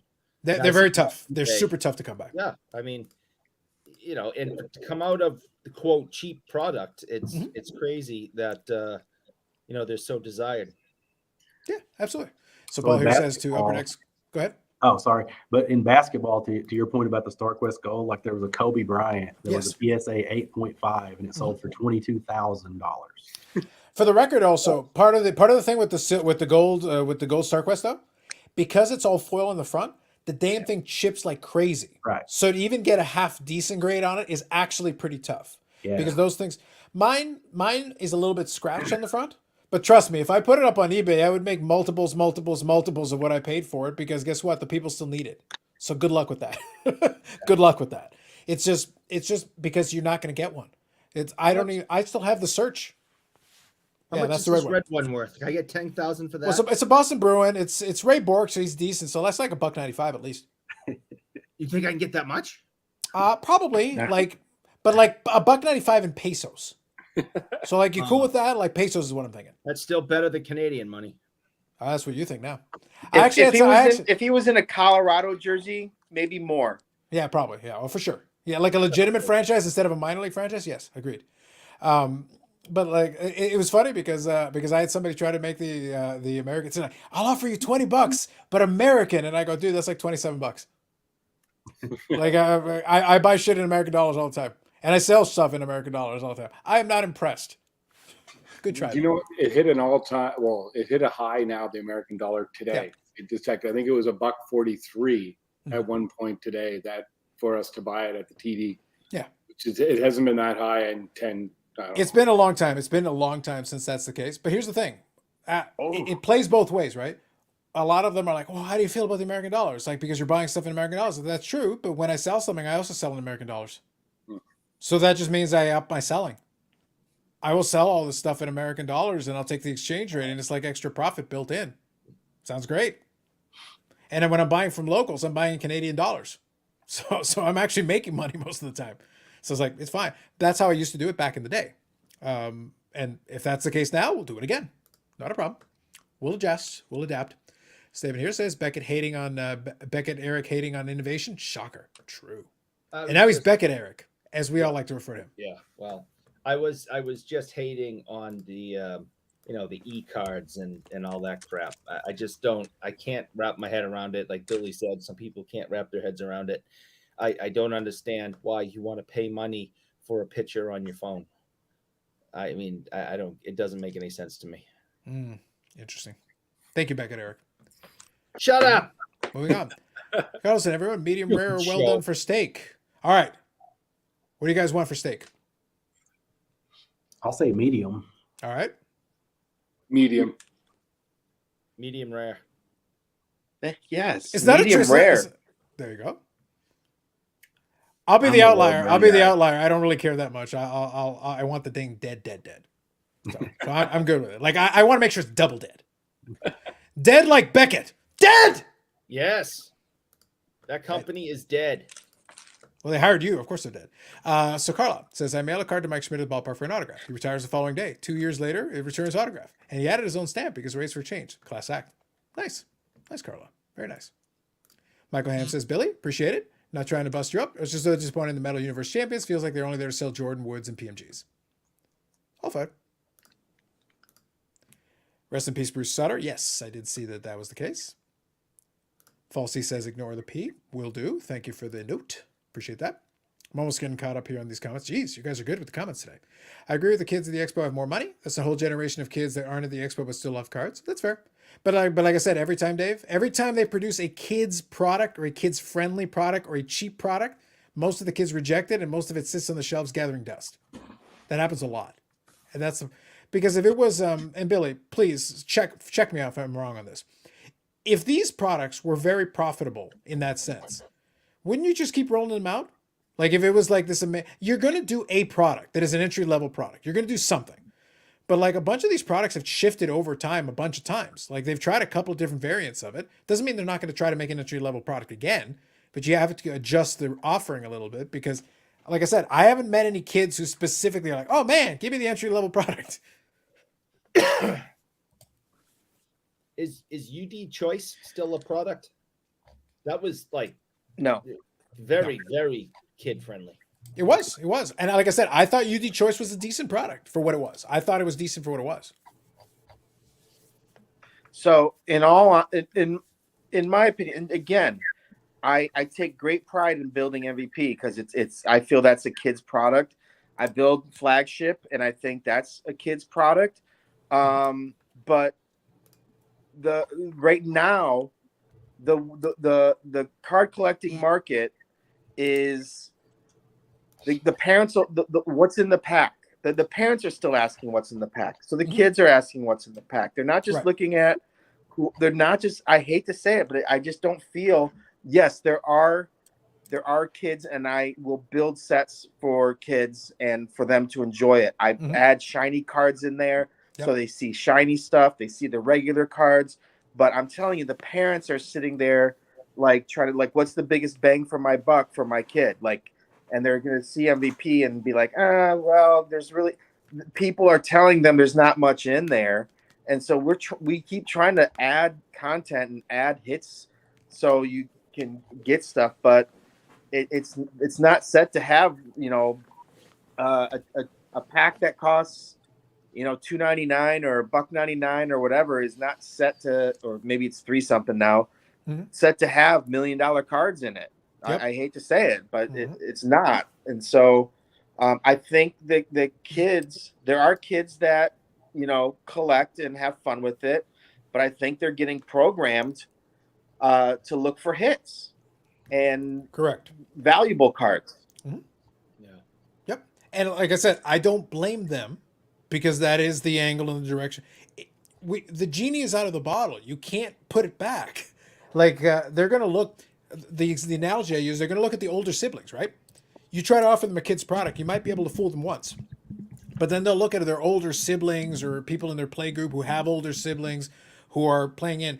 To me, Flagship Upper Deck is not a kid's product to me. It's not a kid's product. But it's a good, solid product. It's a great product. It's got the Young Guns. It's got all this stuff going for it. I think it's good. I don't think it's unreasonably priced, but I'm not going to pretend it's cheap. I'm really not. Like, it's not cheap. But it's also got decent stuff in it. I think it's a good balance between the two. But we got to get this. I understand kind of Dave's point. Like, look, in a perfect world, we would say, okay, so offer the kids an entry level, something that's $50 a box or $40 a box or $30 a box. Well, there's a reason blasters exist and things like that. There's these different price points that you try to create. But at the same time, it's like, it's not the same saying it's a $30 blaster because in Canada, the blaster price has steadily increased and increased. So at this point, a blaster is pushing $40. Well, there was a time where a hobby box is $40. It's been a long time now. But now in my mind, I think, okay, a hobby box around $100. Well, guess what? I used to go to the expo and I'd get Upper Deck Flagship for under $100. I could get it for like $85, $90 flagship. I pulled a Marc-Andre Fleury rookie back in whatever year that was now. I paid $80 for that box at the expo. And it was available there on a table at $80. Canadian. I know. So, but that's, yeah, exactly. Yeah. So but that was available. That was possible at that time. I would not expect that to see that at this expo. That would not be my expectation. And I don't think that'd be reasonable. Like, times have changed. The costs have gone up accordingly. It would be awesome, but to me, a sub $100 is doable for a box, but that also means our perception has changed relative to the time period we're in, right? We're just being realistic about it, like trying not to be fair. It's tough. If you're trying to talk about kids on a real budget, you have my sympathies. It's tough. Paul here says the point of Medano Hash of Gold is good cards will still sell. Very true. Down market or not, quality cards with some rarity were ruled today. And those were tough. Those StarQuest Golds are very tough to come back. Paul here says there's a Medano StarQuest for 2,300 Canadian on the eBay now. Yep. There are people who put together the sets, so even some of those are hoarded in some tight hands now. I would have a very hard time getting that card now. My timing was right. It was the right time, right place. Good evening, name. Absolutely. Eric. Even Eric, especially Key. Even Eric. Eric can't wrap his head around how to beat up a raccoon. I guess he does eat bugs, though, so it all makes sense. Don't Facts. eat bugs. Also steaks, medium rare. Fair enough, Bob. Michael Ham says the best looking Michael Jordan card is a Fleer metal card from 97 98. Inserts in the 90s, early 2000s, some of the best cards ever made. They had a lot of good designs, especially for that.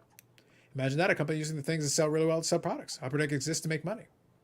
I've heard businesses exist to make money. That's a fact. Kids product, we're 30 to 50-year-olds talking about collecting 2-inch cardboard. You think Eric's only 50? Moving on. I can't remember what animal character from Guardian of the Galaxy is Eric's favorite. The raccoon, I'm guessing. Carlos, what happened to the Packers last weekend? They played badly. I won't excuse it. They played badly. Our Giants whooped them. There you go. Exactly. Yeah. Eric or Carlos, I mean, if it makes you feel better, I went to go visit my old roommate this last weekend, and he's a Steelers fan, and I'm a Lions fan, and we sat through both games. I mean, it was just at the same cried? time. It just cried? And yeah, it's just like, whose team's gonna do worse? Oh, your team scored 3 points. Mine got shut out. Yay! With a third string quarterback you're playing against. Look, Yeah, Eric's that was over there awesome. doing the Zappe pump. Over there pumping Zappe. I can actually top that pain, Billy, because I'm an Oklahoma Sooners fan.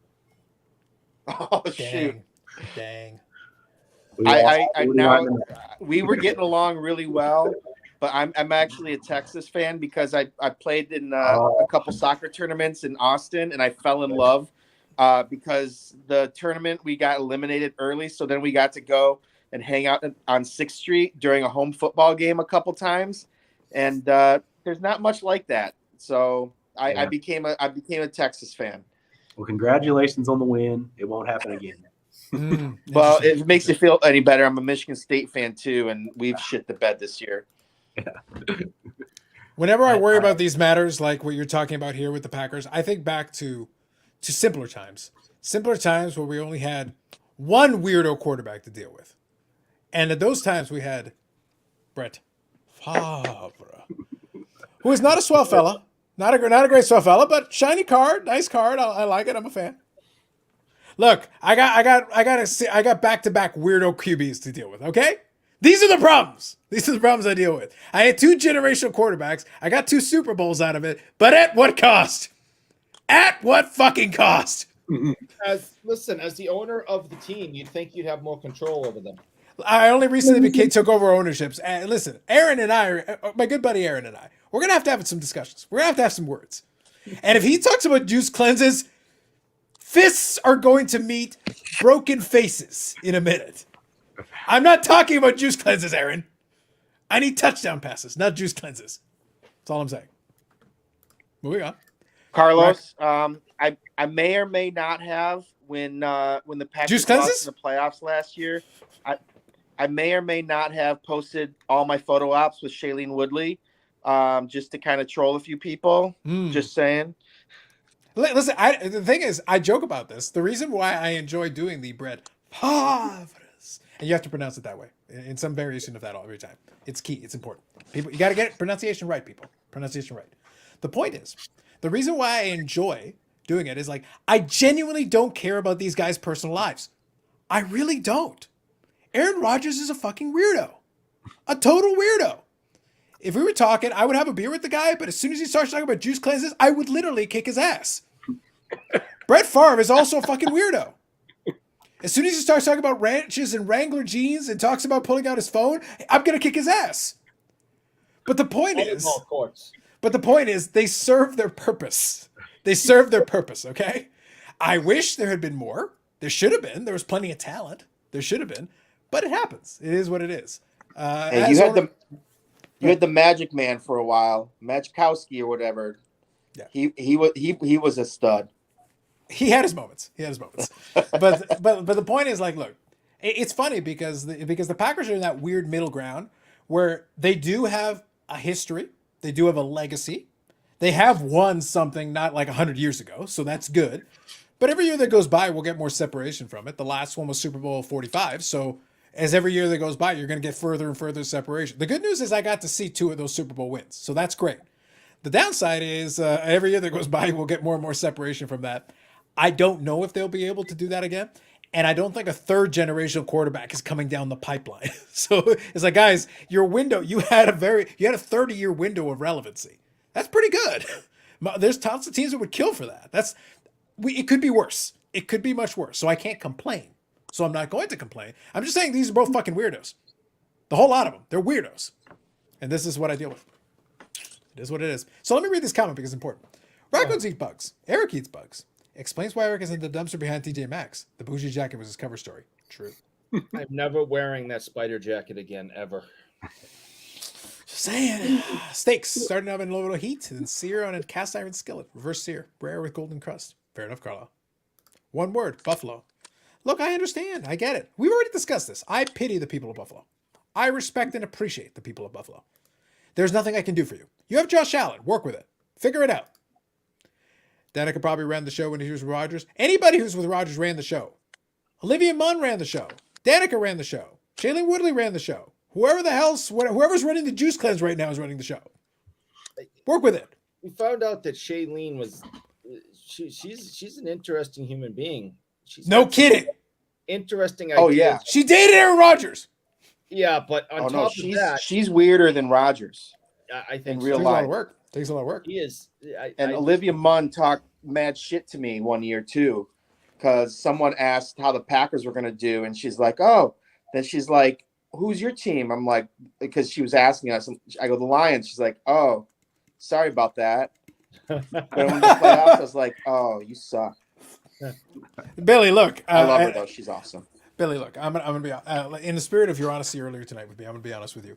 I went to one Packers game in person, and it was at Ford Field, of course. So I went there, and we were sitting there and watching the game. And Aaron Rodgers torching Detroit is hilarious. And Matthew Stafford was making amazing passes to like pylons somewhere because Lord knows there was no receiver in the area. Like he was hitting that spot on the field like amazing. It was pinpoint. It was pristine. So I had this guy from Detroit who was trying to trash talk at the beginning of the game. It was great. And then I was sitting there and I was just kind of looking at him. I was smirking the whole time. And he's just looking at me like, "Why are you smirking?" It's like, "You'll see." And then the game was going on and on and on. And then it was starting to get out of hand. And he just starts looking at me. And I'm like, "See, this is why I was smirking at you." He goes, "Why?" "Because I'm going to leave here. The Packers are going to win. And you still live in fucking Detroit." I win! You win. No matter what, I win. I get to leave no matter what. And you still have to live here. With your lead water. You're welcome. I'm not a nice person and I don't claim to be. I'm just not. Oh. So the guy I walked with in high school for graduation Was the guy a trash the talk? Hail Mary game when when they won the game on the Hail Mary, and there's a picture, and he's all Packered out, and he constantly sends it to me with him like with his hands up in his all Packer with all blue around him in the Hail Mary picture. I was just like, "You suck. I hate you." Well, why were we friends in high school? Fair, valid. And to talk about Brian Gray apology to the hobby for being motor on Twitter. I think we can talk about that in a minute. We will. A cat can fight off a raccoon. Not Eric, but others can. Is in a jacket with a spider. His favorite snack. It all makes sense now. Back to the bugs. Facts. Huge fun game. Sunday, Bills versus Chiefs. I think that'll be a fun game. I will enjoy that. Maybe Roger will date a Kardashian. That'd be the next on his list. Why not? No, that would just icing on the cake. Listen, at this point, I'm not terribly concerned about the Packers' future prospects. I'm just enjoying it for what it is. I'm going to watch this shit. Like, I watched the Sunday game from London, and I was watching it. I was like, all right, I normally don't get up early, but I was like, all right, let me watch this crap. So I'm watching it. First half's pretty good. Second half is like, this is the Packers I know. As you were, go on. It is what it is, man. I can't get upset about it because it's like, I kind of knew that going in this season. I'm just like, I think that window already shut, and you guys are just trying to drag this out. But hey, give it a go. See how it happens. See what happens. So Tom says, I see Rogers more Cameron Diaz or hippie celeb. There you go. And listen, man, it'll be interesting either way. Like, the problem is there's no succession plan. Like, honestly, there's no succession plan. So it's like, it's pretty much Rogers or bust. And that probably means bust. That's why I'm spending more. If you notice, when I'm showing you Packer cards, I'm not showing you Rogers. I'm showing you Favre. Just because it's already done. Like, it's over. Like, he can't possibly do anything more stupid on the field. Off the field, he can do plenty. But on the field, no, he's pretty much done doing that. He's not going to throw another random interception to somebody in an NFC championship because Lord knows he was good at that. Is that Gus on that card with him right there? That is Gus Farad, yes. Yeah. The Gus Farad. But actually, the back of the card's not bad, too. I only showed off the one side, but the other side is actually John Elway and Mark Brunell. Oh, yeah. It's pretty solid. Not too bad. Brunell was. He had a moment. He had his moment in time, for a too. short period of time. I mean, he was really, really good. You know, he put up tons of passing yards. Yeah, I mean, Huge he was- numbers. So see, it's not like I don't have anything Rogers, but it's one of those things. A lot of this stuff I picked up years ago. So it's like, Where have I seen that? That you might have seen that on the PSA Canada YouTube channel. Yeah, Just saying. that card design looks familiar to me. I just Mhm. can't place it. Yeah. It was crazy that Bobby Hull card was great in that year. It was amazing, fantastic, sensational, best card in the set, no question, no doubt. But the point was, like, I don't mind Aaron Rodgers even for all his weirdness because, like I said, I'll look past it. I'm not concerned about their personal lives; that's their business, whatever. But he is a great quarterback. But I actually think, and this is me being serious, I actually legitimately think that the pricing on his cards doesn't make sense to me because I'll go look at it. I said, look, for all of Favre's transgressions, and he's got tons of them. Like, he's a weird. Like I said, he's a weirdo. Oh, yeah. But he was a great quarterback in his day. He was a three-time MVP. It's not like he was a bad quarterback. He was pretty good.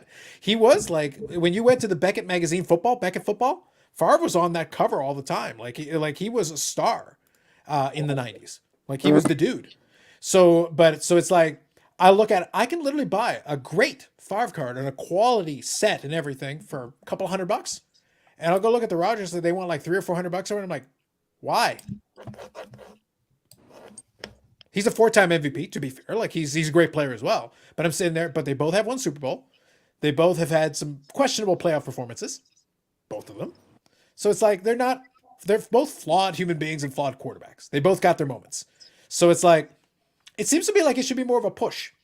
Like, it should be pretty close to me. I would love to add a couple more Aaron Rodgers cards, like decent ones, but it's like, I'm not paying the premium. Like, I feel like right now I'm paying a premium for no reason. And I'm not interested. Not at that price.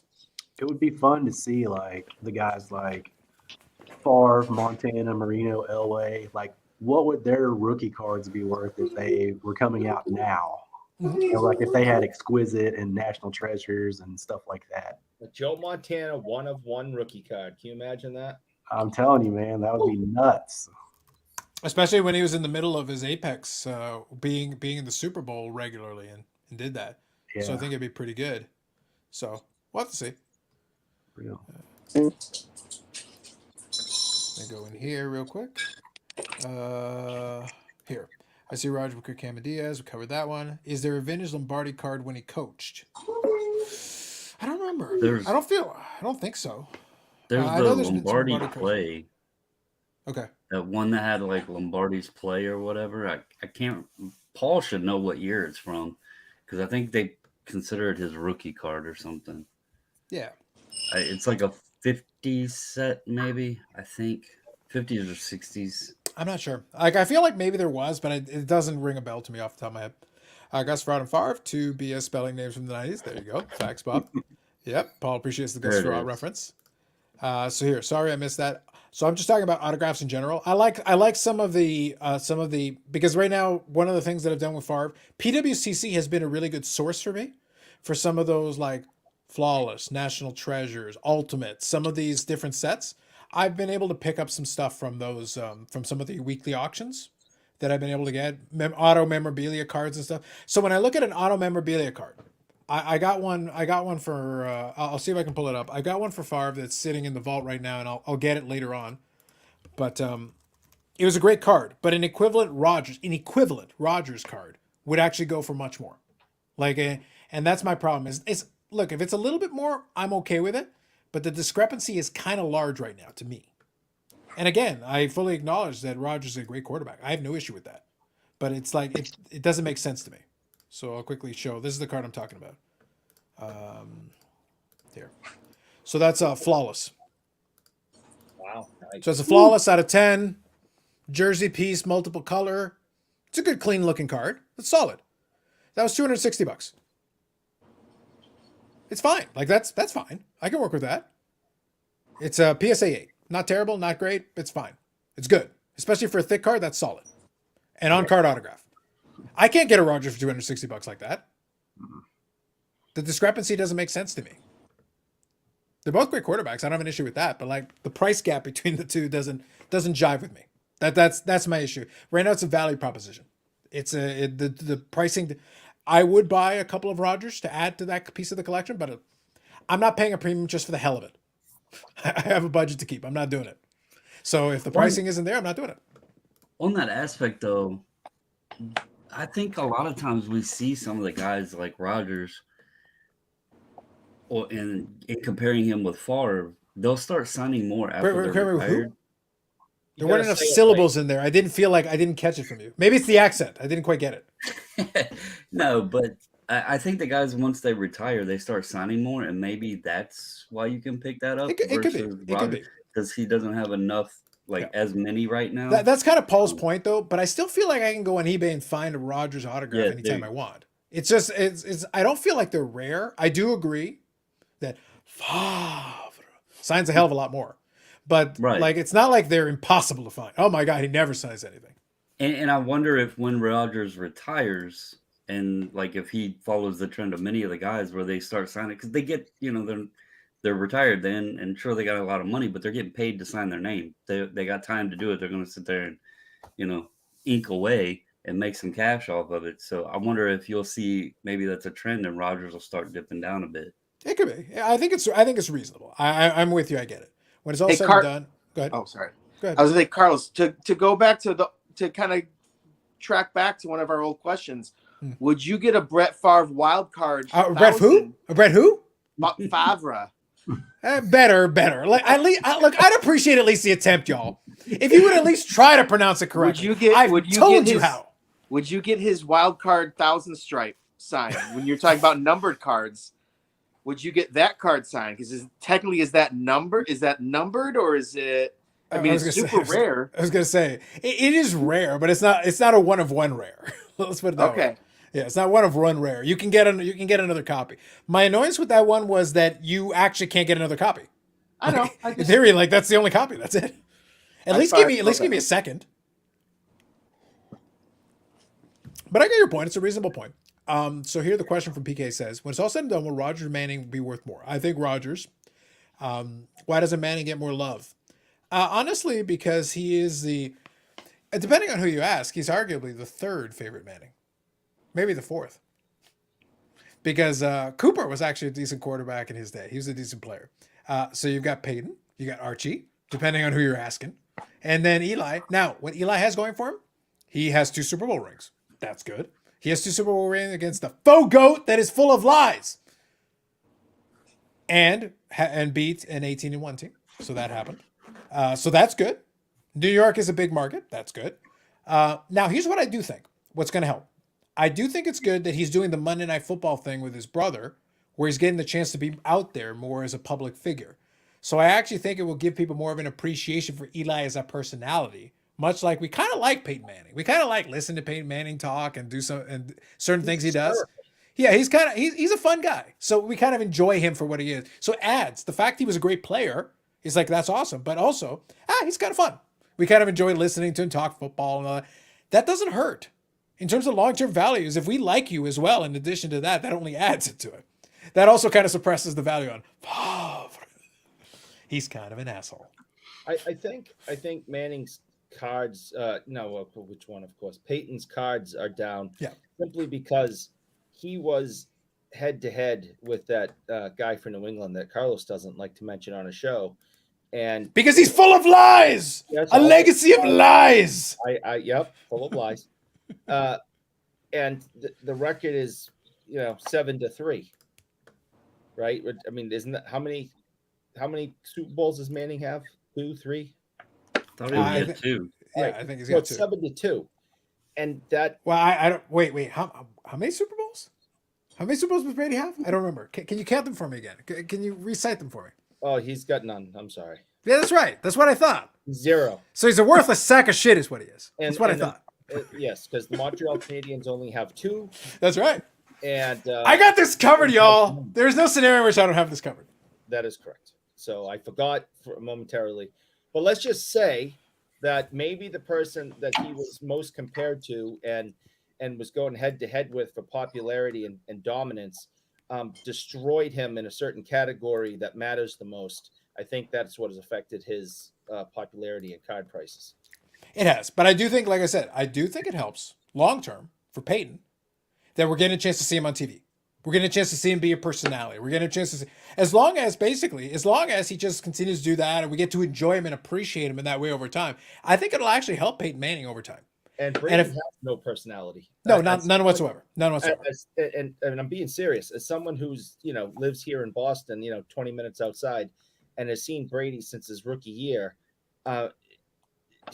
it's painful to listen to him sometimes. Peyton is hysterical.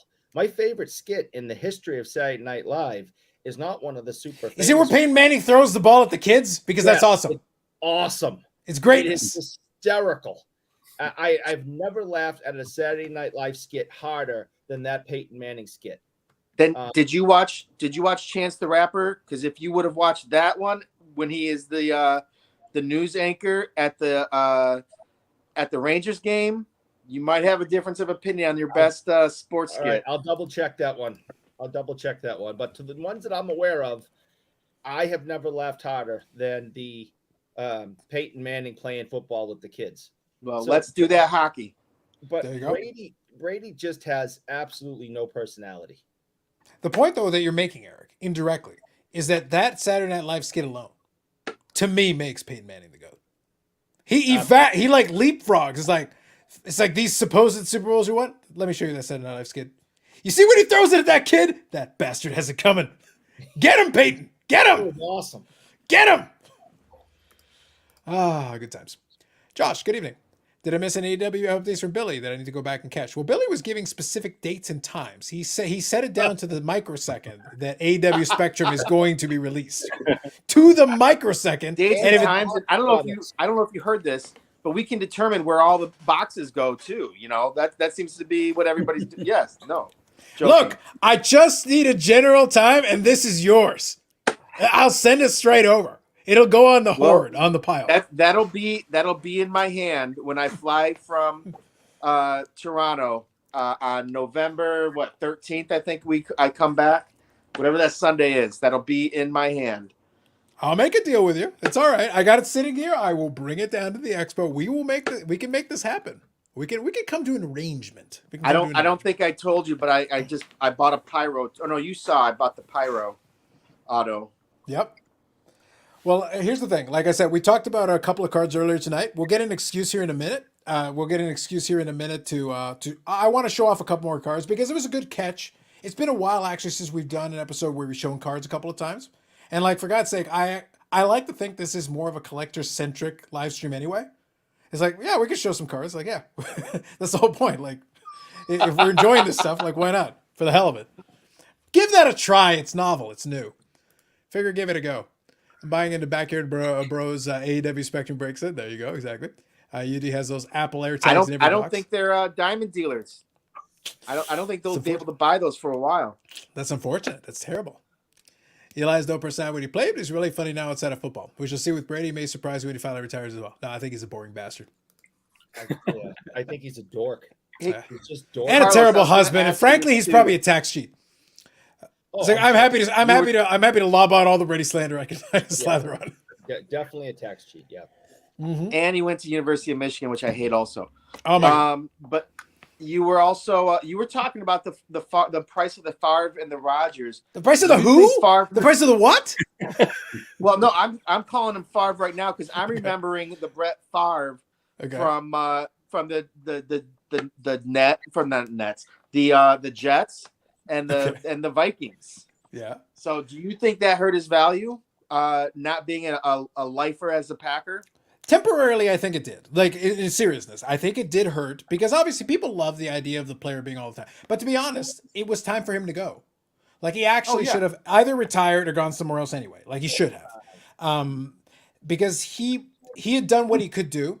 And I've said this, like, when I'm having a serious conversation, both the quarterbacks that the team has had are flawed. Either it's both as human beings, but also as football players. They have certain things they're really good at, and they have certain things that they're deficient in. So your job as a person building the team, build a team that plays to their strengths and downplays their weaknesses. Brett Favre had a cannon. He had a cannon of an arm, but it was wild, and he has the most interceptions of all time. He has the most interceptions of all time. So you know that. So then going forward from there is then you look at Aaron Rodgers. He's a lot more accurate, yes. But he also won't necessarily throw into dangerous situations, so he won't take as many chances. But if you give him the right personnel, he can do what he needs to do. Right now, what the current team lacks is he doesn't have confidence in the receivers. He's not willing to pull the trigger and take the chances necessarily. And he doesn't have a home run hitter. When he was at his best, he would be able to go like Jordy Nelson, run, go over the top. I'll throw it underneath if I need to, but otherwise, let's go for the home run. And he'd be willing to go to Jordy Nelson and shoot for the home run.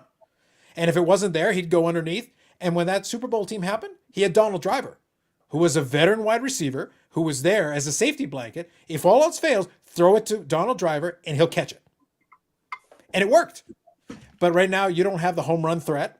So all of a sudden, it's like, okay, so who am I going to throw it to? I'm holding on to it too long. Well, that's not going to work. Hey, look, I get it. Like we had this. I mean, we had to decide. We had a quarterback that probably should have retired, and instead, so what we do, we trade him for a Super Bowl caliber quarterback in Detroit.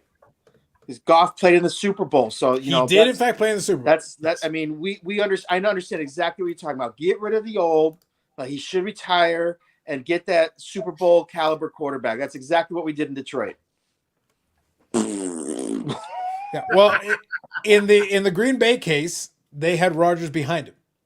So it's a situation where they looked at him and go like, okay, he's ready to go. Like let's get him out there. Let's trot him out there and give him a go. Give him a chance. Favre wasn't going to do, if Favre had stayed another 3 or 4 years, he wouldn't have done anything special. Like where his game was at that point, he was very one-dimensional. He would have been, I think he still would have played okay. To be honest, the Jets thing didn't work out for him, but he played well that one season in Minnesota because the personnel was good. MVP candidate. Yeah, he had the right personnel. It worked for the 1 year. The second year, not so much. But then what happened? NFC Championship, he coughed up the interceptions. No, So, like, that's kind of what he does. So, Right. But if you have the right personnel, you can still get a lot. You can still get a lot of mileage. So I remember, look, I was never one of those Packer fans who was mad at Favre for leaving. I said, no, it was time for you to go. I have a Brett Favre Jets jersey because I love the irony, and I bought it on the clearance bin. I paid $15 for it. It was great. I love it as a trolling thing that I wear. And I also have a starting lineups. They're a little bit above screen. I have 2 Brett Favre starting lineups up here. Sorry, not starting lineups, the McFarland's. I have 2 of them, McFarland's. One is the Minnesota Vikings and one is the Jets one. Hey, can you take a picture of the Jets, McFarland, and send that to me? Of the Jets, Brett Favre McFarland? Oh yeah, What kind of chocolate stick eating fetish are you trying to feed over If there? you took a picture with What do your you need? phone, What do you need over there? I'm just saying, if you took a picture with your phone of the Brett Favre McFarland and then sent it to me, through text, that would. Interesting. That is a thing I could do. So if I sent, so you're saying you want me to send you a picture of that? Is what you're asking for? Just of the Jets. Just of the Favre. Jets. Just of the Jets Favre. Interesting. A picture over the phone. Interesting. So a picture like this. No. So like that picture. That kind of picture. I'm gonna kill him. Well, that one wasn't Yannick. There's another party responsible for that one. Like I said, I have people. I'm gonna kill him anyway. Bougie Eric, when will you learn? Never tempt fate, Bougie Eric. Never tempt fate. God. Don't do it. Just don't do it. Let it go. I would love a dual auto patch of Sapp and Favre. Love that rivalry. I'm a Bucks fan. Brady is a narcissist, but he's good. Fair enough. I got it. Trading away Adams killed that team. If I were a Packers fan, I'd be pissed. I don't think Adams is going to make a difference this season.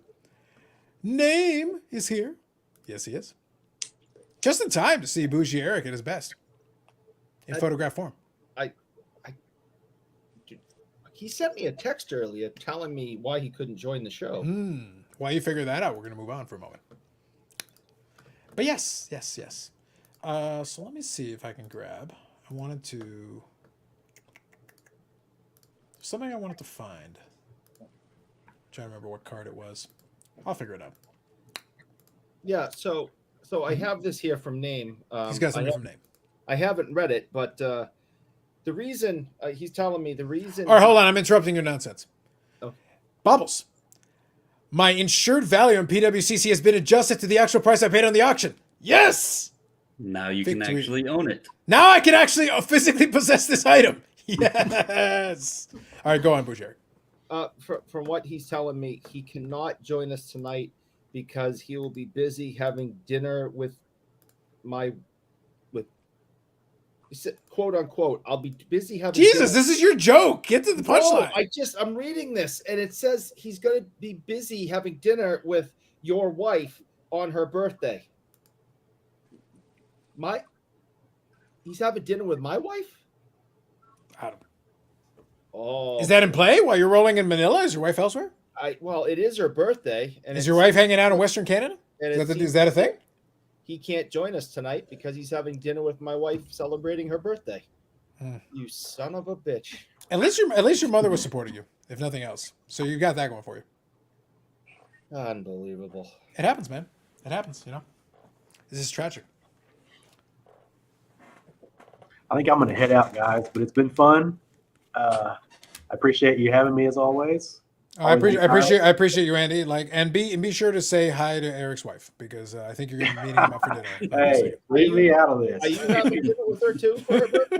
No. Look, Bougie Eric brought this into play. Apparently, this is a problem now. I don't know what's going on over there. I'm not questioning anything. Like I'm out of here. I'm just sitting over here chilling, just doing my thing. Thanks, Andy. Appreciate you popping in. Have a good night. Take it easy. See you later. Talk to you later, Andy. See, you're causing trouble, Bougie Eric. It's terrible. I just don't understand what Name's doing having dinner with my wife. I don't understand. Well, maybe she's a big fan of the Oregon Ducks. It's kind of his deal. I don't know. I don't know what to tell you. I guess, but I thought he was the only one. I don't know, buddy. I don't know what to tell you. I don't know. Okay. So your dog sitting today, Billy? That's part of your duties? I worked from Long Beach today because my friends helped run the Formula Drift series, and they were both working it, and they needed someone to pick up their kid. So I drove up here and picked up their kids. Their dogs are here. I'm waiting for our DoorDash and food, and then tomorrow I go to the Newport Film Festival, and then Sunday I'm going to try for Anne Hathaway and then go back to the Newport Film Festival for some celebrities, my usual stuff. I'll post pictures, and then Eric will like them on Instagram and make googly eye comments, which I appreciate. That's good. Yeah, I do that. Yes, this is true. Good. Excellent. I like it. So that's my week. That's my weekend plans. I was all excited that you got to meet Judy Greer because I've been a fan of hers for a long time. I was so mad because I had photos in my car and I didn't know where they were, and then I finally found them. But yeah, she's a Michigander, so I use that line all the time. She was nice. She was super cool. I think it's fair. I'll tell you the ones that are bad. She's not one of the bad ones. That's good to know. they always say never meet your heroes, but you have somebody that you're a fan of and finding out that they're not so nice, it takes all the fun away. So it's nice to hear that she's a good person. Yeah, anyway. all my friends hate me when I tell them how Jennifer Aniston is. That's the big one that shocks everybody.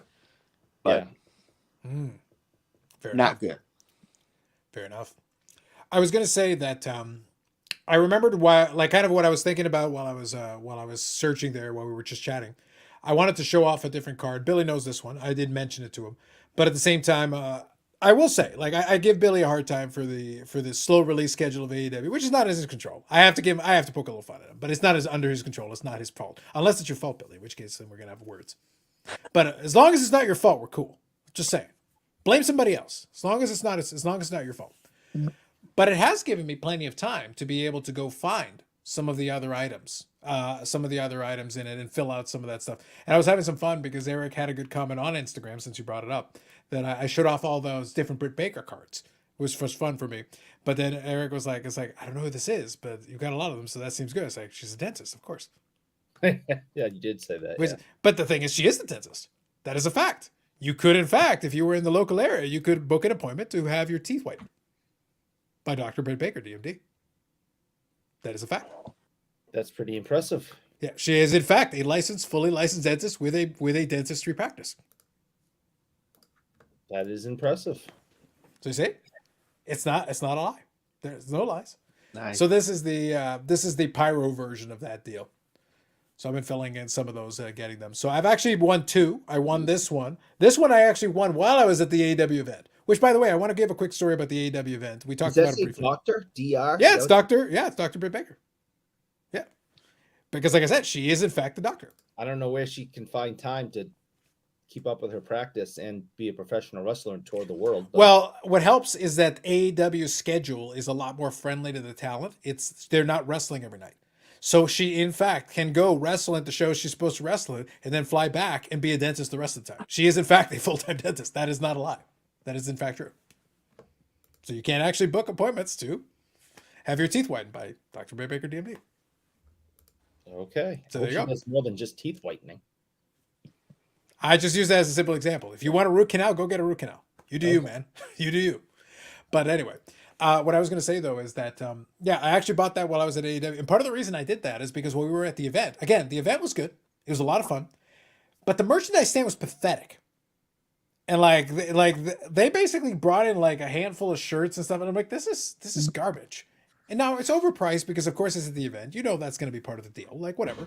But it's like, really, all you guys got is a bunch of dumb shirts? Like, that's the best you could do? Like, get a truck and roll over some. It was funny is if you want any decent merch, most of the people brought their own merch. And it's like most of the merch these people are wearing is better than what you got at the stands. This is trash.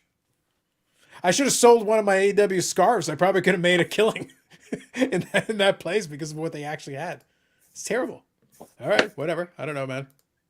So here, Paul says, so close in 88 and 1990. Facts. Yeah, thanks for bringing that up. Paul's here to help, man. Paul's here to help. Yeah, in 1990, I was up until like 3 in the freaking morning until Peter Klima scored and cut my heart out and stomped on it. Thanks for bringing that up. Yeah, I'm over Paul's it. here to help, man. Paul's here to help, buddy. Yeah, That's what he does. I hate Peter Klima. It's all right. Listen, there's a good chance that Paul, if you're coming down to Expo, I think you got to come down and remind Eric about this in person. It's the right thing to do. Yari Curry's gonna be there at the expo. I'm gonna go punch him in the eye. Yes, he will kick your ass. I agree. But if Peter Klima shows up, that's it. I'm gonna lose my mind. Interesting. And Peter Klima will beat you to death with a Beckett slap. You went out as you lived. Anyway, has Carlos ever met his heroes? Mike Trout and Tom Brady. I don't know who these people are. Moving on, Josh. Carlos, would you like Mike Trout more if he was a Dodger? I don't know who that is. Moving on, 357. She wrestles 1 day a week, which is true. They're bringing signs for Pro Wrestling Tees, as they should. If you want the AW merch, you might as well go to Pro Wrestling Tees and order it directly. That was one thing. Like, jokes aside, I actually thought that was terrible. I thought that was awful because I was sitting there like, I actually wanted to buy some swag while I was there. Oh, okay, that'd be like, I was prepared to spend the stupid exorbitant prices, which it's extortion. It's absolutely ridiculous. But I was actually still prepared to pay for it. It was like, but what they had was shit. It was utter garbage. I was like, okay, I understand it's overpriced, but it's also garbage. It's trash. I'm like, I'm not paying for this. Get out of here. That's weird because I thought, oops, shoot, what'd I do? You're in Can you darkness right still now. hear me? I can I hear hit you, the but you're in wrong darkness. button. I hit the button on the phone. So we've got an insert in one of the AEW sets. It's called its original name was called Mark Merch, but they were kind of like, yeah, we don't really want to call our fans Marks. I go, but the Marks call themselves Marks. We know You we're also have Marks. Smart Mark Sterling. Yeah, but they're like, so it's like the merch, I think, is what it's called now, and it's like a die cut of the T-shirt designs that they have for the wrestlers, and they were like, they gave us like all these files of all the different designs. So, like when you go to the show, you're like looking for a bunch of these designs, and they don't have them there. But I don't know where they sell them, but I know they have designs and logos and stuff for all these wrestlers. But that I find it odd that they didn't have a good selection for you in Toronto, or maybe they just couldn't get it through customs. That's always. I think that's a real possibility because like it was very sparse. Like I was there on the second night, I'm not surprised because they would have sold through some stuff. But on the first night, like the selection was super sparse, and I was like, I don't want to buy one of these generic wrestler T-shirts. I'm not interested. I wouldn't wear one. Like I wear like plain T-shirts that don't have any real logos on them anyway. I'm not going to do that. The AEW logo stuff, that's fine. It's okay. But even the stuff they had with AEW logo and stuff, it was terrible. It was absolutely like the junk. I was like, I could literally go on Pro Wrestling Tees or the AEW merch store right now and just buy 100 times better crap. And it's not like I would have saved any money. It was expensive there too. So I was like, all right, fine, whatever, I guess. So let me quickly scan through a couple of the ones here. Paul says, I'll bring my Peter Klima Super Collection, as you should. Thank you, Paul. BGS Slab Nunchucks, correct. That'd be funny. Carla says, I hesitate to bring this up. Professional wrestling is fake. What? I hesitate to bring this up, but professional hockey is fake. I'm now collecting Peter Klima, as you should, Bob. Shut up, Jeff. So is every TV show you watch. True. By the way, like jokes aside, I always laugh. And Carla, it's completely fine. But I always laugh because it's like, oh, but wrestling is fake. It's like, guys, it's a TV show. Do you know what my favorite TV show is? Like that I've ever watched that I enjoy. My favorite television show. Sopranos. No. Price is Right. Absolutely. 100%. Yes. And Bob Barker's fake. Nailed it. Moving on. No, it's House. House MD. I actually really enjoy Hugh Laurie. I enjoyed his work as House. I enjoyed that show. As a misanthrope, I enjoy that. But the point is, Hugh Laurie is not only not a doctor, he is not even American. Oh, no. I know. This is shocking. But here's the thing. And Bubbles, help me out on this. No one would then like, oh, but you know Hugh Laurie is not a real doctor. Yeah, I know. I'm aware of that, yes. Thank you.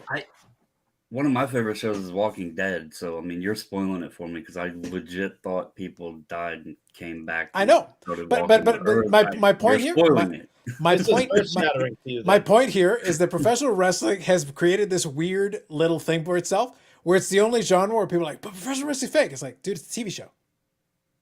It is literally a televised. That's my response to them is literally like, it's a televised stage show, bro. Okay, but you have to understand. It's a televised stage show. When I was growing up in the 80s, this was an actual debate. People would. I understand. To be fair, my point is they did this to themselves by insisting on pretending it was real. It was crazy. Yes. And you'd have people say, no, it's not. And fights would break out. Arguments at family dinners and stuff. I mean, have a good night, Brad. Take it easy. Know that this was, wrestling entertainment. Yeah. And the arguments that people would have back in the 80s about this being real or not was dumbfounding. Like Eric, here's the thing. Like I'm being 100% serious about this. I understand. They did this to themselves because they insisted they wanted badly what they were trying to do. Like I'll give you a different analogy. What they were trying to do is they're trying to do what magic does, what a great illusionist does. They're basically trying to pull the David Copperfield thing. In the back of your mind, you know that it's not real. He's not putting a person through the Orient Express. He's not doing all these mass illusions.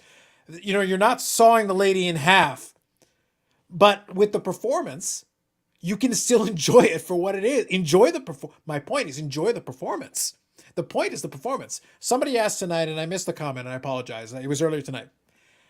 when you're there in person, you're seeing it from different camera angles than the television camera angles, right? So there are moves where somebody hits somebody, but if you're in the right angle, they miss them. But the person's head still jars sideways and they go down. It still looks good if you get it from the right angle. But if you're live and in person, you're seeing from the other angle, you see they whiff. Other ones, they hit, but they hit very lightly. If we're again, it's a simulated fight. There's a reason a UFC fight is a real fight. When somebody's done that fight, they can't immediately fight the next night. That's not how that works. And it's also a lot less theatrical. Like some fights are actually kind of boring in the sense that it becomes a grapple fest, which I can appreciate as a fan of UFC. I can appreciate it. But like, not all fights are going to be these action-packed wars. By the way, if you two guys get in a real war and they just slug at each other and their faces all like mangled up, they're not going to be fighting tomorrow. They're going to need ice. They're going to need some time to relax, recover, and chill. And the medical and the athletic commission is going to be like, you're going to sit down for a while. You got hit in the face a lot. Relax. Take it easy. We'll see you in 6 months. Even as a kid, I would, obviously Hulk Hogan was the biggest thing on the planet. I mean, and it's like, all right, so he's this superhuman. He's massive. He's got the pythons, the whole thing. And I used to say to people, do you know what would happen in real life if Hulk Hogan punched you in the face? He would cave your face in. He punched Paul Orndorff 10 times in a row with a closed fist. And he was fine. It's not real. Yes, it is. You don't understand what it's like to be punched in the face then, because that's not possible for a man that size to punch someone in the face 10 times in a row and the guy stands up. Yeah. Well, it was that was one. And then also the more outlandish angles, right? The more outlandish ones. Right. This guy went in the back and beat this guy senseless with this chair or whatever. It's like, that's called an assault charge. Yeah. Like at that point, like I'm not going to waste my time explaining this to that person. It was like, guys, if you did that in any workplace in the world, someone would get sued. Yes. Immediately. Triple H. Bobbles does that to Peter from SGC when the performance review is not to his liking. And like, we don't talk about it, but there's court papers pending. Let me ask real quick if somebody, because I don't follow the wrestling much at all. But when I was watching it as a kid or whatever, and it's kind of like, even in sports cards and content and everything else, it's kind of the same. It relates around. What do you actually enjoy more with the wrestling space? Is it actually the fight, or is it the soap opera stories that are attached with it that you're following along on? So I'll answer for myself. I enjoy more how it plays into the bigger picture. I've seen enough matches in my time that there's very few things you can show me I haven't already seen. Like realistically, if we're being honest about it, and for UFC, when I'm watching UFC, I enjoy it for the fight, is what it is. But also, if you see enough UFC fights, certain styles. You can still appreciate and still enjoy it. But there's a lot of times where you'll be able to quickly discern what kind of fight this is going to be. Does it take a lot out of the fight? No, you might still be interested and engaged in it, but you're not going to get as amped up about it as somebody who's never seen it before. If you've seen enough fight, and these are quote unquote real fights, right? So, but if you've seen enough of them, like, it's hard to get as amped up about it as you would have been earlier in the day. The totality of the professional wrestling product is what makes it work. I was at the show live. The point at the show live was to enjoy the ambiance, was to enjoy the atmosphere when we're doing this presentation of the show. It's the little things. It's what I told you. I went to go get the floor seats because I thought it'd be kind of cool to get the floor seats, and I was able to get them really cheap. It wasn't because the floor seats are great seats. Actually, it's not the greatest camera angle to watch the thing from. But the point is, I was able to do that, and we were able to feel the heat from the pyro. That's a little detail that was kind of fun. It added a little element to it. On the first night, it was fun being able to see it from a different angle where we were able to watch the entire ring and see everything much clearer. It was actually a better camera. It was a better angle to be able to see everything. But it's a show. If you treat it as a show, and when I was doing the WWE one years ago, it's a show. I was appreciating how they structured the show to make it entertaining. The MCs would do their thing to hype up the crowd. Because when they're doing the live show, we're doing it live. And on TV, the commercials are happening.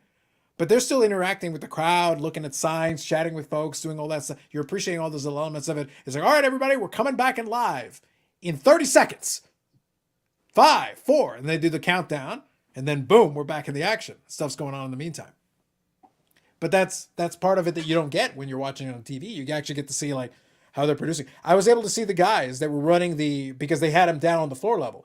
You could see the guys that were running the television feed from their little spot with all their electronics. You could actually see everything that was going on. You could see the announcers over on the side doing their thing. You could see the production folks walking around. I was just appreciating the whole thing as an entire production and going, how many moving parts are we watching right now? Watching a ton of moving parts. Second night was not televised, but after they were done, the guys had a little conversation up in the ring, chatted, thanked the crowd, did all that stuff. And then they hung around for a while to take selfies with everybody, sign autographs and hang out. My buddy was getting a bunch of autographs. I was just hanging out, chilling, just watching. And, but they were having a good time. The fans were having a good time. And the guys just came in, signed for everybody, blah, blah, blah. And in the meantime, as they were doing that, they were already disassembling the ring, disassembling the entire thing. And it's just being able to watch it all. That was kind of fun for me. Because you're getting to see how it's produced and how it's done. And that was for the recorded one. So that aired about an hour ago. So I'll get a chance to watch the replay and see how it is for the show that I was at. I'll get a chance to watch it again and see it from that perspective, from the edited perspective for what they show. Do you think That's the the fun for me. outcome's going to be different this time? I think there's a chance. Okay. I think there's a That's chance. exciting then. Yeah, very much so. Well, I was telling Billy, I was joking with him that I go, if they hang around long enough, they did a debut on the recorded one. It's like, I don't know, it might make it in your set. So we'll see. Like, but that's the fun part, is that because it was pre-recorded, they actually put in some storylines and some stuff into it that could play into storylines going forward in the next couple of weeks or the next couple of months. We'll see. We'll see how it goes. I'd also be curious, Billy, and this is maybe something down the road. I'm still curious if they're going to incorporate some ROH, because they may as well. They basically are running it on AEW shows. Yeah, we'll see. Yeah. Hey, I got a kid I got to feed dinner here too soon, so I'm gonna go get all my Peter Klima cards and Yes, please. and send Could them out to everyone Eric. bring Peter Klima cards so that we could show Eric? You know, I think he's going to Bring be the expo. in SP Signature Legends or whatever, the alumni set, the second alumni set that we're putting together.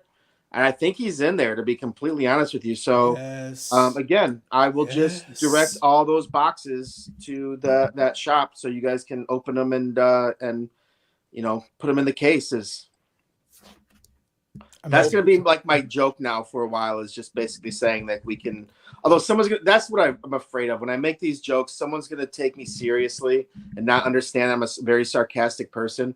Like Eric, when we're on Clubhouse and whatnot, like I always tell people on Clubhouse, I'm here to inform. Like we can talk about stuff here and there, and I'll give my opinions if you're talking about the Lions or the Pistons or the Tigers or whatever. But if they're asking card questions, I'm there to inform, because I don't want someone saying, hey, you know, so-and-so from Upper Deck, blah, blah, blah, blah, blah. So they don't get to really see my real personality, you know. But when I get to go out with some of these guys and do stuff, then we have a good time. But I'm a little more lax when I come here, so you guys can kind of tell I actually have a sense of humor.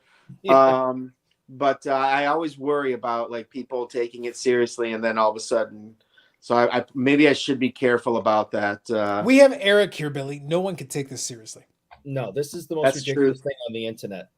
That's true. You're like one of Howard Stern's kind of like guys, like extra people, like high pitch Eric or high pitch, yeah, like you're one of those kind of guys. Yeah. Well, look, part of the fun, Billy, and you know this, is that I laugh because I know people that are in the industry and around the industry who watch the show. So we have kind of that audience, but at the same time, it's like, don't take this too seriously. But at the same time, it's like, look, Yeah, we'll drop some nuggets of knowledge here and there. We'll drop some nuggets of knowledge, but don't take the totality of it. There is a performance element to this as well. That's why it was funny, the professional wrestling thing. There is a performance element to what's going on the screen right now. Not 100%, but there is an element. yeah. You figure out what element that is. When the question came about Brian Gray, I was gonna be like, well, guys, I gotta go. I'm gonna touch on that one here in a minute, but I'll let you off the hook on that I'll one. let you go. Good to see you guys again. I know it's been a while, like face to face on this on Friday night. I usually get home and it's like then 5:36, and then I eat, and then I always feel like it's too late, but obviously it's not. But I just mentally, I think it's too late for me to start joining in. But you should know that that's not true. worst case scenario, I will That's just see. silly. I will see you guys at the expo. Worst case scenario, I am looking forward to it. I am not going to be in physical contact with any human being for 2 weeks before expo, so I can Wise. not catch COVID right before I go. Yeah. Because I'm saying it now, just so we're clear. I'm not joking. The Tay Conti is yours. We'll figure something out. Don't worry about it. Yeah, we'll figure something out. It is yours. I'm not doing that set. I picked it up as one of a couple of ones. Like, trust me, it belongs in your hoard. You'll get it. We'll figure something out. Have since then have I bought another I bought the women's division out of 25. Bought another women's division out of 199. I bought. What's great is a lot of people don't know to search Tanara. Mm-hmm. So sometimes I can get those cheap. I bought the NXT, I believe, the second year NXT one. I just bought one of those, I think, out of 75. I bought the Pyro, and I think from ComC I have 2 more regular autos coming. So, yeah, the hoarding has not stopped. And I still have another red, not exclusive. I have no more exclusives coming, so I still only have 6, I believe. Well, can I be honest with you? Yeah. I really, we'll talk more. I'm thinking I want one of those exclusives because I'm thinking I might end up doing the set. And for God's sake, if you're going to hoard the entire print run, I need one of those. Just one. I only have 6% of the print run yet so far. So far, like my concerns are what happens later. We'll see. We'll see how that one goes. I don't know what it is. It's just look really cute Brazilian, you know? I guess I'm a sucker. But could you produce this card though? No. Could you put that in a set? That'd be great. That's a beautiful card. It's all pretty right, guys, great. Have a good night. Thanks. Have a good night. Take it easy, Billy. Thanks for popping in. Appreciate you. That was a great card. I'm going to kill him. Again, that was not Yannick. There are others, Eric. I don't know. Bobbles is laughing a little too hard over there. It's 100% Bobbles. I'm sitting right here. I'm on camera. You just look, his eyes are like, I'll stick his head right here, then I'll just, go ahead. And it's like, just I'm just saying, man, like, never question the production values of this show. Oh, yeah, this is something else. Let me tell you. All right, let me go here. And next thing, you'll tell me Star Wars isn't real. I would never do such a thing. Yeah, love the dog. There you go. Are wrestling Hall of Famers that use steroids? Allegedly. Maybe. Perhaps. One or Mayhaps. Mayhaps. How did AEW compare to other live shows you've been to? Thank you, Josh, for the question. I did enjoy it. I would say my answer to you would be it's pretty close, actually. They've done a very good job with it. I was very impressed with a lot of the production. I will say WWE is super polished. Like, they're tight on everything. AEW was like 99.9% tight, though. Like, in all honesty, there were no production botches that I saw. It's just a matter of practice. WWE has been doing it so long. By the time when I was watching that event, now in fairness, also, I wanted to make a distinction. The 2 WWE events that I've attended in my lifetime, both in the past and then closer to the present, were both live events. So one was at old Maple Leaf Gardens in the 90s. Very different structure, very different everything. Very different time period. A lot of fun for me at that time. And then the other one was around 2015, 2016 time period. Obviously closer to the present. But it was not a televised event. So I want to make very clear the difference here. The first AEW event I attended was that Dynamite taping on the Wednesday. That was actually a live event, which is to say that we had, the matches beforehand that are going to be recorded for later use. So that's going to happen. But then as soon as we hit the 8 o'clock hour, our time, they're going live. So they're actually running a live show that is also airing on the network at the same time. So like we're operating on television time. So even you'll have commercial breaks. We're watching the match, but obviously the people on TV are getting the picture-in-picture at best or commercials. So we're watching that, and then they're doing all that, and they're playing into the timing of television. So they got to structure it a certain way. So it was kind of cool to see it. It was kind of fun. That's why I say, like, I saw the guys that were literally operating all the different camera angles and everything and the switchboard and all that. It was kind of cool to see. So I will say it was very cool to see how the sausage was made, because on the angle we were in, we were seeing the cameras move around. We were watching the production guys do their thing directly in front of us. So it's kind of neat. I think it was a very good show, though. I think they did a very good show. And I feel the crowd was very receptive. And I feel like the crowd hopefully came off really enthusiastic, because I thought they were. I thought the crowd was really into a lot of the stuff they got a chance to see. And that's fun. If you go to an event of any kind and the crowd's into it, that's fun. And every time I've been in an event like that, it's always good times. So hopefully that answers your question. Bob here says, first clear my house since 94, 95 BAP. Eric is Beetlejuice. I knew as soon as Billy said a Howard Stern sidekick, somebody, probably Bob, was going to say Beetlejuice. Well, literally Bob. Yes, literally Bob. I hate you, Bob. Nuggets of scholarship. Thank you, Josh. Hashtag. Name says, they say if you say Eric's name 3 times, he'll show up in your bedroom. Have you tested this theory? You better not show up in my bedroom. That's all I know. I got questions, man.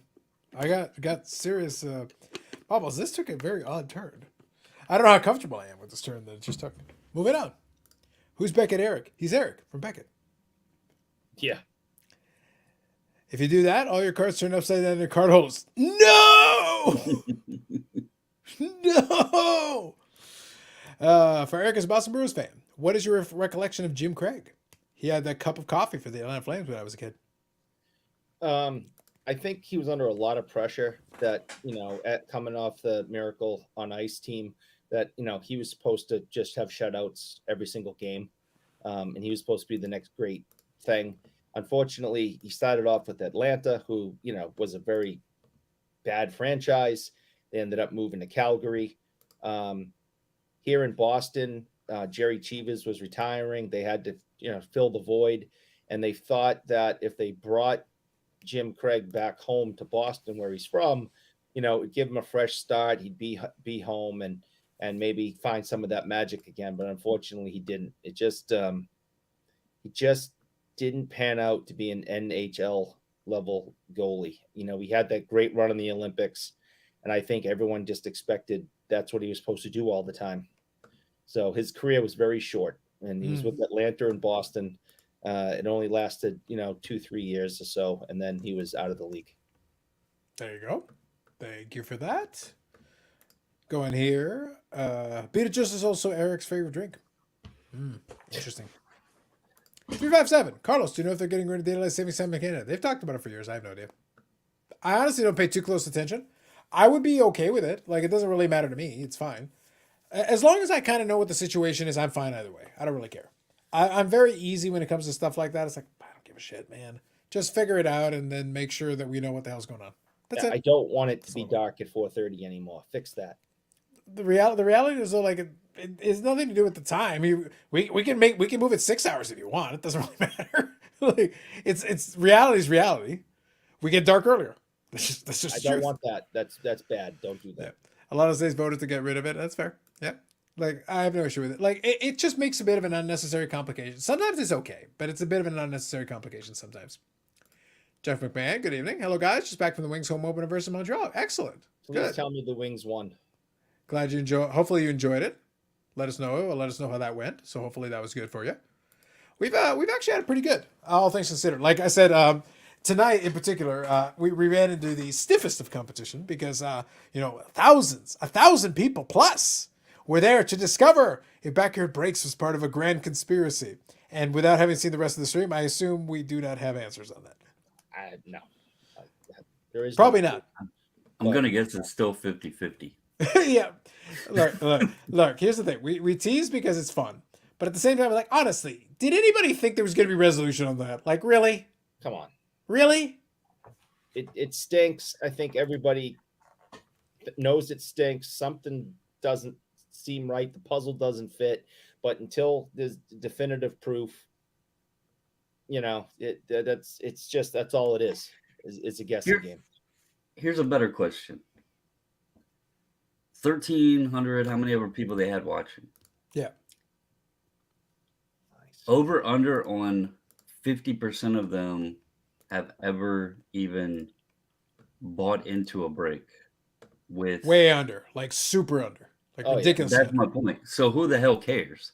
Like, Yeah. if they're not opening the product, nobody's buying it anyway. Like, the reason the breakers exist is because we're not going to go out to a LCS and spend $15,000 on a box of cards. You know, the average person's not doing that. So, Well, that they have look to in exist. fairness, what you're pointing to though is kind of what I said before, and that is really simply this: there are more people who are keen on being outraged than people who are actually being impacted by whatever. Mhm. And I've tried to be as clear on this as possible. I have zero issue with someone legitimately pursuing bad actors and trying to call them out or trying to prevent them from doing whatever. That's fine. If that's really what you're trying to do, okay, fair enough. Sounds good. Sounds great. But I've been in this hobby a while. I've been in this hobby a minute, a little bit. I don't buy that you're actually going to succeed in that endeavor. I also don't think that you actually believe that you're going to succeed in that endeavor. That is my opinion. And I don't think you care if you're going to succeed in that endeavor. I actually think it's a really great way, though, it's basically like, quote unquote, real collector, it's a real collector draw. It's a real collector porn for them to get really excited and amped up. I was like, yeah, somebody's calling out these bad actors. I mean, the same bad actors have been here forever. Golden's been here for 40 freaking years. He's been doing shady shit for 40 freaking years. It's not new. But this is Carlos. This is the difference. To our knowledge, unless you know of something. Lack of Don West? No, unless you know of something I don't, or someone in the chat knows something I don't. We've never questioned the card companies. Oh, card companies have been questioned for everything under the sun. In packing stuff and sending it directly to certain people. I just don't ever remember that being in question before. Where in the era? Okay, so I want to make clear. I think your point is valid, but I want to make something important clear. Super Shady clear. Stuff in the hobby by individuals, absolutely, forever, since day one. But now we're looking at, is there a card company that's involved in doing something? And that affects all of us. I want to make super clear something really important. Since the dawn of breaking, there has been the presumption that certain breakers have an edge. Since the dawn of breaking, this goes back well over a decade plus. People have assumed that if somebody gets a disproportionate amount of hits, they have an in. They know a guy. They have a back door. Whatever. This is not new in the slightest. The only reason this got traction is twofold. Number one, we're in the social media age. So it's very easy to create YouTube videos, Instagram, Twitter follows, Twitter mentions all the messages and all this stuff, whatever. That's easy. So that's one difference. Number two, everybody hates backyard breaks, guys. They're a particularly easy target because they're kind of these young assholes who nobody likes with the half shirts. Like, nobody likes these guys, really, No. other than their fans who actually like those guys. Outside of them, everybody else hates those guys. No, they're like watching a car wreck. They are, like, if we go back to the professional wrestling thing, they are the perfect heels. They're the perfect villains for the situation. It doesn't matter what they do. There's a predisposition to hating their guts anyway. They could, in fact, give money to charity just for the hell of it. Say, we're giving money to cancer research. You suck. You're trash. Cancer's good. Wait, no, I shouldn't say that. Like, they'll get that angry that they'll be like, wait a minute, I shouldn't say that. Actually, that isn't what I meant. But it doesn't matter. It makes no difference. And I'm not saying they're good. I'm not saying they've done a good job. I'm not saying they're good for the hobby. I'm not saying any of those things. None of those things. But I'm saying they're a very easy target because they're disliked anyway. Now, if it turns out that the one comment that they mentioned earlier on the live stream, it turns out to be correct, that in fact, they are getting this consistent money from Whatnot to be able to fund their operation. They'll be able to help them operate. Well, there you go. There's companies in the space that are funding them and underwriting a lot of their stuff, right? So that could be a thing. But at the same time, I'm back to my original comment, my original thought, and I'm sincere when I say this. And Bobbles and I have kind of had conversations side to this illusion. I'm very consistent on this point. I, speaking only for myself, I don't care. I don't care a little. I care 0%. That's their business. You, as the person watching, as the individual, as whatever, as the person who hits the like button so that Eric can pay, as the person who would do that kind of thing, as that kind of individual, and those of you, so, and I know some of you haven't, but you should, because I will make Eric pay, as you should. See that smooth segue, Bubbles? That was a smooth segue. That was a good one. That was a good one. How we got that in there. Hey, he came on to my live to let everybody know that he was, you know. What did I say? I said I am not. He said I should pay for this fucking like button. No, Hit it. I said I am absolutely not paying for this. I thought I thought it was something about this is getting expensive or something like that. Yeah. Okay, let me finish my point. Now that we made Eric pay a little more. No, so the point is that I don't care because you, as the individual in the hobby, do not have to patronize this business you don't like. You can vote with your wallet here. This is an opportunity. But what's going to happen is that a lot of people are like, well, I already don't. So then you've done your part. What more do you want? I don't understand. I don't understand what the issue is here. If the idea is like, well, other people do, it's like, well, you can't control other people. So what is it you would like done? I'm not sure what to do for you here. And I understand the righteous indignation. I do get it. But I think it's misplaced. I'm actually being serious. I think it's misplaced because I don't understand what you think you're accomplishing. You're just mad for the sake of being mad at this point. If you're not patronizing it, and the people around you presumably are patronizing it, the problem is somebody is. Whatnot can spend billions of dollars on backyard breakers if they want, but they'll go out of business if they don't make money. So then don't patronize Whatnot. That's the answer to your question. Don't do that then. You have means and mechanism to do this. But the fact that these people stick around tells you there is an undercurrent of people who will bankroll this, who will support it, who will do these things. So it doesn't matter how much you cry about it. You voted with your wallet, and if it still doesn't get the result you want, fair enough, I understand. Move on and live with your lives. Seriously, move on and live with your lives. Go do your own thing, collect your own stuff, participate in the hobby in the manner in which you see fit, whatever that happens to be. No judgment. Well, except for Eric, I judge him all the time. Well, that's fair. Really harshly. But outside of Eric, the rest of you, no judgment. I absolve you from judgment. Go on and do as you will. Have at it. Have a good time. Collect all the Peter Klima cards. All of them. No. And show them to Eric. He needs them. He needs to hear about them. He needs to know about them. It is his goal in life to see all the Peter Klima cards in creation. But outside of that, do whatever you want. Have fun. But guys, this is supposed to be fun. The reason I run the stream the way that I do is I could bring in certain folks that would draw a bigger audience. I know this. I could do that. I want collectors. I want people who have a good time. I want people who have fun. I want people who are in on the joke, who can have a good time with it. Andy was earlier tonight. He's a little bit more inclined to believe the possibility of some shenanigans, and that's fine. I think that's perfectly fair. I think it brought a good piece of the conversation. Brad participates in the space in his own way. Bobbles participates in the space in his own way. Eric is physically in the space somehow. I don't know. He takes up space. There's a space thing involved. The point is there's space. So it's there. Bobby was on earlier tonight. He participates in the space in his own way. Yannick is a collector. He participates in the space in his own way. You guys in the chat participate in the space in your own way. That's fine. That's great. That's good. Billy works in the industry. He works in the company. But he's also a collector. He participates in the space in his own way. All those people do. And we were able to just hang out and have fun. The hobby's supposed to be fun. If that's true, well then, I'm having a good time. I'm having with the silliness. I don't care. So guess what? I don't really care. If Backyard Breaks becomes the biggest breaker in the hobby, sounds great. I don't give a shit. I'm not buying any of that crap, so I don't care.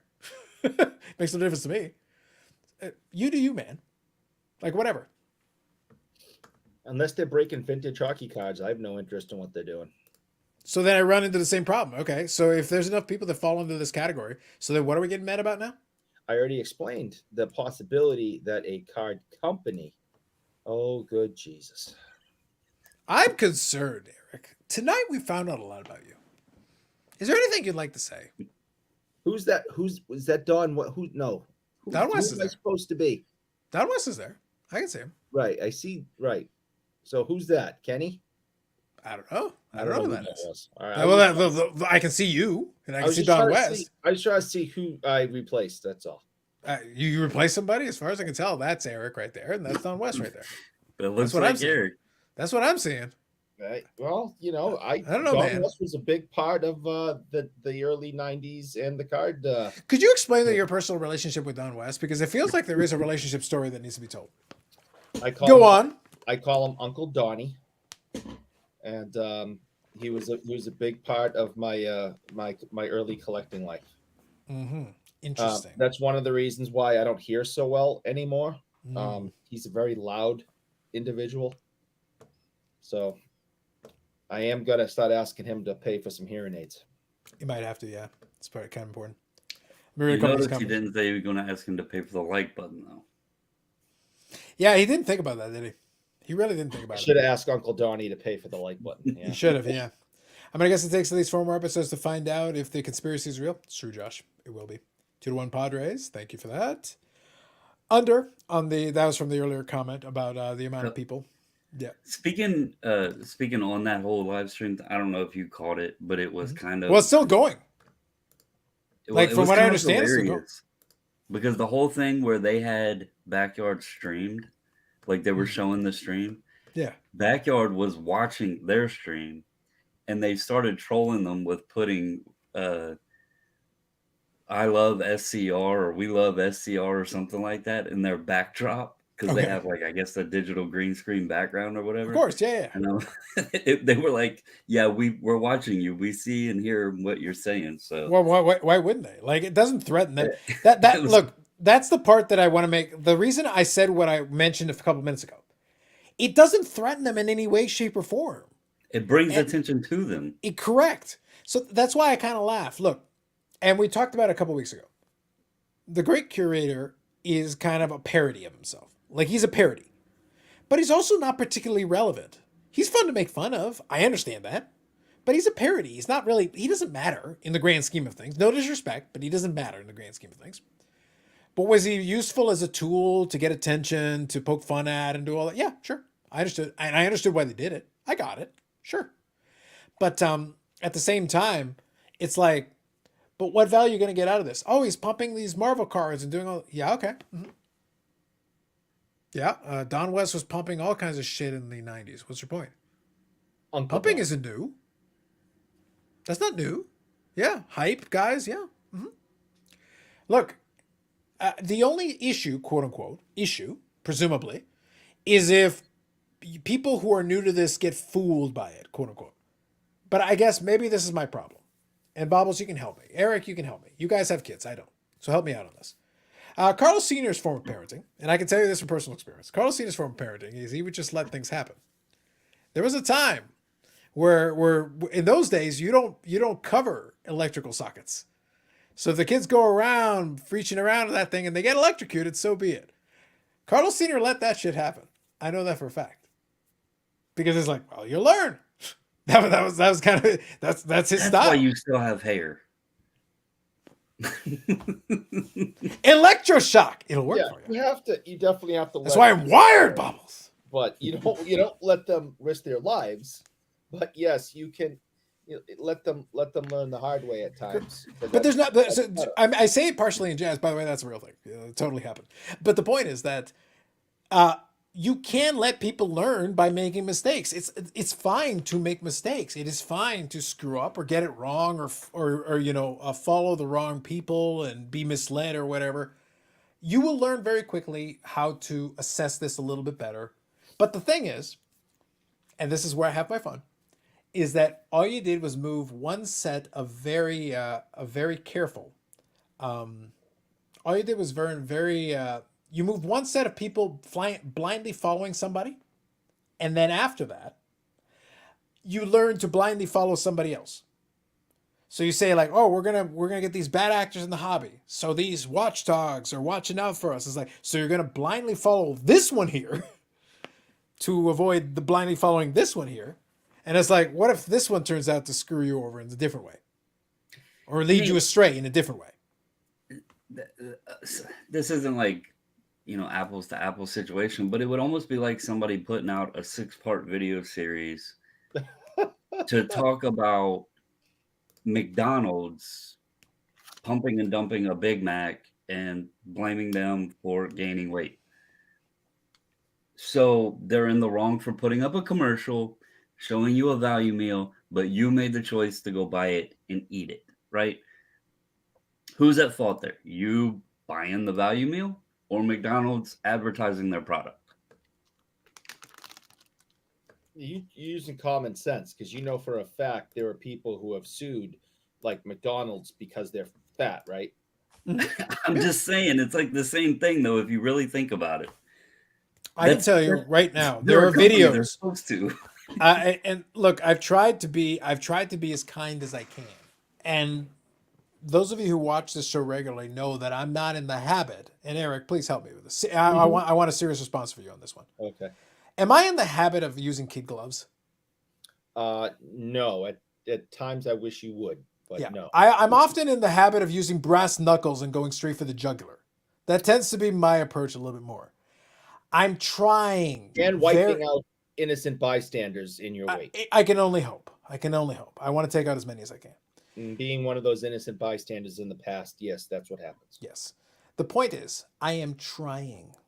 And I want you to understand what I'm saying. I am trying as hard as I can to be as charitable as I can, to be as nice as I can for the quote unquote real collectors who are sincerely thinking they're helping when they're just whining. And it irritates me. It aggravates me. It makes me madder than Eric thinking about it, Beckett. I restrain it better than he does, but it makes me mad. And I have a Latin temper that I have learned how to harness over the years for pure evil. But the point is, I've learned how to harness it. But I have that temper still within me. And when I listen to these people whine and whine and whine, I'm sitting there like, I want to let them have it so hard. And I try to be very charitable and try to hold back a little bit because, well, they mean well. They mean well. But they're still in the wrong. And they're still in the wrong because for all their whining, and it is whining, it's nothing else, it doesn't lead to anything. It doesn't help anything. It doesn't fix anything. It really doesn't. And the reason I know this is because they're focusing their attention on the wrong areas. They're refusing to give accountability to people that need accountability. They're hoping, well, let me blame Jeff Wilson for all our problems. No.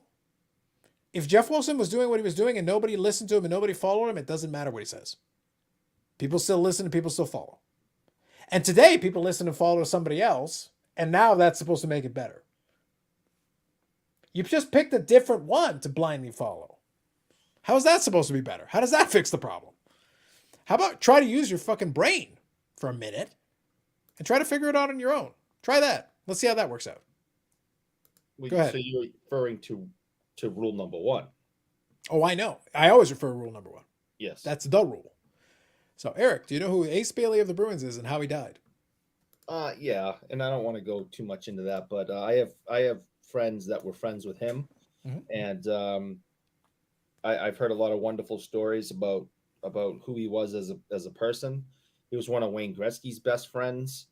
When Gretzky was in town playing the Bruins early in his career, he would come visit Ace, and I have some friends that would play street hockey with Wayne Gretzky when he would come visit and stay with Ace when he was in town. Gretzky was a young kid himself and would go out and play street hockey in the street with all the neighborhood kids in Ace's neighborhood. It was a horrible day for the world when he died, and how he died, and he's missed to this day by the people that knew him. There you go. Bob, it wasn't a stogie. It was a chocolate stick. In a variety of forms. Chocolate stick. You have created so many new memes you don't even understand fully yet what you've done. Moving on. Baseball cards have always been a scam. The first inserts with bubble gum did not. It came with a thin brick of sugar that evaporated in your mouth. Facts. Well, actually, that's not a fact because the bubble gum wasn't the insert. The cards were the insert. Yeah, it was tobacco even before that, though, to be fair. It was tobacco if we went back further. Yeah, if we go tobacco, it'd be first. Cards are the insert. Yeah, they were. They were the extra. Yeah. People get it backwards. Well, that's why, though, I keep saying that people kind of forget that this was always a marketing ploy. This whole industry was based on the back of its marketing. It wasn't meant for cards. Cards didn't matter. That wasn't the point. The point was marketing. Sports Car Radio is still going with 820 watching. Yeah, No, I have no doubt. I have no idea what the hell they're keeping people engaged with at this point. I genuinely don't know. It's been a very long time now. And I say that as someone who does long live streams. I understand the irony of what I just said. Just humor me on I this. just don't find them. Just me personally, I'm not. It's not a hit job. I'm just saying I don't find them entertaining enough to be watching them for 4 hours talk about one subject. I assume they've shifted off to something else. I have no idea. People think for themselves in the hobby. Carlos has set realistic expectations. Yes, you're right, Steven. I know. Yep, a lot of collectors need someone to tell them how to collect it. They really do, clearly. Why does it look like Eric is eating a turd? He is, basically. I am not eating a turd. That's a chocolate stick. That's my favorite donut. Is it super glazed? Does it melt in your mouth with the glaze on it? Yes, it does. I'm not even going to make the follow-up joke. Bubbles, I showed restraint. I want it noted that I showed restraint. It was right there for me. And I said, no. Be gone, Satan. I'm not taking it. It's there. I'm not doing it. Good stuff. There you go. All right, cool. All right, guys. So I'll tell you what. I've been kind of a long week for me. I'm enjoying it, and I can have a little bit of fun chatting a little bit. I can chat hobby all day long. That's easy enough. But I need a specific rationale or thing to talk about because we've talked about a couple different things. I'm happy to chat on something if we've got something to chat about. Otherwise, we'll start winding her down here. We'll call her an evening, and we'll send you guys off to the weekend. So exactly, it's a sad inspiration for collecting to be found anywhere. People are relying on expert opinion. Like Carl said, they can whine and blame somebody else for spending their money. Yes. Now, the problem is, the point I'm making, and I'm not going to single anybody out, there are some longtime collectors who do this too. They spend a lot of time complaining and whining, and they can blame every influencer in the space. They do that. And they keep saying, oh, the influencers. Guys, influencers only work if somebody follows. That's it. Like, there's no magic formula to it. I'm not saying they're saying good things, but I'm also saying if people follow, what do you want? Like, I don't understand. Like, I'm not sure how to explain it. Look, I'll give you an example. And I will name a name because it's only fair in this case, just to make my point. Okay? We'll talk about Comeback Card Investor. So that's Brad who does that video. Not the Brad we have here, a different Brad. So he does Comeback Card Investor. Yeah. This one hasn't done videos in over 6 months or 6 months thereabouts. Has not done a single video in 6 months. Go look that up. Go check it for yourself. Fact check me by all means. Help yourself. He does the live streams that he does with Dustin, Sports Card Dad. That is the only content on that channel. Brad literally doesn't collect anything. What are we even watching that for then? They can get people on. The channel has a lot of subscribers. It gets decent views when they do their videos. Like it does. I'm just being objective about this.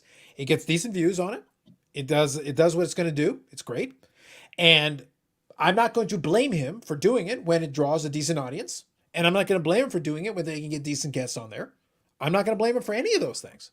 They're going to have Bobble's personal employee, Peter from SGC, on there soon. And Bobbles is like going to make sure that Peter doesn't say the wrong thing. Otherwise, Bobbles is going to come down with the hammer straight from the top. Straight from the top.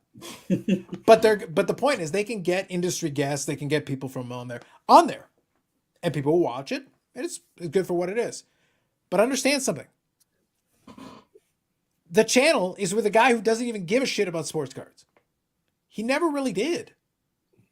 I'm not saying this to be mean. I'm saying this to be honest. As soon as it became hard, he suddenly was out of it. He was off doing acting or, his card life thing. Maybe he's off with Aaron Rodgers doing a juice cleanse. I don't know, man. He's doing something else. The point is he's doing something else. It's not about the cards. He doesn't care about the cards. He's not collecting the cards. He's not even participating in the hobby, really. But he can go to industry events and something and shake people's hands and take photo ops and do one live stream per week. And that's the extent of his content. And he has like 14,000 subscribers, 15,000 subscribers. So then what the hell do you want me to feel bad for you if this is what you want? The numbers dictate this is what you want. So why would I feel bad for those folks then? Help me. Like, am I wrong on this? Am I losing my mind? Anybody? Bueller? No. I mean, it's funny because people want to have fun and, do the hobby and everything, but it's also a situation where there was a phrase used as witch hunt, and it's like everybody's looking for the story. Um, I don't know if it's like it's weird too how much has changed. Like I talked about it with Refractor in the podcast. I was like, this all kind of like it floats up and would rear its head every now and then. Yeah. But it seems like since the national, like the the bantering back and forth and like just constant flow of topic to topic to topic. And I know the content's God's or blessing, but at the same time, it gets kind of old because like how many different channels can talk about the same thing? You know, people are watching the same episodes over and over. It's like going to HBO and then Showtime, Cinemax, AMC, like all of the different channels, and the same show is on. Mhm. It's essentially what we have right now, and I'm not 100% sure why, but that one was This not one me. is Yannick. Yeah, I was gonna say that one's not me. I had a pretty good idea that one was, yeah. Tonight's been a banner night, guys. For wow. I did another edit on this one though. Mm-hmm. Guys suck. I don't listen. I don't know what you're talking about. I am not doing a single thing. Listen, I am merely a facilitator. I hate you all. This show is stupid, and no one should be watching this crap. An interesting tack. You better start your own channel. Go on. Tell me more.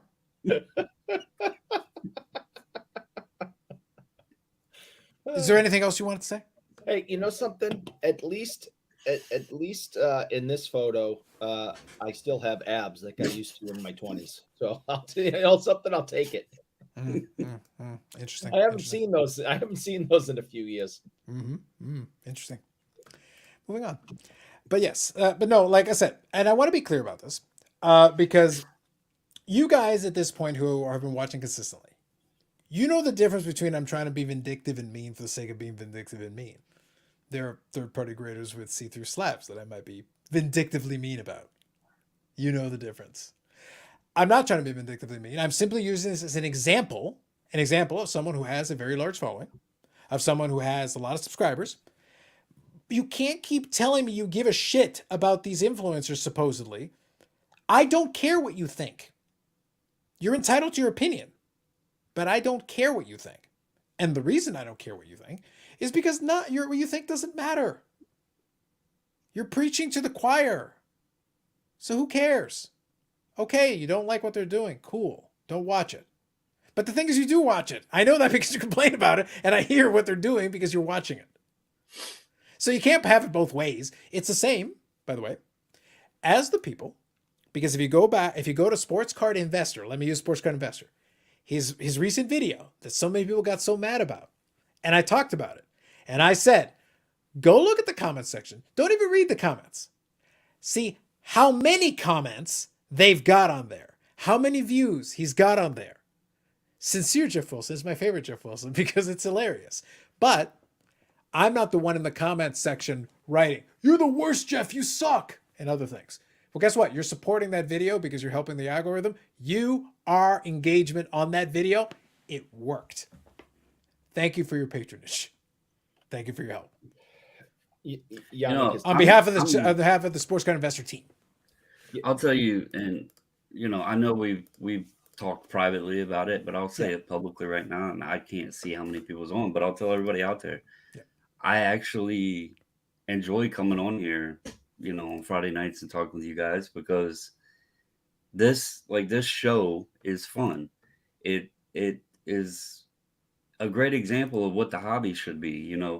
Some guys or gals can even be a part of it, but sitting around talking about the hobby. If there's a topic to discuss, we all give thoughts or opinions or whatever. It's not just a one-sided view of, this or this or this or this. It's multiple people's opinions or, views on something. But then we also can engage with the chat or give each other crap, make pictures, laugh. You know, y'all can ream me about Peter being behind the Nationals flag back there, you know, whatever. And it's just a fun environment, and that's what a hobby's supposed to be. It's supposed to be fun, and you know, so I'm glad that I've gotten to know you guys, everybody in the chat, and everything else. You know, and I'm not scared to say it publicly. It's an awesome show to not only just watch but be a part of. So, Well, I must be doing it wrong because I'm not having any fun. This sucks. No, you're well, totally doing it wrong. It's pretty much reflective of your own suck. That's pretty much the problem. Oh, all right. I'll look into that. Yeah, Kathy was too nice to tell you, but I'll tell you. It's because of your suck. If you would suck less, you'd probably do better. I will try to suck less. That would be really good. I would really appreciate it if you did. Okay. Just constructive criticism there to help you. Okay. Thank So you. Bob here says, I've had an idea for an art project for a while now. I need to get it done. Probably it's going to involve Bougie Eric. So, you know, that's always good. Freaking Bob.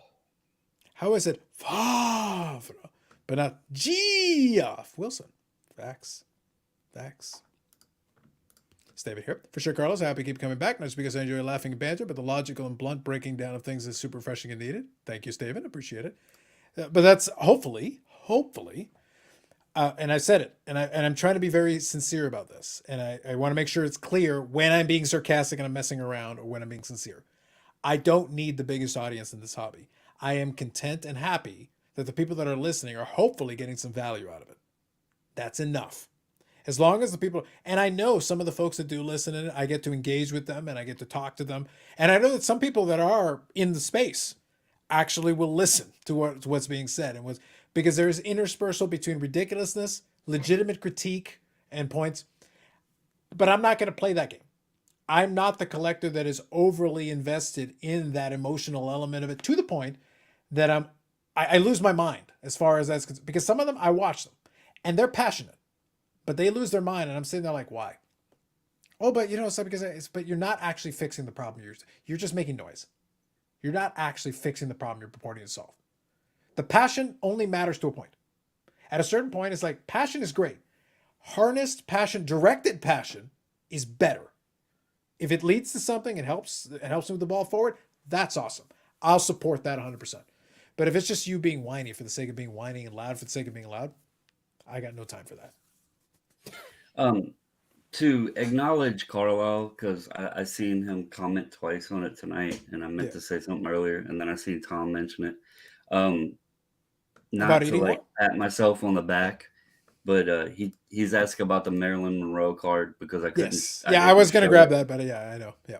Yeah. That wasn't my card. That was someone that submitted, and I always, believe it or not, I was up very early this morning getting everything packed up. The order arrived yesterday. Mm-hmm. I got it sorted. The missus helped me finish sleeving because we sleeve all the slabs. When she got off work, I did the reveal last night, and then I woke up this morning, got everybody's stuff packed, and it's already in the mail back out to them. So I try to get it out as quick as possible. So. No. Yes. No. Yes. Wait, try that again? No. Yes. Nope. No. Are you sure? I am positive. Are you 100% sure? I am 1,000% sure. 1,000% sure. You're really that sure? That level of sure? You're gonna put up. You're either gonna cut me or do that again. Yep. Yes. Yes. See, I can't see another version of Eric. Bobbles, do you see any other Eric on the screen? I only see these two. I heard they get all the donuts. They do. They do. It's facts. Mm-hmm. Interesting. Moving on. Have packs of original playing cards for famous memory movie photo shoot. Can find some repos later, but think any release we hope to diversify. Yes. And they're artsy. There you go. If you're really a bigger audience, I'll do my part anymore. I appreciate your support, sir. That's awesome. I appreciate your support, sir. Yes, indeed. But no, it's look, I've talked about this before. He claims it's a chocolate stick. We're hoping for YouTube's sake it's a chocolate stick. I'm not going to answer exactly what it was. We're hoping. That's my favorite donut. Mm-hmm. Indeed. the point is, yeah, like I'm realistic about it. That's why I say a couple of folks talked about it earlier tonight. The sports car radio thing was doing like 1,000+ people, 1,400 people, and they're still going on right now, and they're still doing very well. That's why I say, like, I'm not in a spot where I'm going to be like, oh man, they're getting all these people. I'm so jealous of that. No, man, they've got an audience for that, but they're pandering to a very specific demographic that I don't want to pander to. I don't need hundreds of people in the chat if the conversation is just going to be a bunch of whining or complaining about something and just making noise for the sake of making noise. With due respect, I'm not interested in that. It would get more eyeballs. It would get more views. It would get more clicks. It would get more engagement. It would make the channel bigger. But to what end? Because then I can't enjoy what we're doing. I can't enjoy the conversation. I can't enjoy interacting with the chat that we have, who will ask some good questions and make fun of Eric. And everybody wins. You know, And I want to throw something out real quick. Go ahead. More making fun of Eric? Yes, go on. Well, no. So I just was curious. And currently, you know, they've been running a while. I think they peaked out at maybe 1,400 people. Yeah. There's people that are live, you know, that's a good audience for sports cars or whatever. Oh, for sports cars, 700-800 people is great. It's really, Yeah. it's excellent. But they are so happy about that. There's 3,400 people watching some guy play Overwatch. There's 3,000. Well, Bob, we're talking relative to, look, man. I've always tried to put the sports card space in its relative bucket. The biggest live streams we're ever going to do in this genre are a pittance compared to like the real big live streams. It's not even in the same conversation. It's not in the same ballpark.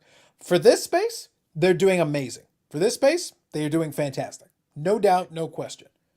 But in comparison to other like if somebody's doing a gaming live stream right now, they destroy those numbers, demolish them. Yeah, there's some guy playing Fortnite, 11,000 viewers. Yeah, totally, 100%. It's not even the same ballpark. It's not even the same conversation. I just I want need to to, like, if I didn't have arthritis in my thumbs, I might have to practice up the gaming. Yeah. I just want to add my 2 cents. I'm doing the wrong content.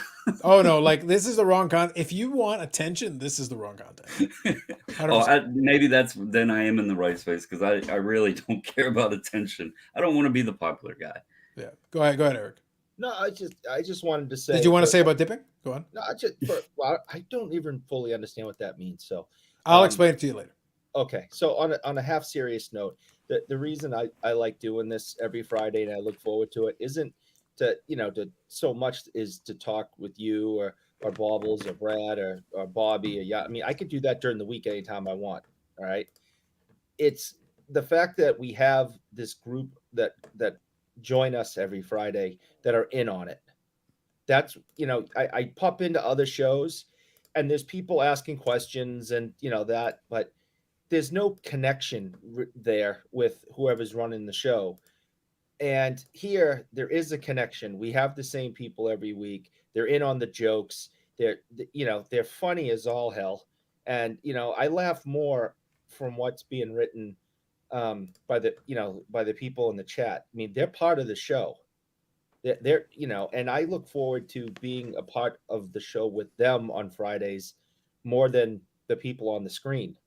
Like, again, I talk to you guys during the week. We Carlos, you and I will talk to each other on the phone. We'll text each other. We'll, whatever.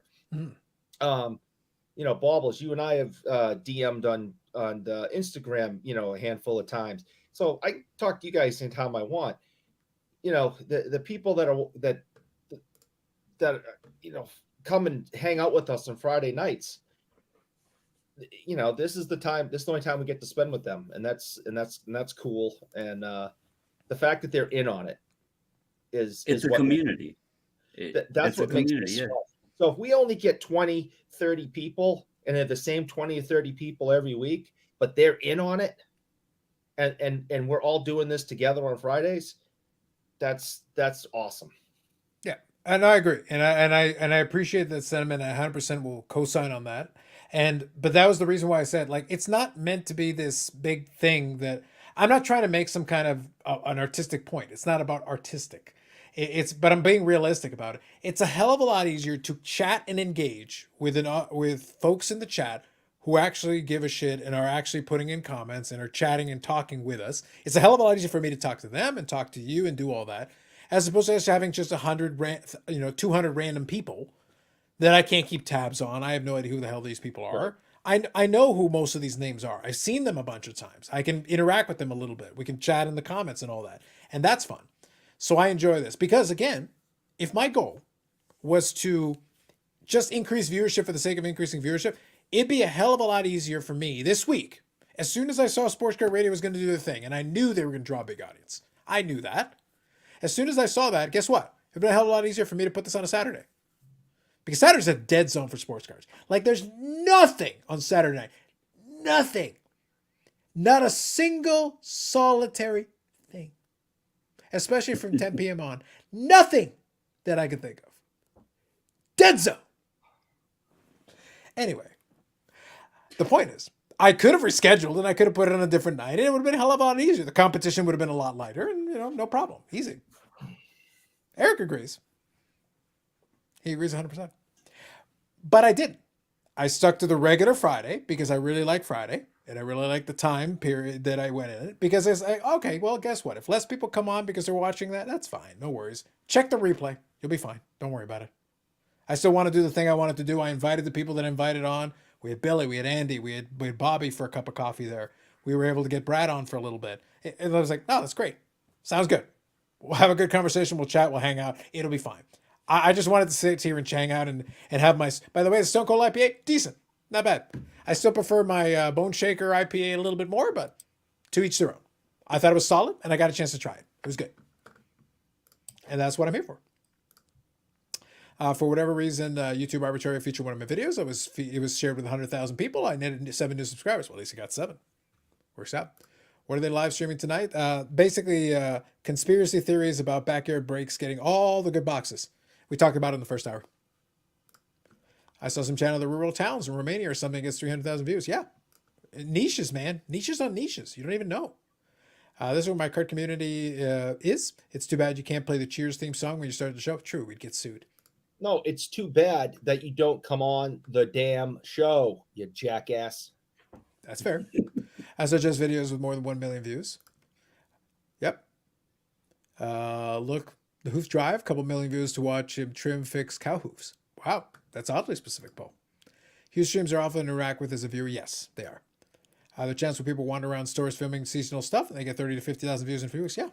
That's why I say, like, people don't understand, like, popularity is good. Like, it certainly has some value to it, but like there's limits to it. There's a certain point you run, there's a line, there's a threshold after which you can no longer engage in the way you were able to previously. We're still kind of at a threshold. Like tonight, obviously, some folks went on to watch it and they'll watch replays and stuff like later on. It's fine. Not a big deal. But at the same time, like the normal audience we have here, it's a hell of a lot easier for me to interact with them. I can talk with Bubbles, I can talk with Eric, and I can still see what's going on in the chat and not completely distract.